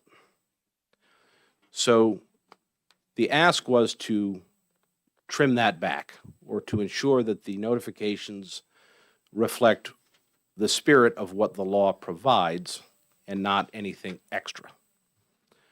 So to do that, I came up with two concepts, and the carriers can choose between the two concepts. Concept one is they can design their own notice, they can write up their own notice and submit it to the department for review and approval. And there are provisions in there as to how quickly we must turn around that review and approval. If it doesn't meet muster on the first review, there's another provision in there that lets them go back and redraft it. So that's option one.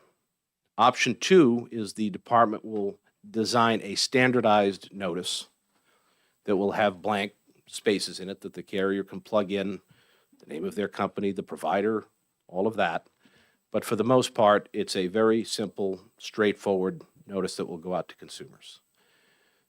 They can choose either one. I'm not trying to be overly prescriptive if, to the greatest extent that I can provide flexibility. I've tried to do that, given what I've understood the spirit of the legislation to be trying to get at. But again, the core piece of that is the notifications are supposed to be informative and provide instruction to consumers and not be something that is going to try to draw them in, pique their emotions, and then draw them into the negotiating process. So that's the second half of the bill that you see there. The first half of the bill speaks to when it looks like the parties are not going to be able to come into an agreement. The concern was that the parties in this heated negotiation are arguing over numbers and technical provisions within the contract and all sorts of potential important, but things that would be classified as minutia. And the fear is that lost in that is the impact that not getting a new contract, not remaining in network, would have on the public. So what the proposal seeks to do is to provide the public with a forum to express their concerns and the impact that not getting a new agreement would have on them. So it's a forum for them to be able to share their perspective to the parties, to bring their focus and attention back to the fact that there are real individuals and real life impacts when contracts are not reached, when the negotiations don't result in an agreement. So that is the spirit of the bill. That's what we were asked to work on and make workable. I will tell you that we got this assignment a little bit late, and so the proposal that you see there, a number of the sections are the best that I could do with about 24 hours before the deadline. So without a doubt, there is going to need to be some polish put on certain sections, probably a little bit of tweaking that will need to be done. So I do want to acknowledge that. I gave you the very best I could under a very tight timeline. So with that, Mr. Chairman, happy to take questions. Okay. So when I see this affect 1,000 or more lives, so this is obviously a hospital that's getting cut out. And Yeah. it looks like it might be a hospital in Nashua. You know, I can't confirm nor deny That's right. that So, that may have uh, had something to do with the motivation I'm of feeling this like bill. this is deja vu because I think I actually had a meeting with Donna Lee Lozo and on this specific subject matter. And so the big issue is that when a letter gets out saying, you know, the world's about to end, you know, then that gets everybody excited. So we had the statute having this notification, so the patients don't say, "Oh, how did this happen? We were clueless to this." They're trying but to then avoid it also individuals has the inadvertently going out of network. Yeah, and then the problem is then you have the dynamics of that. You know, what am I supposed to do? Do I got to start shopping around right now? But it may or may not happen, and whether it then becomes a tool in that negotiations, putting pressure on one side or the other to make a deal. That's precisely right. And we can talk about that specific example because I think it's illustrative of what I think everybody's trying to address. So the state's largest insurance carrier and St. Joseph's last year were really struggling to come to terms on a new agreement. The notifications went out, and from the hospital's perspective, and certainly they could speak for themselves, but I had a lot of phone calls with both of the parties, so I think I can accurately say from the hospital's perspective, there was a lot of material in the notice that Anthem sent out that they felt was propagandistic in nature. So feeling as though they were being attacked or unfairly criticized or their position in the negotiation was being misrepresented, they started to issue press releases. And so you see what's happening here. The parties, in their disagreement in negotiations behind closed doors, are now taking the fight publicly. And it doesn't do anything to help advance the negotiations in a constructive way. They still got to an agreement. But I, again, exception to every rule, I did have to get involved because my biggest concern was they were going to go out of network with Anthem well into open enrollment. And so a whole bunch of people who had made plan choices in the Nashua and greater Nashua area were going to lose the provider that when they signed up for their plan indicated they were in network and were now going to be out of network. So I got a little bit more involved to encourage the parties to come to an agreement, and ultimately it worked out. But again, the environment becomes quite toxic, obviously, when you've got a public war going on the one hand, and very difficult negotiations going on the other. So what the proposal seeks to do is to take that variable out of the equation. Okay. Representative Walsh. Thank you, Mr. Chair. That's actually what I was going to ask was, how did the number of 1,000 come up? I understand the whole history, but Big, could it big be? provider. Yeah, so, The reason being, Representative, is we would be having a lot of hearings if we did this for every provider. There are a lot of providers in the state, not nearly enough, I might add. We know that, we have capacity challenges. But it would be difficult for the department to administer a hearings process if every provider from the state's largest hospital system, which I believe is Dartmouth, were getting the same hearing as a sole practitioner who does work on his own. There would be a lot of hearings, and it would just be impractical. So that's why the sponsors chose the 1,000 number. Representative Spear. Thank you. You mentioned that it needs a lot more polish or some polish. Yep. Are you prepared to write the amendments for that? I will have people smarter than I and who write better than I take Perfectly on that. fine. I got them halfway there, they can go the other half. Okay, so we're expecting to see some kind of revision from you. Yeah, and obviously I'm going to listen very carefully to the issues that come up over the course of today's hearing, and we'll make notes of that, and I will do the very best that I can to incorporate as many of those concerns or areas that are cited that need further refinement into more refined language. Representative Teresa. Thank you for taking the question. So yeah, I heard the history of how this came forward, and I also heard, the polished version of the answer. But I want to ask very, short answer from your perspective. Will this bill solve any problem, and what is the problem going to? So I just want to hear your perspective. Like, will this solve any problem in simplistic terms? Well, let me Summarize what you just said. Right. Give us the elevator speech. So to be clear, this was not a department initiative. We certainly stepped in to help. The problem is, Representative, how do we ensure that the process that is currently in place to notify consumers about their provider potentially going out of network with their insurance carrier simply states the facts and what that consumer needs to know in the event that they do, in fact, not reach a contract, rather than being that information plus some editorial comment that further makes the negotiation difficult and therefore less likely to ultimately result in an agreement. That's problem number one, and how the sponsors are trying to address that. Problem number two is the sentiment is that in the process of this negotiation, people get bogged down in all the technicalities and the parties forget about the impact that it will have on the public. So the public hearing piece of this is intended to ensure that the parties don't lose sight of the bigger picture.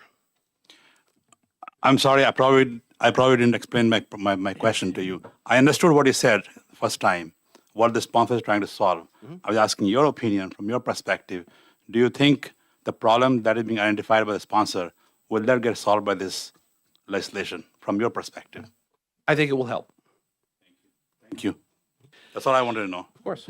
Okay, Representative Spear. Okay, I'll give reps from Nashua, flexibility. Yeah, right? I was, Nashua, by the way, I mean, we've focused on the most recent example of this, but this is hardly the only Right. situation. No, where actually, this is occurring. we did see Dartmouth had a problem also. so during this negotiation time, I was getting calls day and night, all the time, thinking that I might know something. So I ended up calling the department, I ended up calling Anthem, and tried to get to the truth and get to the bottom of everything.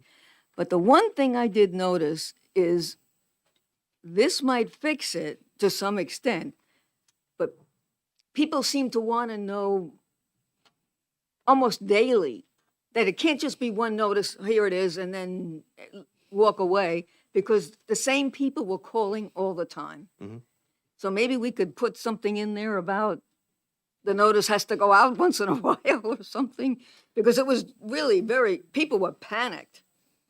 It's I hear what you're saying, and I appreciate the fact that the more you're able to get information out to the public, the better position they'll be to understand what's going on and potentially what they may need to do next. The problem is that oftentimes the negotiations come down to an agreement is reached in these negotiations within 72 to 48 hours of the contract that they're currently under expiring.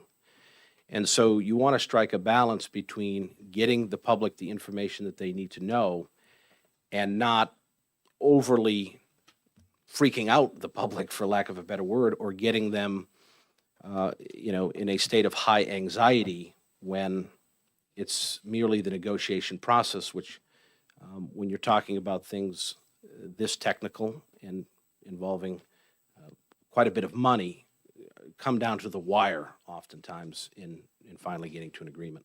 This bill tells that we're going to be putting, that there's a notification that's required.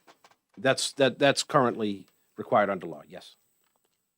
But there's nothing that I saw, and I could be reading it wrong because I often do, that says, yeah, we're putting out that notice, and oh, by the way, go read the editorial over there. Yes, that would be the type of thing that I think the sponsors and the supporters of this bill are attempting to avoid. And I don't see anything that stops it, really. Well, what would stop it is they would have two choices on the notifications going forward. They could use the standardized form that the department would design, or they could do their own, submit it to us, and if it included a provision such as you've described, we would say, that's got to come out. That's going above and beyond simply providing the public with the information that they need to know. You're now wading into an area where you're soliciting the public to take part in the negotiation via public pressure. That's right. Okay, Representative Burrows. Thanks. Just a quick question. Thanks for taking it. Would that prevent, I mean, there are other ways to wage a public, ways to influence the public, social media, letters to the editor, et cetera, et cetera. Would they still be able to do that kind of thing? Of course. I mean, Okay. those are First Amendment protected Yep. speech. Okay. Yep. I see on page 2 a lot of clearly and accurately, clearly identify, clearly describes, and good luck legislating that, regulating that. Okay. Thank you very much. Thank you, Mr. Chairman. John Jerzerek from St. Joseph Hospital.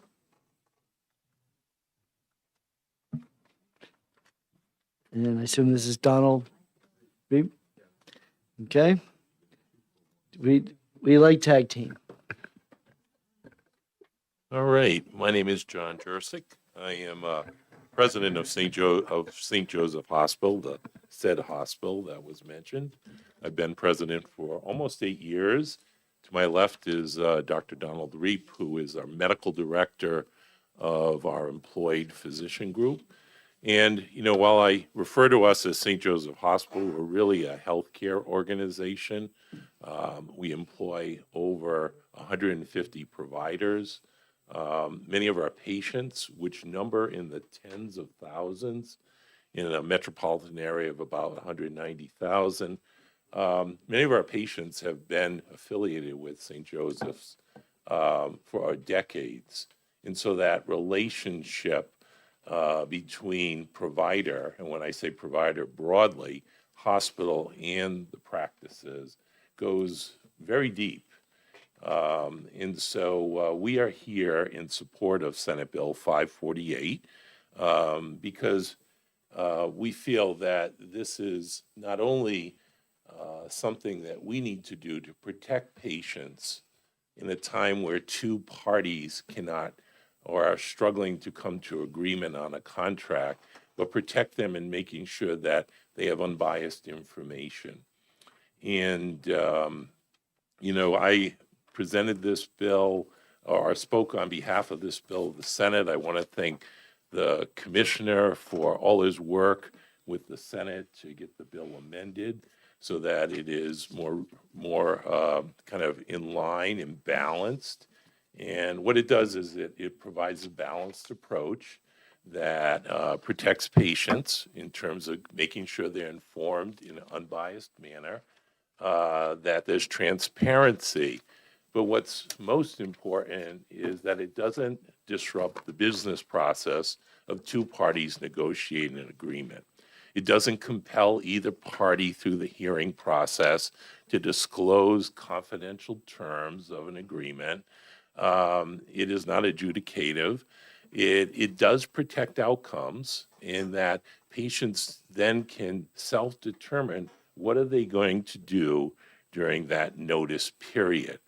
You know, on average, and I say that on average, to obtain a primary care appointment for a new patient at St. Joe's on average is 60 days. I'm sorry, 30 days, excuse me.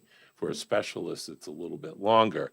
You know, we have some providers who can see patients same day and others who are months. But 30 days is the average, and we just spent 2 years recruiting net about a dozen new providers and built out new offices. To get access to behavioral health services or substance use treatment services, we're talking months to years in some cases. And so it's so important when patients understand what that timeline is, what the access is, and through the process managed by the commissioner, either through the hearing or through the notice to beneficiary, they can make an informed decision. Again, it doesn't change the contracting process, the business process. It is really about giving those patients the information they need, because you have to imagine they get an envelope in the mail and it says that your provider, the one that you have that relationship, will be out of network. And that is that's almost like a sentinel event, especially someone with chronic disease. And so this is why we are here to support SB 548. And I'll turn over to Dr. Reap. So Donald Reap, resident of Hollis, New Hampshire. I've been practicing in New Hampshire for the last 20 years. And as John said, you develop relationships with patients, and many of my patients I've taken care of for those 2 decades. And then for you to come into an exam room and find someone with a letter they're clutching and crying that they've been told by their insurance carrier that they can no longer see me is devastating to them. They could be in the middle of treatment. As John said, we have a hospital and services that expand, specialty care. So they could be seeing me in cardiology, they could be seeing me in oncology, and treatment plans have been in place, and they're following through on that.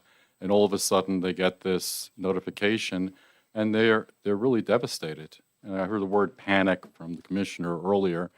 It sends them into a tizzy, and some of them get the letter and immediately start to reach out and see if they can establish care with a provider that's part of the network. The communications that went out encouraged them to do so, and that wasn't necessarily in their best interest and probably would increase the cost of care, because now they're moving over to another system, getting duplicative tests, and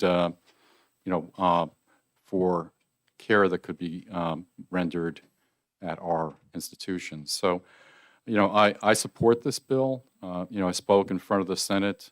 I agree with the amendments that were made. I appreciate the work that the commissioner has put into this. I think, I'd like to think that we could move on and, like these notifications not serve as propaganda, and that we have a way to have public hearing, that patients have, the ability to find out and express their concerns. I think all that makes sense to me. And all I care about is that at the end of the day, that the patient gets the care they need when they need it. And I appreciate your time. Thank you for your support, and I entertain any question. Okay, Representative Herbert. Do you have any ability to understand what it would cost to keep the facility open if you lose Anthem? If I lose Anthem. You have a private corporation that is running a private hospital. And I get the sense that there's a you're having an argument about money. So if somebody is there any protection you can have for the residents if it collapses? I mean, is there any way of replacing that money or doing something different than? So what I can say is that 40% of our impaneled lives are commercial lives. So Medicare and Medicaid reimburse us for coverage that is below our cost. So if we were to have a shift, that really jeopardizes key programs. It's no different than some of the federal laws, the federal bills that have been signed that have a long runway, but you're seeing the underfunding of organized healthcare systems throughout the country. So there would be a shift, whether that would be higher rates for other plans, whether that would be discontinuation of services. That is all within the realm in today's organized healthcare setting. Like I said, we are more than just a hospital. We're an employer of physicians, both specialists and primary care. And part of the reason why we've become, over the last 20 to 30 years, employers is because independent practices cannot stand on their own financially. So a disruptive event like losing a carrier and going out of network all depends on the number of covered lives that you have with that, where you're covered in that plan. So I'm not going to say how many that is. That would not be fair to say that publicly, but that is what happens.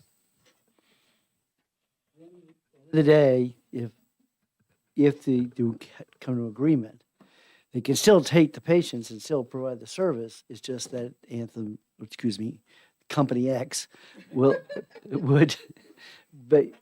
treat them as out of network, and therefore the amount of money they would get is less.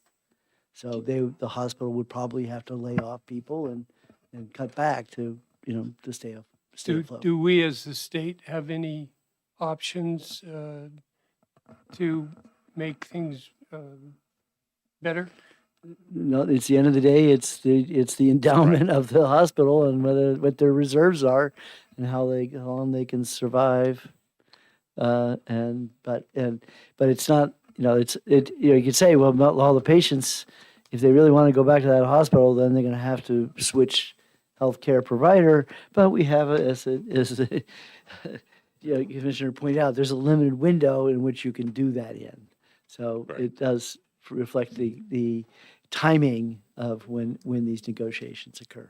As well as the wait time to get into a new provider. But then find that, let alone, well, they're assuming that they still go back to you, they just change insurance companies, but good luck with that.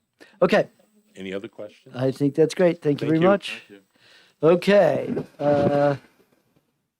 All right, so I have 4 cards here, and a representation of all our insurance companies. And so we'll just go start at the top, and we'll start with you, Sabrina.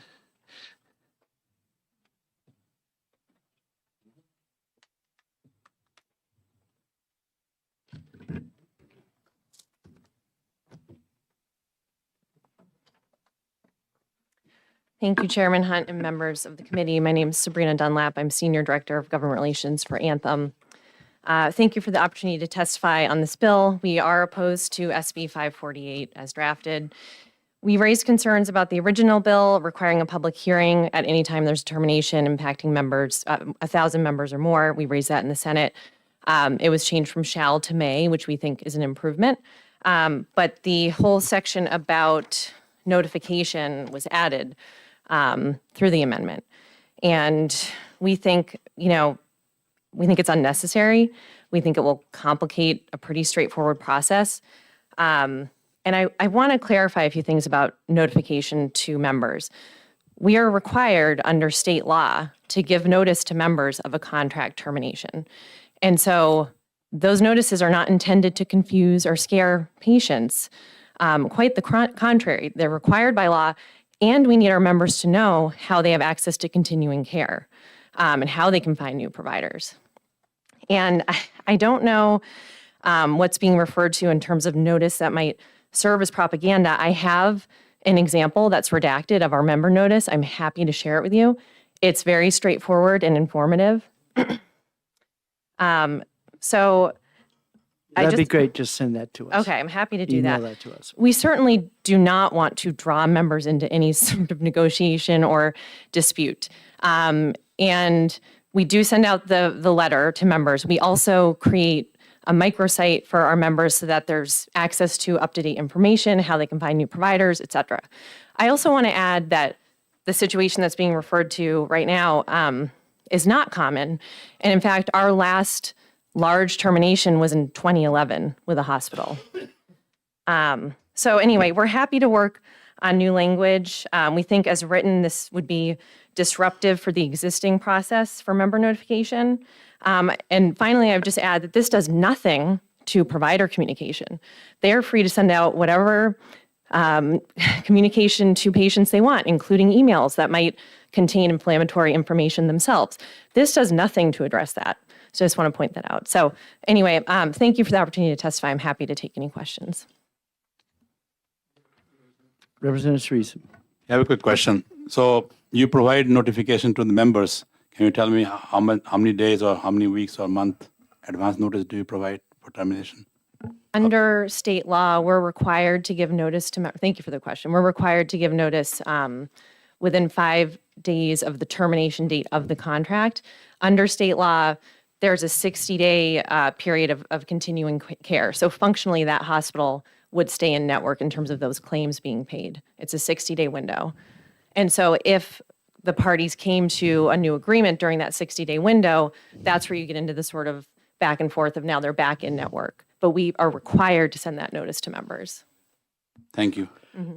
Are the dates when these contracts are signed, are there any schedule and how they normally are handled, or are they just rolling over and it's haphazard when the contracts come due? Do you mean, thank you for the question. I just want to make sure I'm understanding in terms of like how far in advance we start negotiating a Yeah, new- I guess I don't care about when you start. It's more like when the contract ends, that the end date should be theoretically in the beginning of our open enrollment rather than That is a later. good question, and I think I don't actually know. I mean, different providers have different contract dates. Certainly, we do not want it to be disruptive for members. I appreciate that concern, and I don't know in this particular case. Sometimes you get into a situation where you might agree to an extension, and that might put you into sort of an awkward period in terms of open enrollment. Anyways, right. So we can't legislate a contract date. I think that's a tough one to do. Yeah. Yes. Okay, Representative Hammond? Thank you, Mr. Chair. Thank you for your testimony. I'm trying to understand the notification process. I see there's a standard and then there's a custom that the commissioner has to approve or the department has to approve. I'm looking at page 1 of the bill, line 28, and it says there's a 5 days of the contract termination. I'll let you find it there. That yes, that's existing law. Right. Yeah. So the new process could take up to several weeks, I think 3 weeks or so with the back and forth. So how does that comport with existing law if your approval process takes longer than the initial 5-day window? Thank you for that question and observation. I think it's problematic because it does put us into sort of this extended period for being able to get member notices out. And so, yes, it would add new language saying that the department would review within 14 days. Then there's some language around different days for back and forth, and I think it will delay the process. I talked to my team who puts together the member notices, and they thought it was quite problematic from a timing perspective. So just follow up, just to reiterate, the approval process could put you in violation of the 5-day requirement. Is that a fair statement? That's my reading of it. Okay, I don't Yeah. know. Okay. I think it complicates because it says within 5 business days of the contract termination, we have to send out the notification. So I could be reading it wrong, but that if this moves forward, that would be something I think we'd need to clarify. Yeah, that's how I read it. So. Yeah, the difference you. between the 5 and the 14. Yeah. Could be a problem. Okay. Just quick, one more quick question. Okay. So the termination of contract from your side to the members, is it counted as a qualifying event for the member to get another health insurance under Affordable Care Act, like open enrollment or not open enrollment, but because they can provide only when there is a qualifying event. Is this considered a qualifying event for them to consider? Or any comment? Thank you for that question. I don't believe it is. I don't know the ACA qualifying events off the top of my head. I don't think it would be considered that. But again, under state law, there's a 60-day period of continuity of care. And there are exceptions made for people who have certain health conditions or for pregnant people, that sort of thing. It can go beyond the 60 days. Okay, so basically they won't be able to get another insurance until open enrollment starts, correct? I would have to double check, but I believe it would not be an event where you Thank can you. change. Okay. Thank you. Thank you. All right. Well, let's see. Cam, we haven't heard from you much. Come on down. Good afternoon, Mr. Chairman, members of the committee. For the record, my name is Cam Lapine. I work at Orin Reno, here today representing Cigna. I'll be incredibly brief. The bill, so the first section of the bill clearly only applies to when a termination will affect 1,000 or more covered persons. Sections 2 and 3 of the bill, however, as I read them, would apply to any termination. And I don't think that was the intent. So if there's going to be an amendment, that should be clarified, because as the commissioner said, if the department is being pulled in on every termination of every provider, that would be unduly burdensome for the department, for the carrier, for everyone. So I wanted to flag that for you, get that in the record. I'd be happy to take any questions. Okay, and when you say sections, you're talking about the little numbers, Yes. not the Roman numbers. Got it. Yes. Okay. Okay, any questions from committee members? Seeing none, thank you very much. Thank you. Okay, Paula. Representing AHIP. Thank you, Mr. Chairman, members of the committee. For the record, my name is Paula Rogers, and I'm here on behalf of AHIP, America's Health Insurance Plans. And I guess I've had the benefit of not being involved in the contract negotiations of the Southern Tier. But I'm looking at the legislation, trying to sort of figure out exactly what could be done, perhaps to make the legislation, and the commissioner has referred to the fact that he's probably going to be working on different language, a little more responsive to the matter that was at issue. It's sometimes a little challenging to construct legislation around an event because you're scooping in bits and pieces that may not actually have applied to the event in question.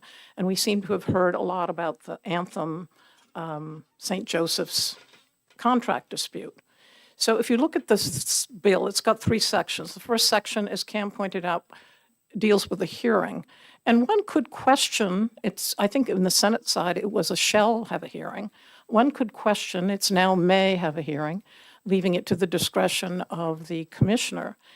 A hearing would have to be very carefully crafted because the very things we were talking about when the folks from St. Joe's were testifying and when the commissioner was testifying was, well, how do you sort of get to sort of tone down the disruption that the members feel when they get a notice that they've only got 60 days potentially of insurance left with that particular carrier.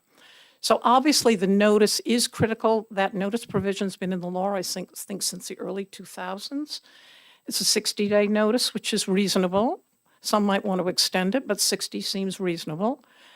And the commissioner mentioned that the notice that went out from the carrier was somewhat more controversial than it should have been. It wasn't just supporting the facts. I know nothing about that. I know nothing about what the response was from St. Joseph's Hospital. But that needs to be toned down. And I think one thing that would work in this bill is if the notice were reformed to perhaps be a little more sturdy about what the carrier can say. And on the other side, that might encourage a contracting hospital to abide by the same provisions, although there's no control over that. The one other thing that concerns me about the bill, other than the hearing and the utility of it in the long run, an informational hearing, is sections 2 and 3. They're somewhat incomprehensible to me because there are all these dates and times, 14 days, 30 days, 5 days, 4 days, 7 days. I think that hits all the numbers, and I circled them. And when I was looking at this, I'll share a sort of a personal event, I was looking at it and I thought, would have a hard time rewriting this statutory provision. And so I've been recently engaged with getting invitations from Claude, from Anthropic, and I thought, well, let's give it a try.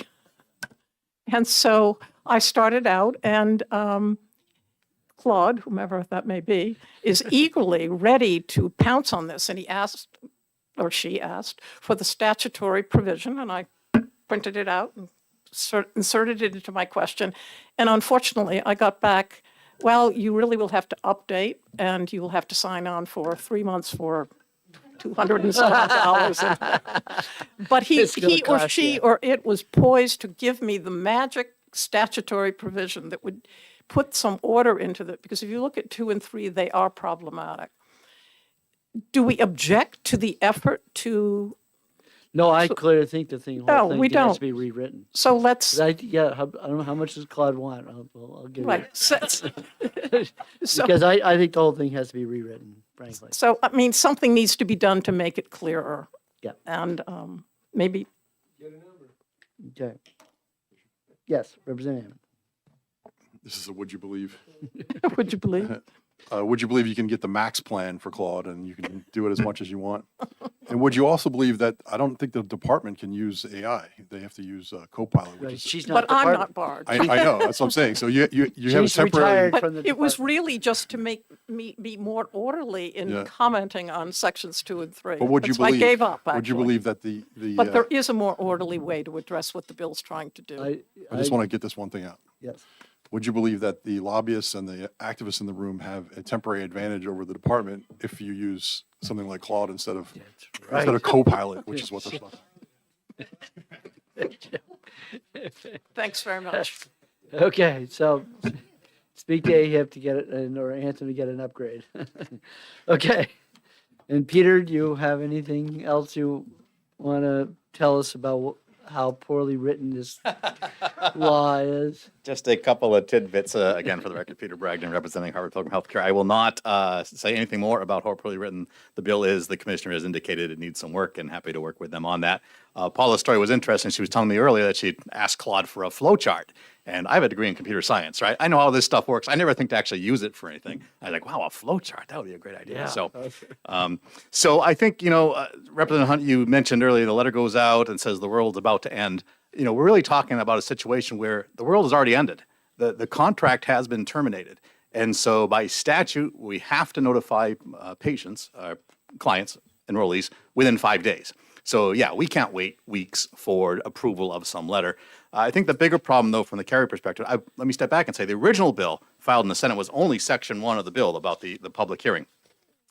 And although there are some concerns about that, I think there's a kernel of a good idea there, because if your contract between your provider and your carrier is ending, you want to know, what are my options? What can I do? How do I go about this? And I think we've all probably received communications from our insurance companies and our providers throughout the year. And I can't understand anything they're saying. So there really needs to be a better way to get clear information to people.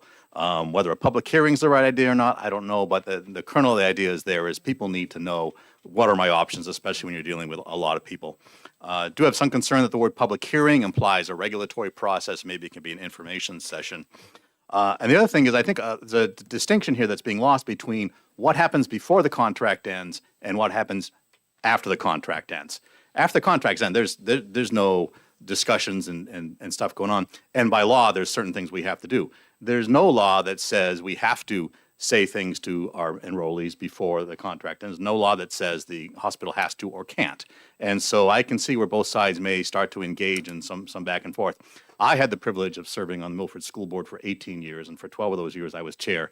I negotiated a lot of union contracts, and fortunately, being a public body with a public employee board, we were prohibited from saying anything to anybody until such time as either got a contract or you went to mediation.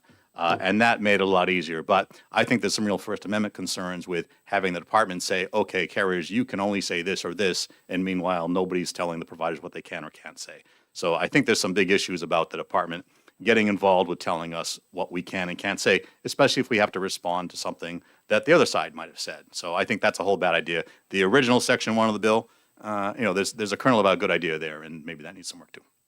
But the insurance department doesn't regulate the provider. I know, that's the issue. You're the licensee, and so therefore Correct. the But mandate can only be on it seems you. to put, thank you for the question, it does seem to put our hands behind our back, whereas we're limited in what we can say and respond to other things the other side may have said. So I think, in fairness, both sides should be able to, say what they want, and hopefully do so respectfully. But tying the hands of one side is not I guess we necessarily just have to force the two of you to have a public hearing in the community in which you public provide. information session. Yeah, to force them to do that. Okay, Thank you. I have no more cards. We'll close the public hearing and move right into the last but not least. So if this one, Claire, you're introducing, right? Okay.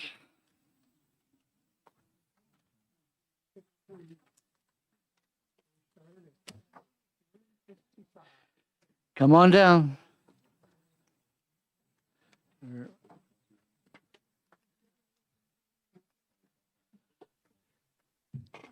Well, I'm exhausted. You folks You must forgot be. how much fun this was, right? Holy moly. My name is Claire Willard. I'm the Senate liaison to the House, and I know an awful lot of these people at this table. I'm here to introduce Senate Bill 610 FN, requiring an opportunity for public comment prior to proposed long-term care rate increase under certain circumstances. And that's all I have. You're welcome. A model of brevity, as Colonel Benton Welcome. used to say. Okay. So, who's next? Oh, DJ. Yeah.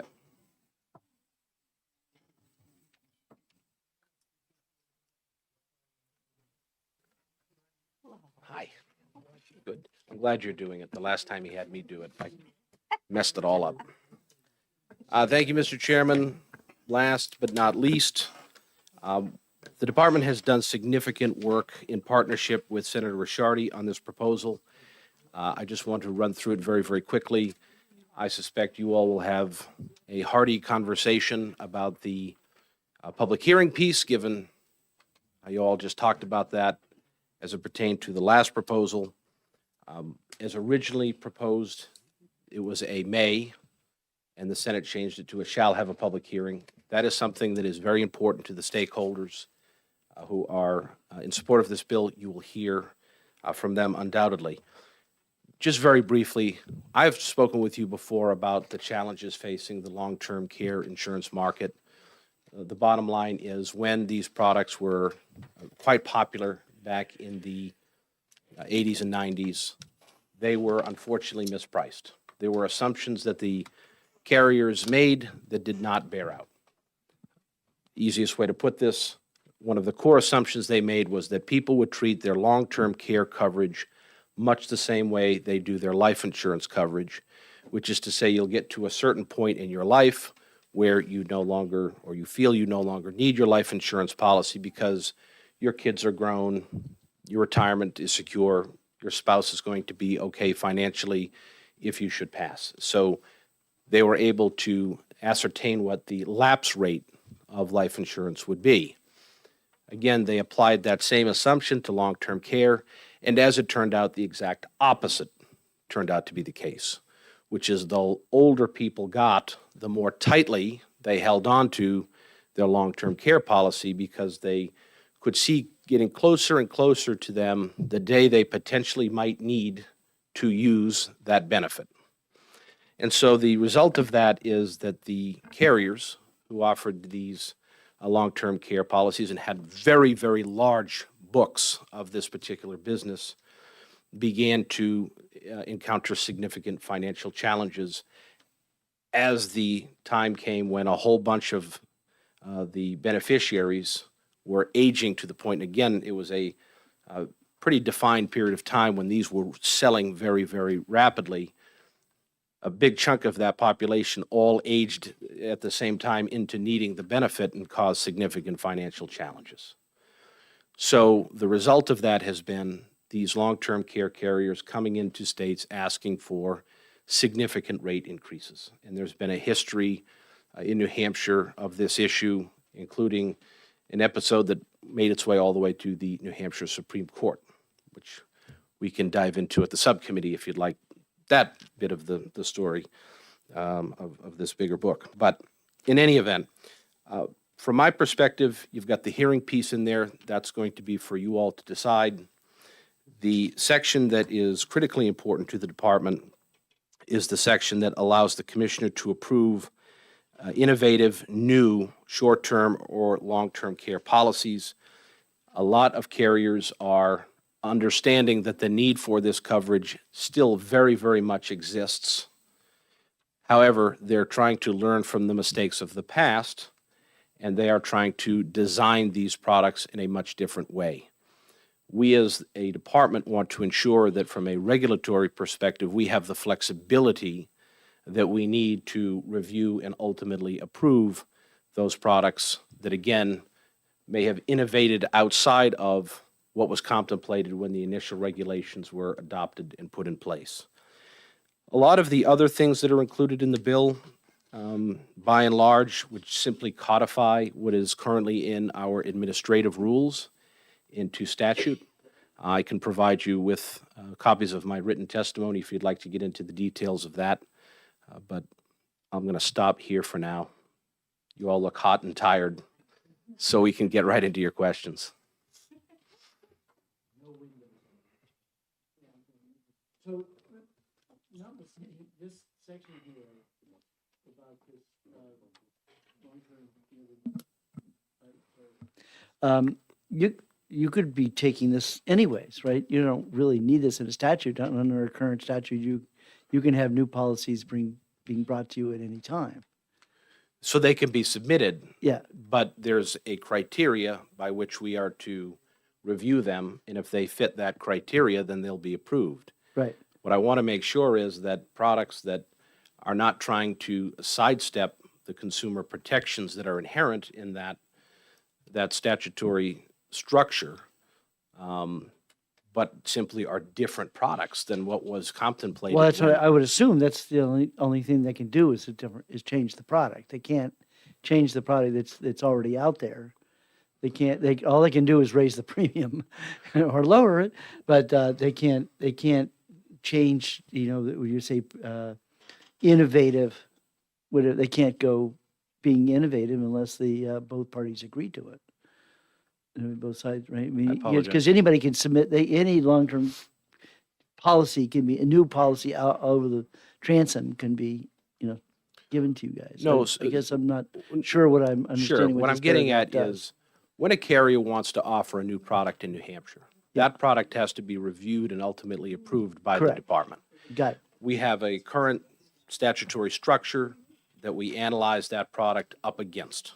Okay. And what I'm trying to ensure is that the current statutory structure that we're comparing that product against, ultimately, with trying to approve that product to be made available to consumers, has enough flexibility for the fact that there are a lot of carriers who are trying to do long-term care, but in a different way that avoids the trouble that the carriers got into when they tried this the first go-around back in the 80s and 90s that have brought us to the pain point that we find ourselves in today. So you're going to hope that the reserves are higher? No, I'm talking about things such as, be careful. I spoke with a gentleman who is looking to explore a long-term care product that would have a 10-year waiting period. So the idea would be they would heavily market this product to people who are in their 30s and 40s, Okay. and such that there's still plenty of time for them to get outside of that 10-year waiting period, and they'll be collecting take period advantage during of it. that time. Right. They'll be collecting premium in that period of time, such that they'll have the ultimate reserves that they need from a solvency perspective. They'll be in solid shape. Again, that was a very conceptual proposal that he discussed with me. He said, is that something that New Hampshire would approve? I said, I'm going to have to go check. I'd like to be able to say, we've modernized our statute by which we're going to ultimately analyze whether or not that's a product that would be approved to be sold here in New Hampshire.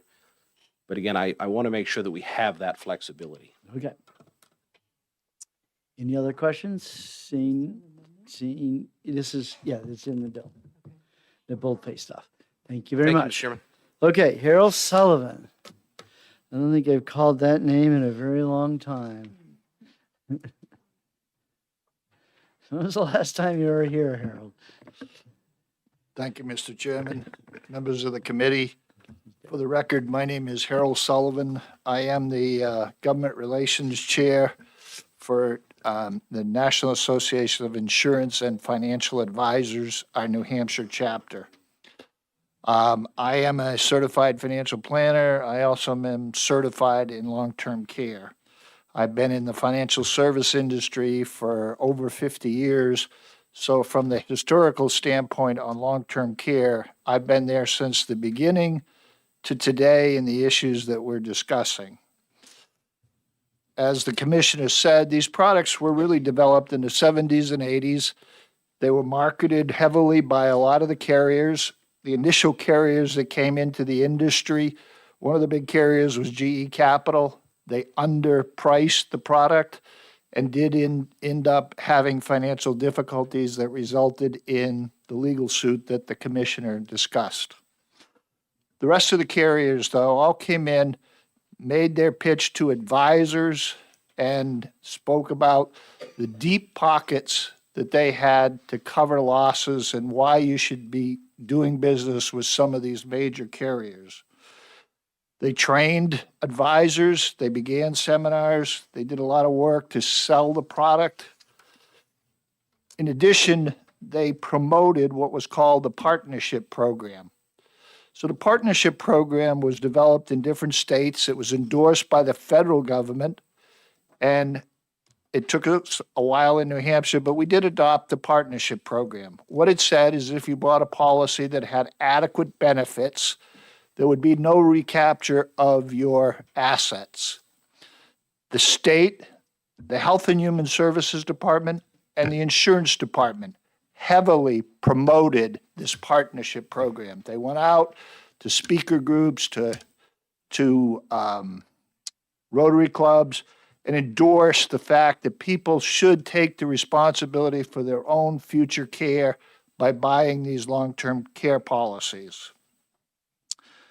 In the early 2000s, some of the carriers began to realize that ultimately there were going to be claims, and the claims, people did not lapse these policies. They made a very informed decision and kept the policies on the books. And so ultimately, claims began to come in.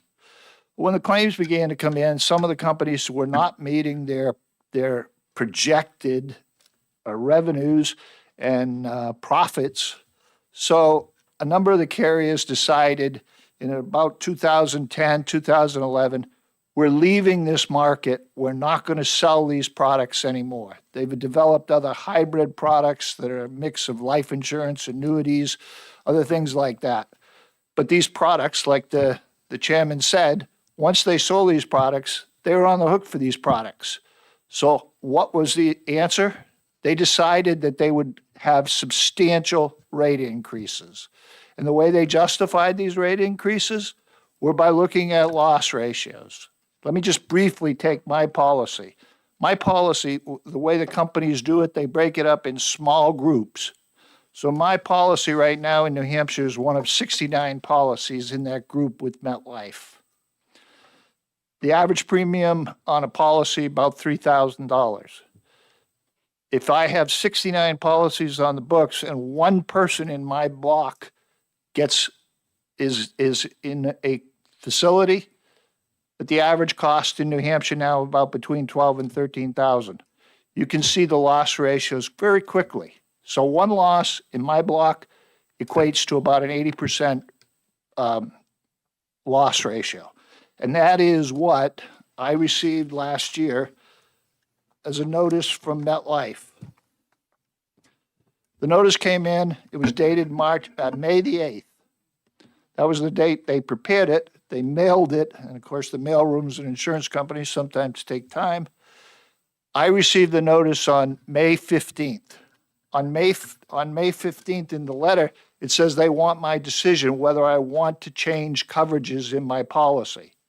So I got 0 days notice. What are we looking for in this legislation? Exactly what the Senate liaison said. We want notice to the policyholders before the department approves these increases. We want people to weigh in and be able to speak about what's going on. We also want more data on what happens when a company stops selling new premiums.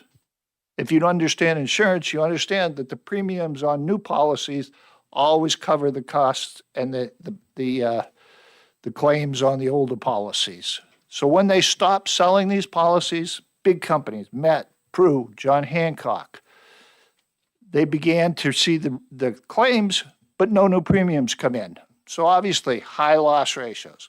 They go to the state, they go to other states, they ask for significant rate increases. It's kind of unique.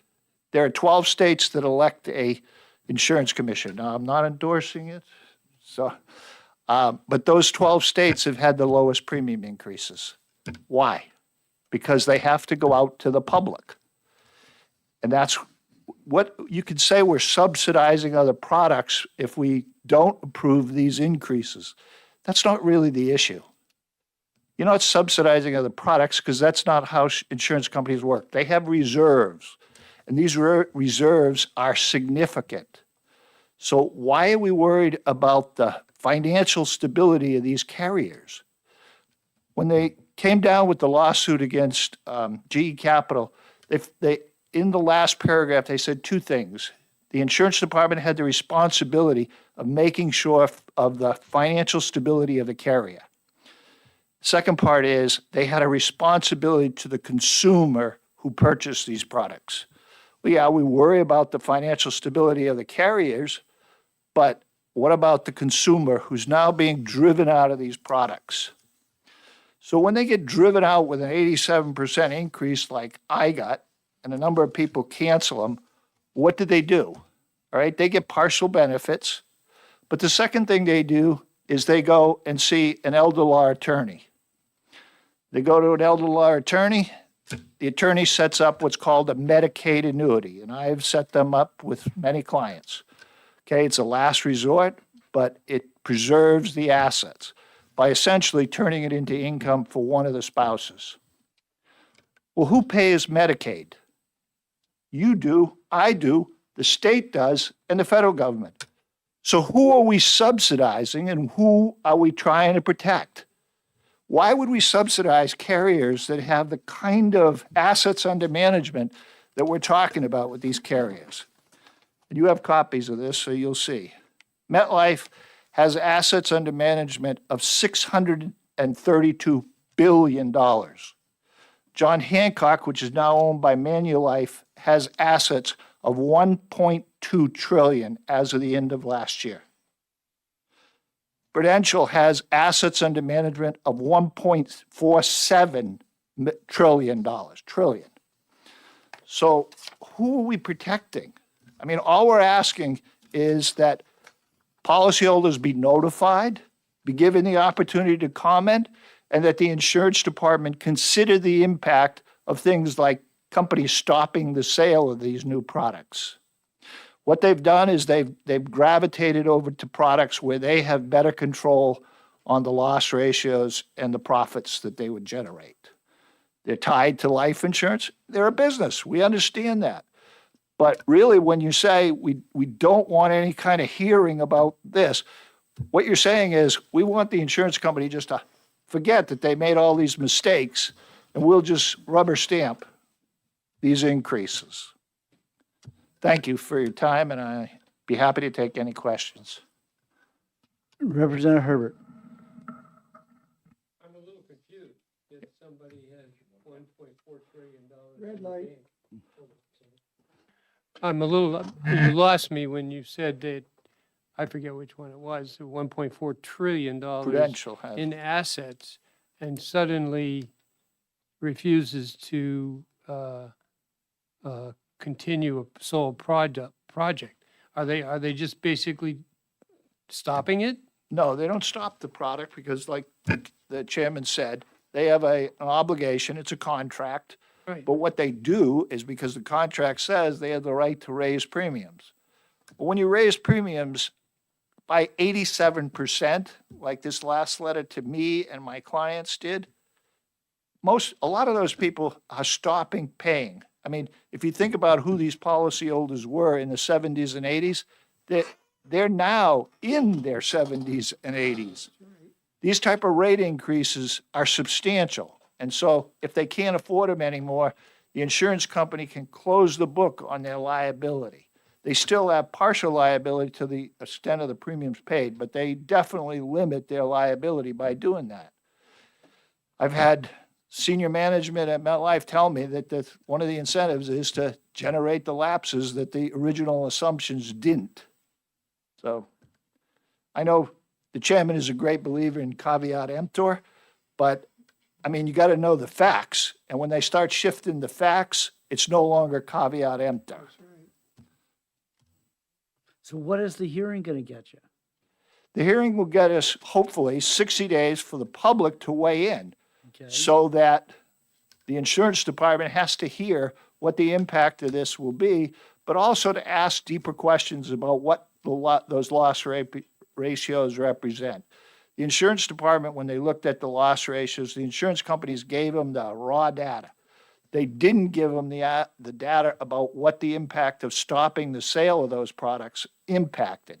And the biggest increases are in those companies, Met, Pru, John Hancock. those are the ones that have really had substantial increases. If you look at the companies that continued in the market, their increases they are increases because it's health insurance, but they've been more moderated. Okay, so these companies made a decision on their own profit margin. And we need to have that data as to what that did to their loss ratios.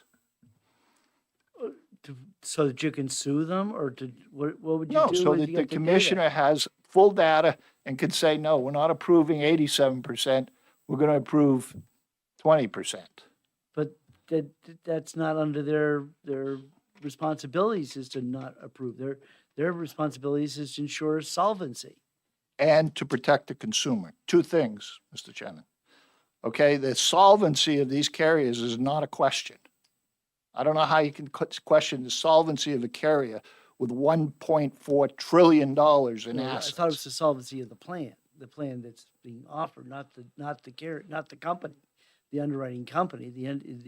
It's whether the policy is a legitimate policy, and that that when that person time to make the claim, the money would be there. The money is there for those Yeah, carriers. so the money, so that's what I'm saying. So that's The what I'm saying. The money is money's there. is there. So I don't know what's the game when you say protect the consumer. My understanding, and I've only been doing this now, 40 years 40 now. years. Okay, is that My that when it congratulations. says for the consumer, protect the consumer, that protection is good. There's consumers protection statute in terms of, we do have under the insurance statute that has consumer protections, but that the number one piece is that they stay solvent so they can pay out the claims. Correct. But in terms of that the contract said that there was no cap on how much you can increase it by, yeah, that's caveat emptor. It's the discretion of the commissioner and the department. Okay, and Did if it you say don't that dig in the deeper into the contract? loss, if you don't dig deeper into the loss ratios, you accept the loss ratio that I gave you on my own policy, 88%. Okay? I'm not going to bankrupt MetLife. They're not going to be No, insolvent, and that's they are true. going to pay my claims when I need it. Because you're going to pay that $3,000 or I'm whatever. going to continue to or- pay that Yeah. premium, but they also want me to reduce benefits, okay? I mean, who do we blame for this? I mean, the state endorsed it.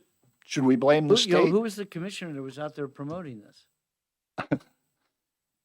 It was it goes back to Commissioner Savini, it goes back to Commissioner Stephen on the Health and Human Services. Okay, Health and Human Services. I mean, it's been several years since we adopted this partnership program, and we were one of the later states to do it. So a lot of the states did adopt this, which was an endorsement from the state of New Hampshire that these products were important and we needed them to protect the financial stability of the state. Sure. Remember where these people go when they lapse these policies. They go to Medicaid. That's all of us. And we're trying to balance a budget right now. Do we really want a bigger bill for Medicaid? No, we definitely do not. No, I don't think so. So why would we make all of our citizens pay more so that the insurance carrier doesn't have to worry about their stock prices? Because that's really what it's coming down to. It's the stock prices of these carriers. That's true. Okay. Increased taxes, I once said. Thank you very much. Thank you. Thank you for your time and your endurance today. All right, Ronald Evans, or who's, I can't, you signed it. Who lives in Manchester on 54 Aspen Way? Oh, there you go. Okay, there you go. I hate this column. People hide behind it like Adam's trying to. I think we took out a. Yeah. Yeah, right. Yeah, exactly. I don't like that column. Well, good afternoon. Chairman Hunt, House Commerce Committee, thank you for taking a few minutes late in the day, in a very long room, to listen to my personal tale. That was handed to me by her. Potential woe, if you will. I don't know where this thing. First of all, my name is Ron Evans.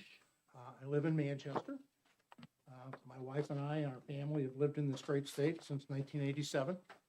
I ran a successful business for 27 years in the state, primarily in the southern tier of the state. And I retired in 2014. Went to SNHU and got my graduate degree in an MBA in business, and was asked to do some adjunct teaching, and so I do some adjunct teaching for the graduate program at SNHU currently. In 2001, my wife and I purchased long-term care insurance from Metropolitan Life. The intention was to provide a safety net for our care should either of us require assisted living or long-term care, while trying to protect our assets that we were working very hard to build. The annual premiums in that first year, 2001, were $4,324 for the two policies combined. Over the next 24 years, those policy premiums have grown to $8,734 combined, or an increase of 102%. It's our understanding, as Mr. Sullivan alluded to, that many insurance companies, or some insurance companies, including Metropolitan Life, cease to sell these long-term care policies in New Hampshire. And I'm not an insurance expert, but common sense and business practicum tell me that if you cut off inflows of premiums, you're not going to be able to fund benefit outflows. And I think that's probably a very ineffective business practice. In addition, these companies and the New Hampshire Insurance Department treat these long-term care policies as a single book of business. Doing so does not consider the full performance of these companies.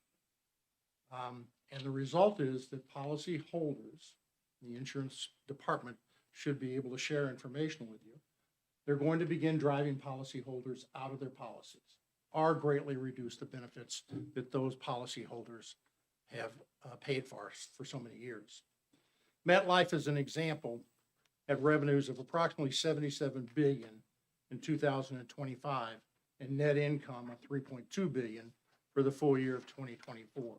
And you've heard Mr. Sullivan speak to their total assets under control. I don't know how many citizens in the state will be impacted by this, and I can only speak for my family. Additional substantial increases are likely to lead to policy cancellations or significant reductions in the benefits that we have paid for to date. We've invested over $120,000 over the years, and this is, if we start to reduce those benefits, or even more scarily, cancel the policies, it's going to completely defeat the efforts that we've made to protect our assets for ourselves, our older age, and for our families long term. From the state's perspective, I would think that it's also likely to drive Medicaid cost rather, and leave elderly citizens who tried to do the right thing on the hook for the costs that they tried to plan for. I would respectfully request your assistance in collaborating with the insurance department to address these rising increases in long-term care premiums and to ensure that insurance companies are held accountable and responsible for the policies that they willingly sold. In my opinion, they should also be required, and the insurance company should hold their hands to the fire on considering their full book of business, not just these individual policies. At minimum, before rate increases are announced, the insurance department and these carriers should be required to hold public hearings with adequate notice and allow affected policyholders to voice their concerns at those hearings. I want to thank you for your time and your attention to this matter. And if there's any questions, I'll be happy to try to address them. I get just one. What was, yes, what was the name of the product that was sold? It was a long-term care policy under the umbrella of Metropolitan Life. Long-term care. Yes, sir. Provides for some in-home care, depending on circumstances and the loss of certain ability to do things. It also provides for long-term nursing care, or assisted living care as well. So there was no reporting of like a CD or guaranteed interest income or anything? No, sir.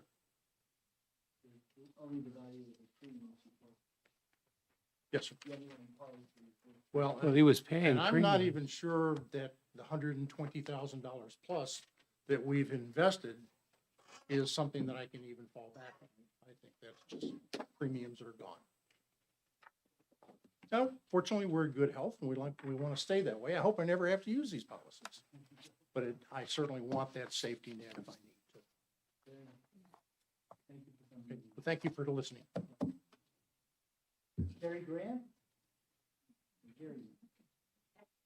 Gary Grant.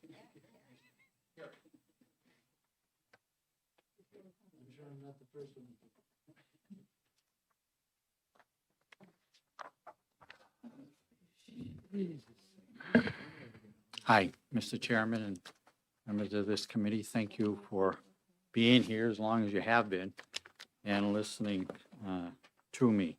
I am a consumer. I am speaking for myself. Back in 2003,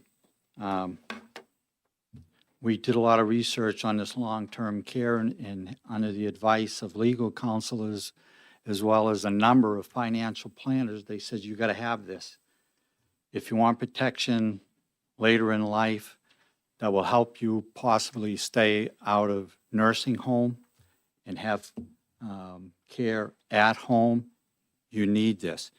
So we looked around with help from financial planners, and we took out a policy in 2003.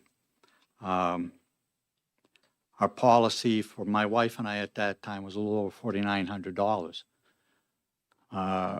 Those premiums stayed the same for about 13 years. The benefits stayed the same for that same period. But then around 2017, 14 years later, we got notice that our premiums are going up, and they went up by almost 20%.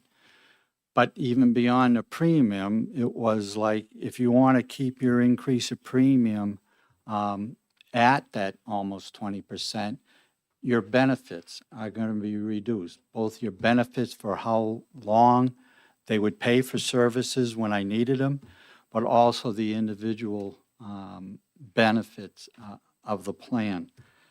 Since 2017, and I'm going to include 2027, a 10-year period, because I got a notice last December that not only was my premium going up for 26, but they've already said they have approval from the insurance commissioner to raise my premium again in 2027 by 20%.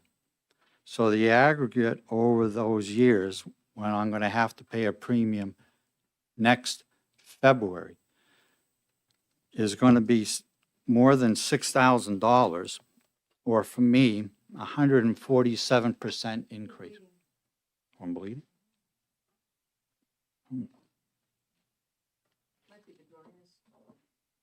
Maybe. Thank you. Yeah, it's going to be 147% increase. I get a letter in early December and telling me that I have until the end of January to make a decision of what premium level I want to maintain and what benefit levels I want to lose. That 2 month, less than a 2 month period of time. All of that without any recourse for me. When I called the insurance company and said, how are you making this kind of increase to my premiums and reducing my benefits? Their response is, it's been approved by your state's insurance commission. No input from we, the consumer. And that's part of, I was here in January and gave testimony on this. And then I see this bill that we're discussing today. I note that it is providing that the commissioner shall have public hearings before approval or disapproval. I'm concerned with that because as I read the language in the bill as now, I see terms, and I don't know all the legalese. I see the bill permits public hearings under the analysis. The commissioner may approve under Roman numeral 5, shall disapprove under Roman numeral 5 or 1, shall hold or may hold a public hearing under Roman numeral 4, and permits the commissioner to hold a public hearing under methodology. And for me, I'm saying, what does that all mean? I'm looking, and my request would be the commissioner must hold a public hearing to have some input from people like me, the consumer. It appears to me, and as I listen today, the approvals or disapprovals of these premium increases are made only with input from the insurance lobby. In my case, as I said, we were receiving letters in early December of 20% increases. And I need to finalize my decision. And again, I have no input in that. It's a done deal already. I, as a consumer, have absolutely no say. And yet, my wife and I are getting very fearful with these repeated increases. Then when it comes time, and my wife and I are 78 now, we're getting closer to the time when we're going to die or we'll need care. And these insurance companies getting these increases are really forcing us out of our policies. I don't know how long we're going to be able to continue to pay the increases without losing a whole bunch of benefits. It seems to me to only be common sense that we consumers have some chance of being able to rebut the insurance lobby's attention from the insurance commission. Let us consumers have a say in these increases and why. I only look at, I'm on Social Security and I get a pension from the state. My increases in both areas only been about less than 3% a year. And yet the insurance company is given a 20% increase a year. How am I supposed to compete with that? How am I supposed to be able to maintain a coverage that when we purchased it, we thought was going to be there when we needed it? And we're just very, very fearful that it won't be there or we will not be able to afford it. So I know today in the bill it says shall and all this, that there will be a hearing. I guess I'm asking for the strongest language possible, that there must be a hearing and that there be representatives for the public, not just for the insurance lobby when they're determining these kinds of what I would say is exorbitant increases. This year in '26, my premium went up $1,400. I'm told already that in '27, my premium is going up another almost $1,700. I don't know how long we're going to be able to maintain that. Thank you for your time and effort. Thanks. I don't know where that came from, sorry. Huh? Never. I can't think. I can't think of another time.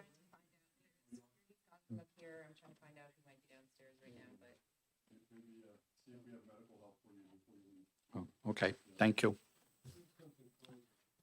Yeah. It's about done.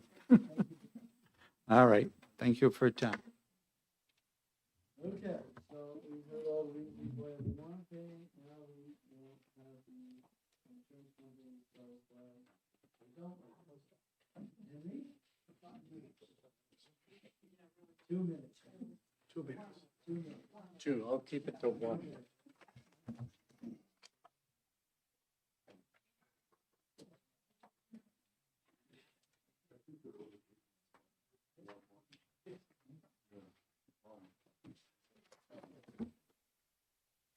Thank you, Mr. Chairman and members of the committee. For the record, my name is Henry Vayu, and I'm here on behalf of the American Council of Life Insurers.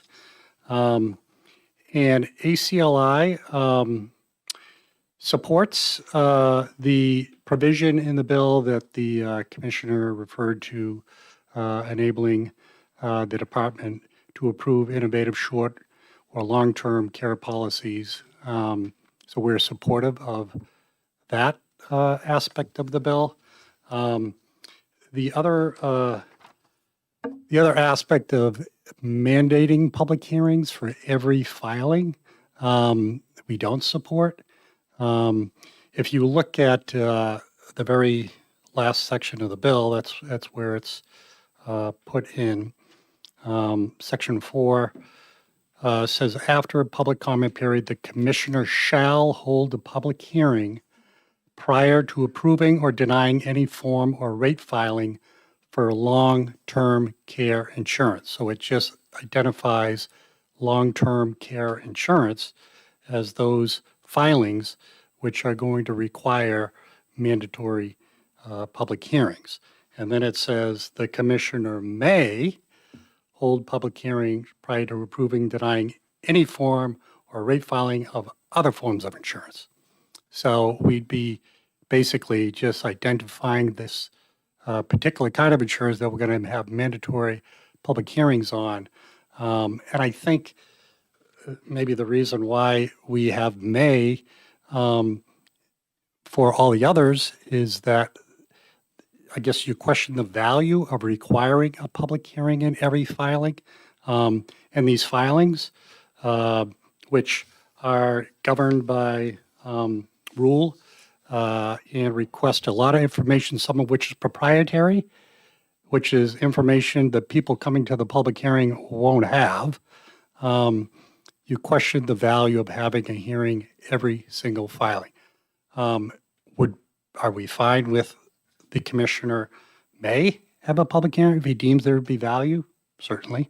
But the bill as introduced in the Senate said the commissioner may require a public hearing, and then the Senate committee switched it to shall. So obviously, we would prefer the may. So. Great, because we have a natural path bill where we can talk about may versus shall. So yeah, so my guess is that we do have a statute that requires the department on an annual basis to give a summary of what's happening with health insurance premiums, but that it's generic, so you can't identify any which company that is doing which is what. Because it is proprietary about which one is doing what those are. So I assume that the Senate must have thought that they could tag the hearing on to that one, and that's where it came with a sharing part. But that's not the way this bill reads. The shall is there, but it sounds like they will. So while you're at it, you might as well have some other hearings while you're at it. So, okay. Thank you. Okay. Just a quick question. I know that we are running out of time, so I just want to know that the increase that you do every year, that mentioned like 20%, more than 20%, whatever, is that a purely business decision, or do you have some, guidelines by which you increase certain percent. So Are that you the referring members, to, you referring to the letter? yeah, I mean, the main complaint is that the increase in premiums is like extraordinary, like 20% sometimes, 30% sometimes. So is that a purely business decision that the company do, or is it something you have certain guideline that you share with your members or some insurance commissioner or something that tells you that you should increase only by this much, 2%, 3%, something, or is it just a decision that you can just take arbitrarily? Business-wise. Not being directly involved yeah, in the right. rate, I can just say generally, obviously, the filing is to make sure that there's going to be the funds there to pay what they're saying they're going to pay in the policies. So the rate filing reflects what the company believes is going to be necessary to be able to See, pay. the insurance department, all they're going to have in front of them is the claims history, of the claims history, and then what the reserves are. And then I was a little, talked about how the group was only 69 people, that it was a smaller group, and then the fact that they discontinue it, so now it sounds like a Ponzi scheme, because they're not getting their Ponzi money anymore, because anybody's signing up anymore. And so they're as their premiums keep going up, that they hope people will drop off. But I would say when it comes to health insurance, we do have age banding. So yes, as the older you get, the higher your premium gets. So it's just a purely business decision. There's no regulation around no, this. that's our state statute. That's Obamacare, matter of fact, in Obamacare, in the Affordable Care, is that the older you get, the higher your premium, and as a percentage of everybody else's. So that all of these things are factors involved. Thank you, Henry. Thank you. Last but not least, Peter Bragdon. And I didn't know Harvard Pilgrims sold long-term care policies. We do not. Okay. That's what you signed down here at the bottom. Opposed? Yeah, well, thank you, Mr. Chairman. Peter Bragdon, representing Harvard Pilgrim Healthcare, the state's not-for-profit health insurance company. Yes, we in the Senate did not get involved with this bill because it has to do with long-term care insurance.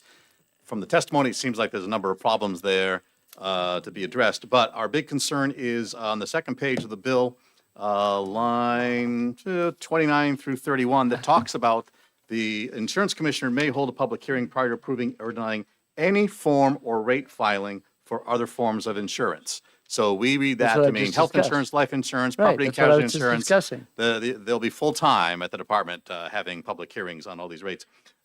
Some big concerns are, I think was mentioned earlier, there's a lot of confidential information that's submitted with these rates. So either people at the public hearing won't know that, or there's a clause in here that says, notwithstanding any other law, we can make all that public. And let's say it's a public hearing on Harvard Pilgrim, but not for Cigna and Anthem. So now Cigna and Anthem gets to see all Harvard Pilgrim's proprietary data. So it makes no sense. Plus, as the chairman noted, there is already a public hearing every year done by the insurance department on health insurance rates, for which I believe they pay $250,000 a year for the actuaries. So rather than drag everybody out for another public hearing, maybe just make better use of the hearing that we have and spending all the money on. Thank you. Happy to answer any questions. Okay, well, at least you were reading the bill, and that's great. Yes, Representative Hammond. So a public hearing is kind of the old-fashioned way to do it. A lot of like federal departments have like a comment period where you can upload your PDF file, and would that be a way to do it to get public comment without a whole bunch of expense? I guess if the department wanted to do, you'd have to disclose, well, the problem is, I guess, thank you for the question, getting comments on something, but people don't have all the confidential information. It probably, makes the comments not as useful as they could be because people don't have the What information. I think what it sounded like is they were contrary to they didn't believe the numbers that were being submitted to the department in terms of what the losses were, how many people have been dropping off, and what the reserves were. And so they were calling in question the overall value there. But Yeah, well, certainly the department's job is to determine whether they're actuarially sound. And obviously in the health insurance market, it's very competitive, so it's a lot going on. yes, Mr. Bragdon, I agree with your assessment of the bill. having been in the insurance industry many decades ago, my question is, off the seat of your pants, how many rate changes do you think we have between property casualty life insurance? Yeah, right. 15,000, 30,000? Thank you for the question. Would hesitate to guess, but I know that the way this is written, every single plan we have, and we have like a dozen different plans, and Anthem and Cigna probably equally amount, so there are many. Too many to count. Please. Okay. All right, we have to get out of here in 10 minutes. Or they gotta Shall, lock but the may door. for other forms of insurance. That's our existing. It's a new paragraph, it's not existing law. Oh, wait, after, it's a new paragraph. In terms of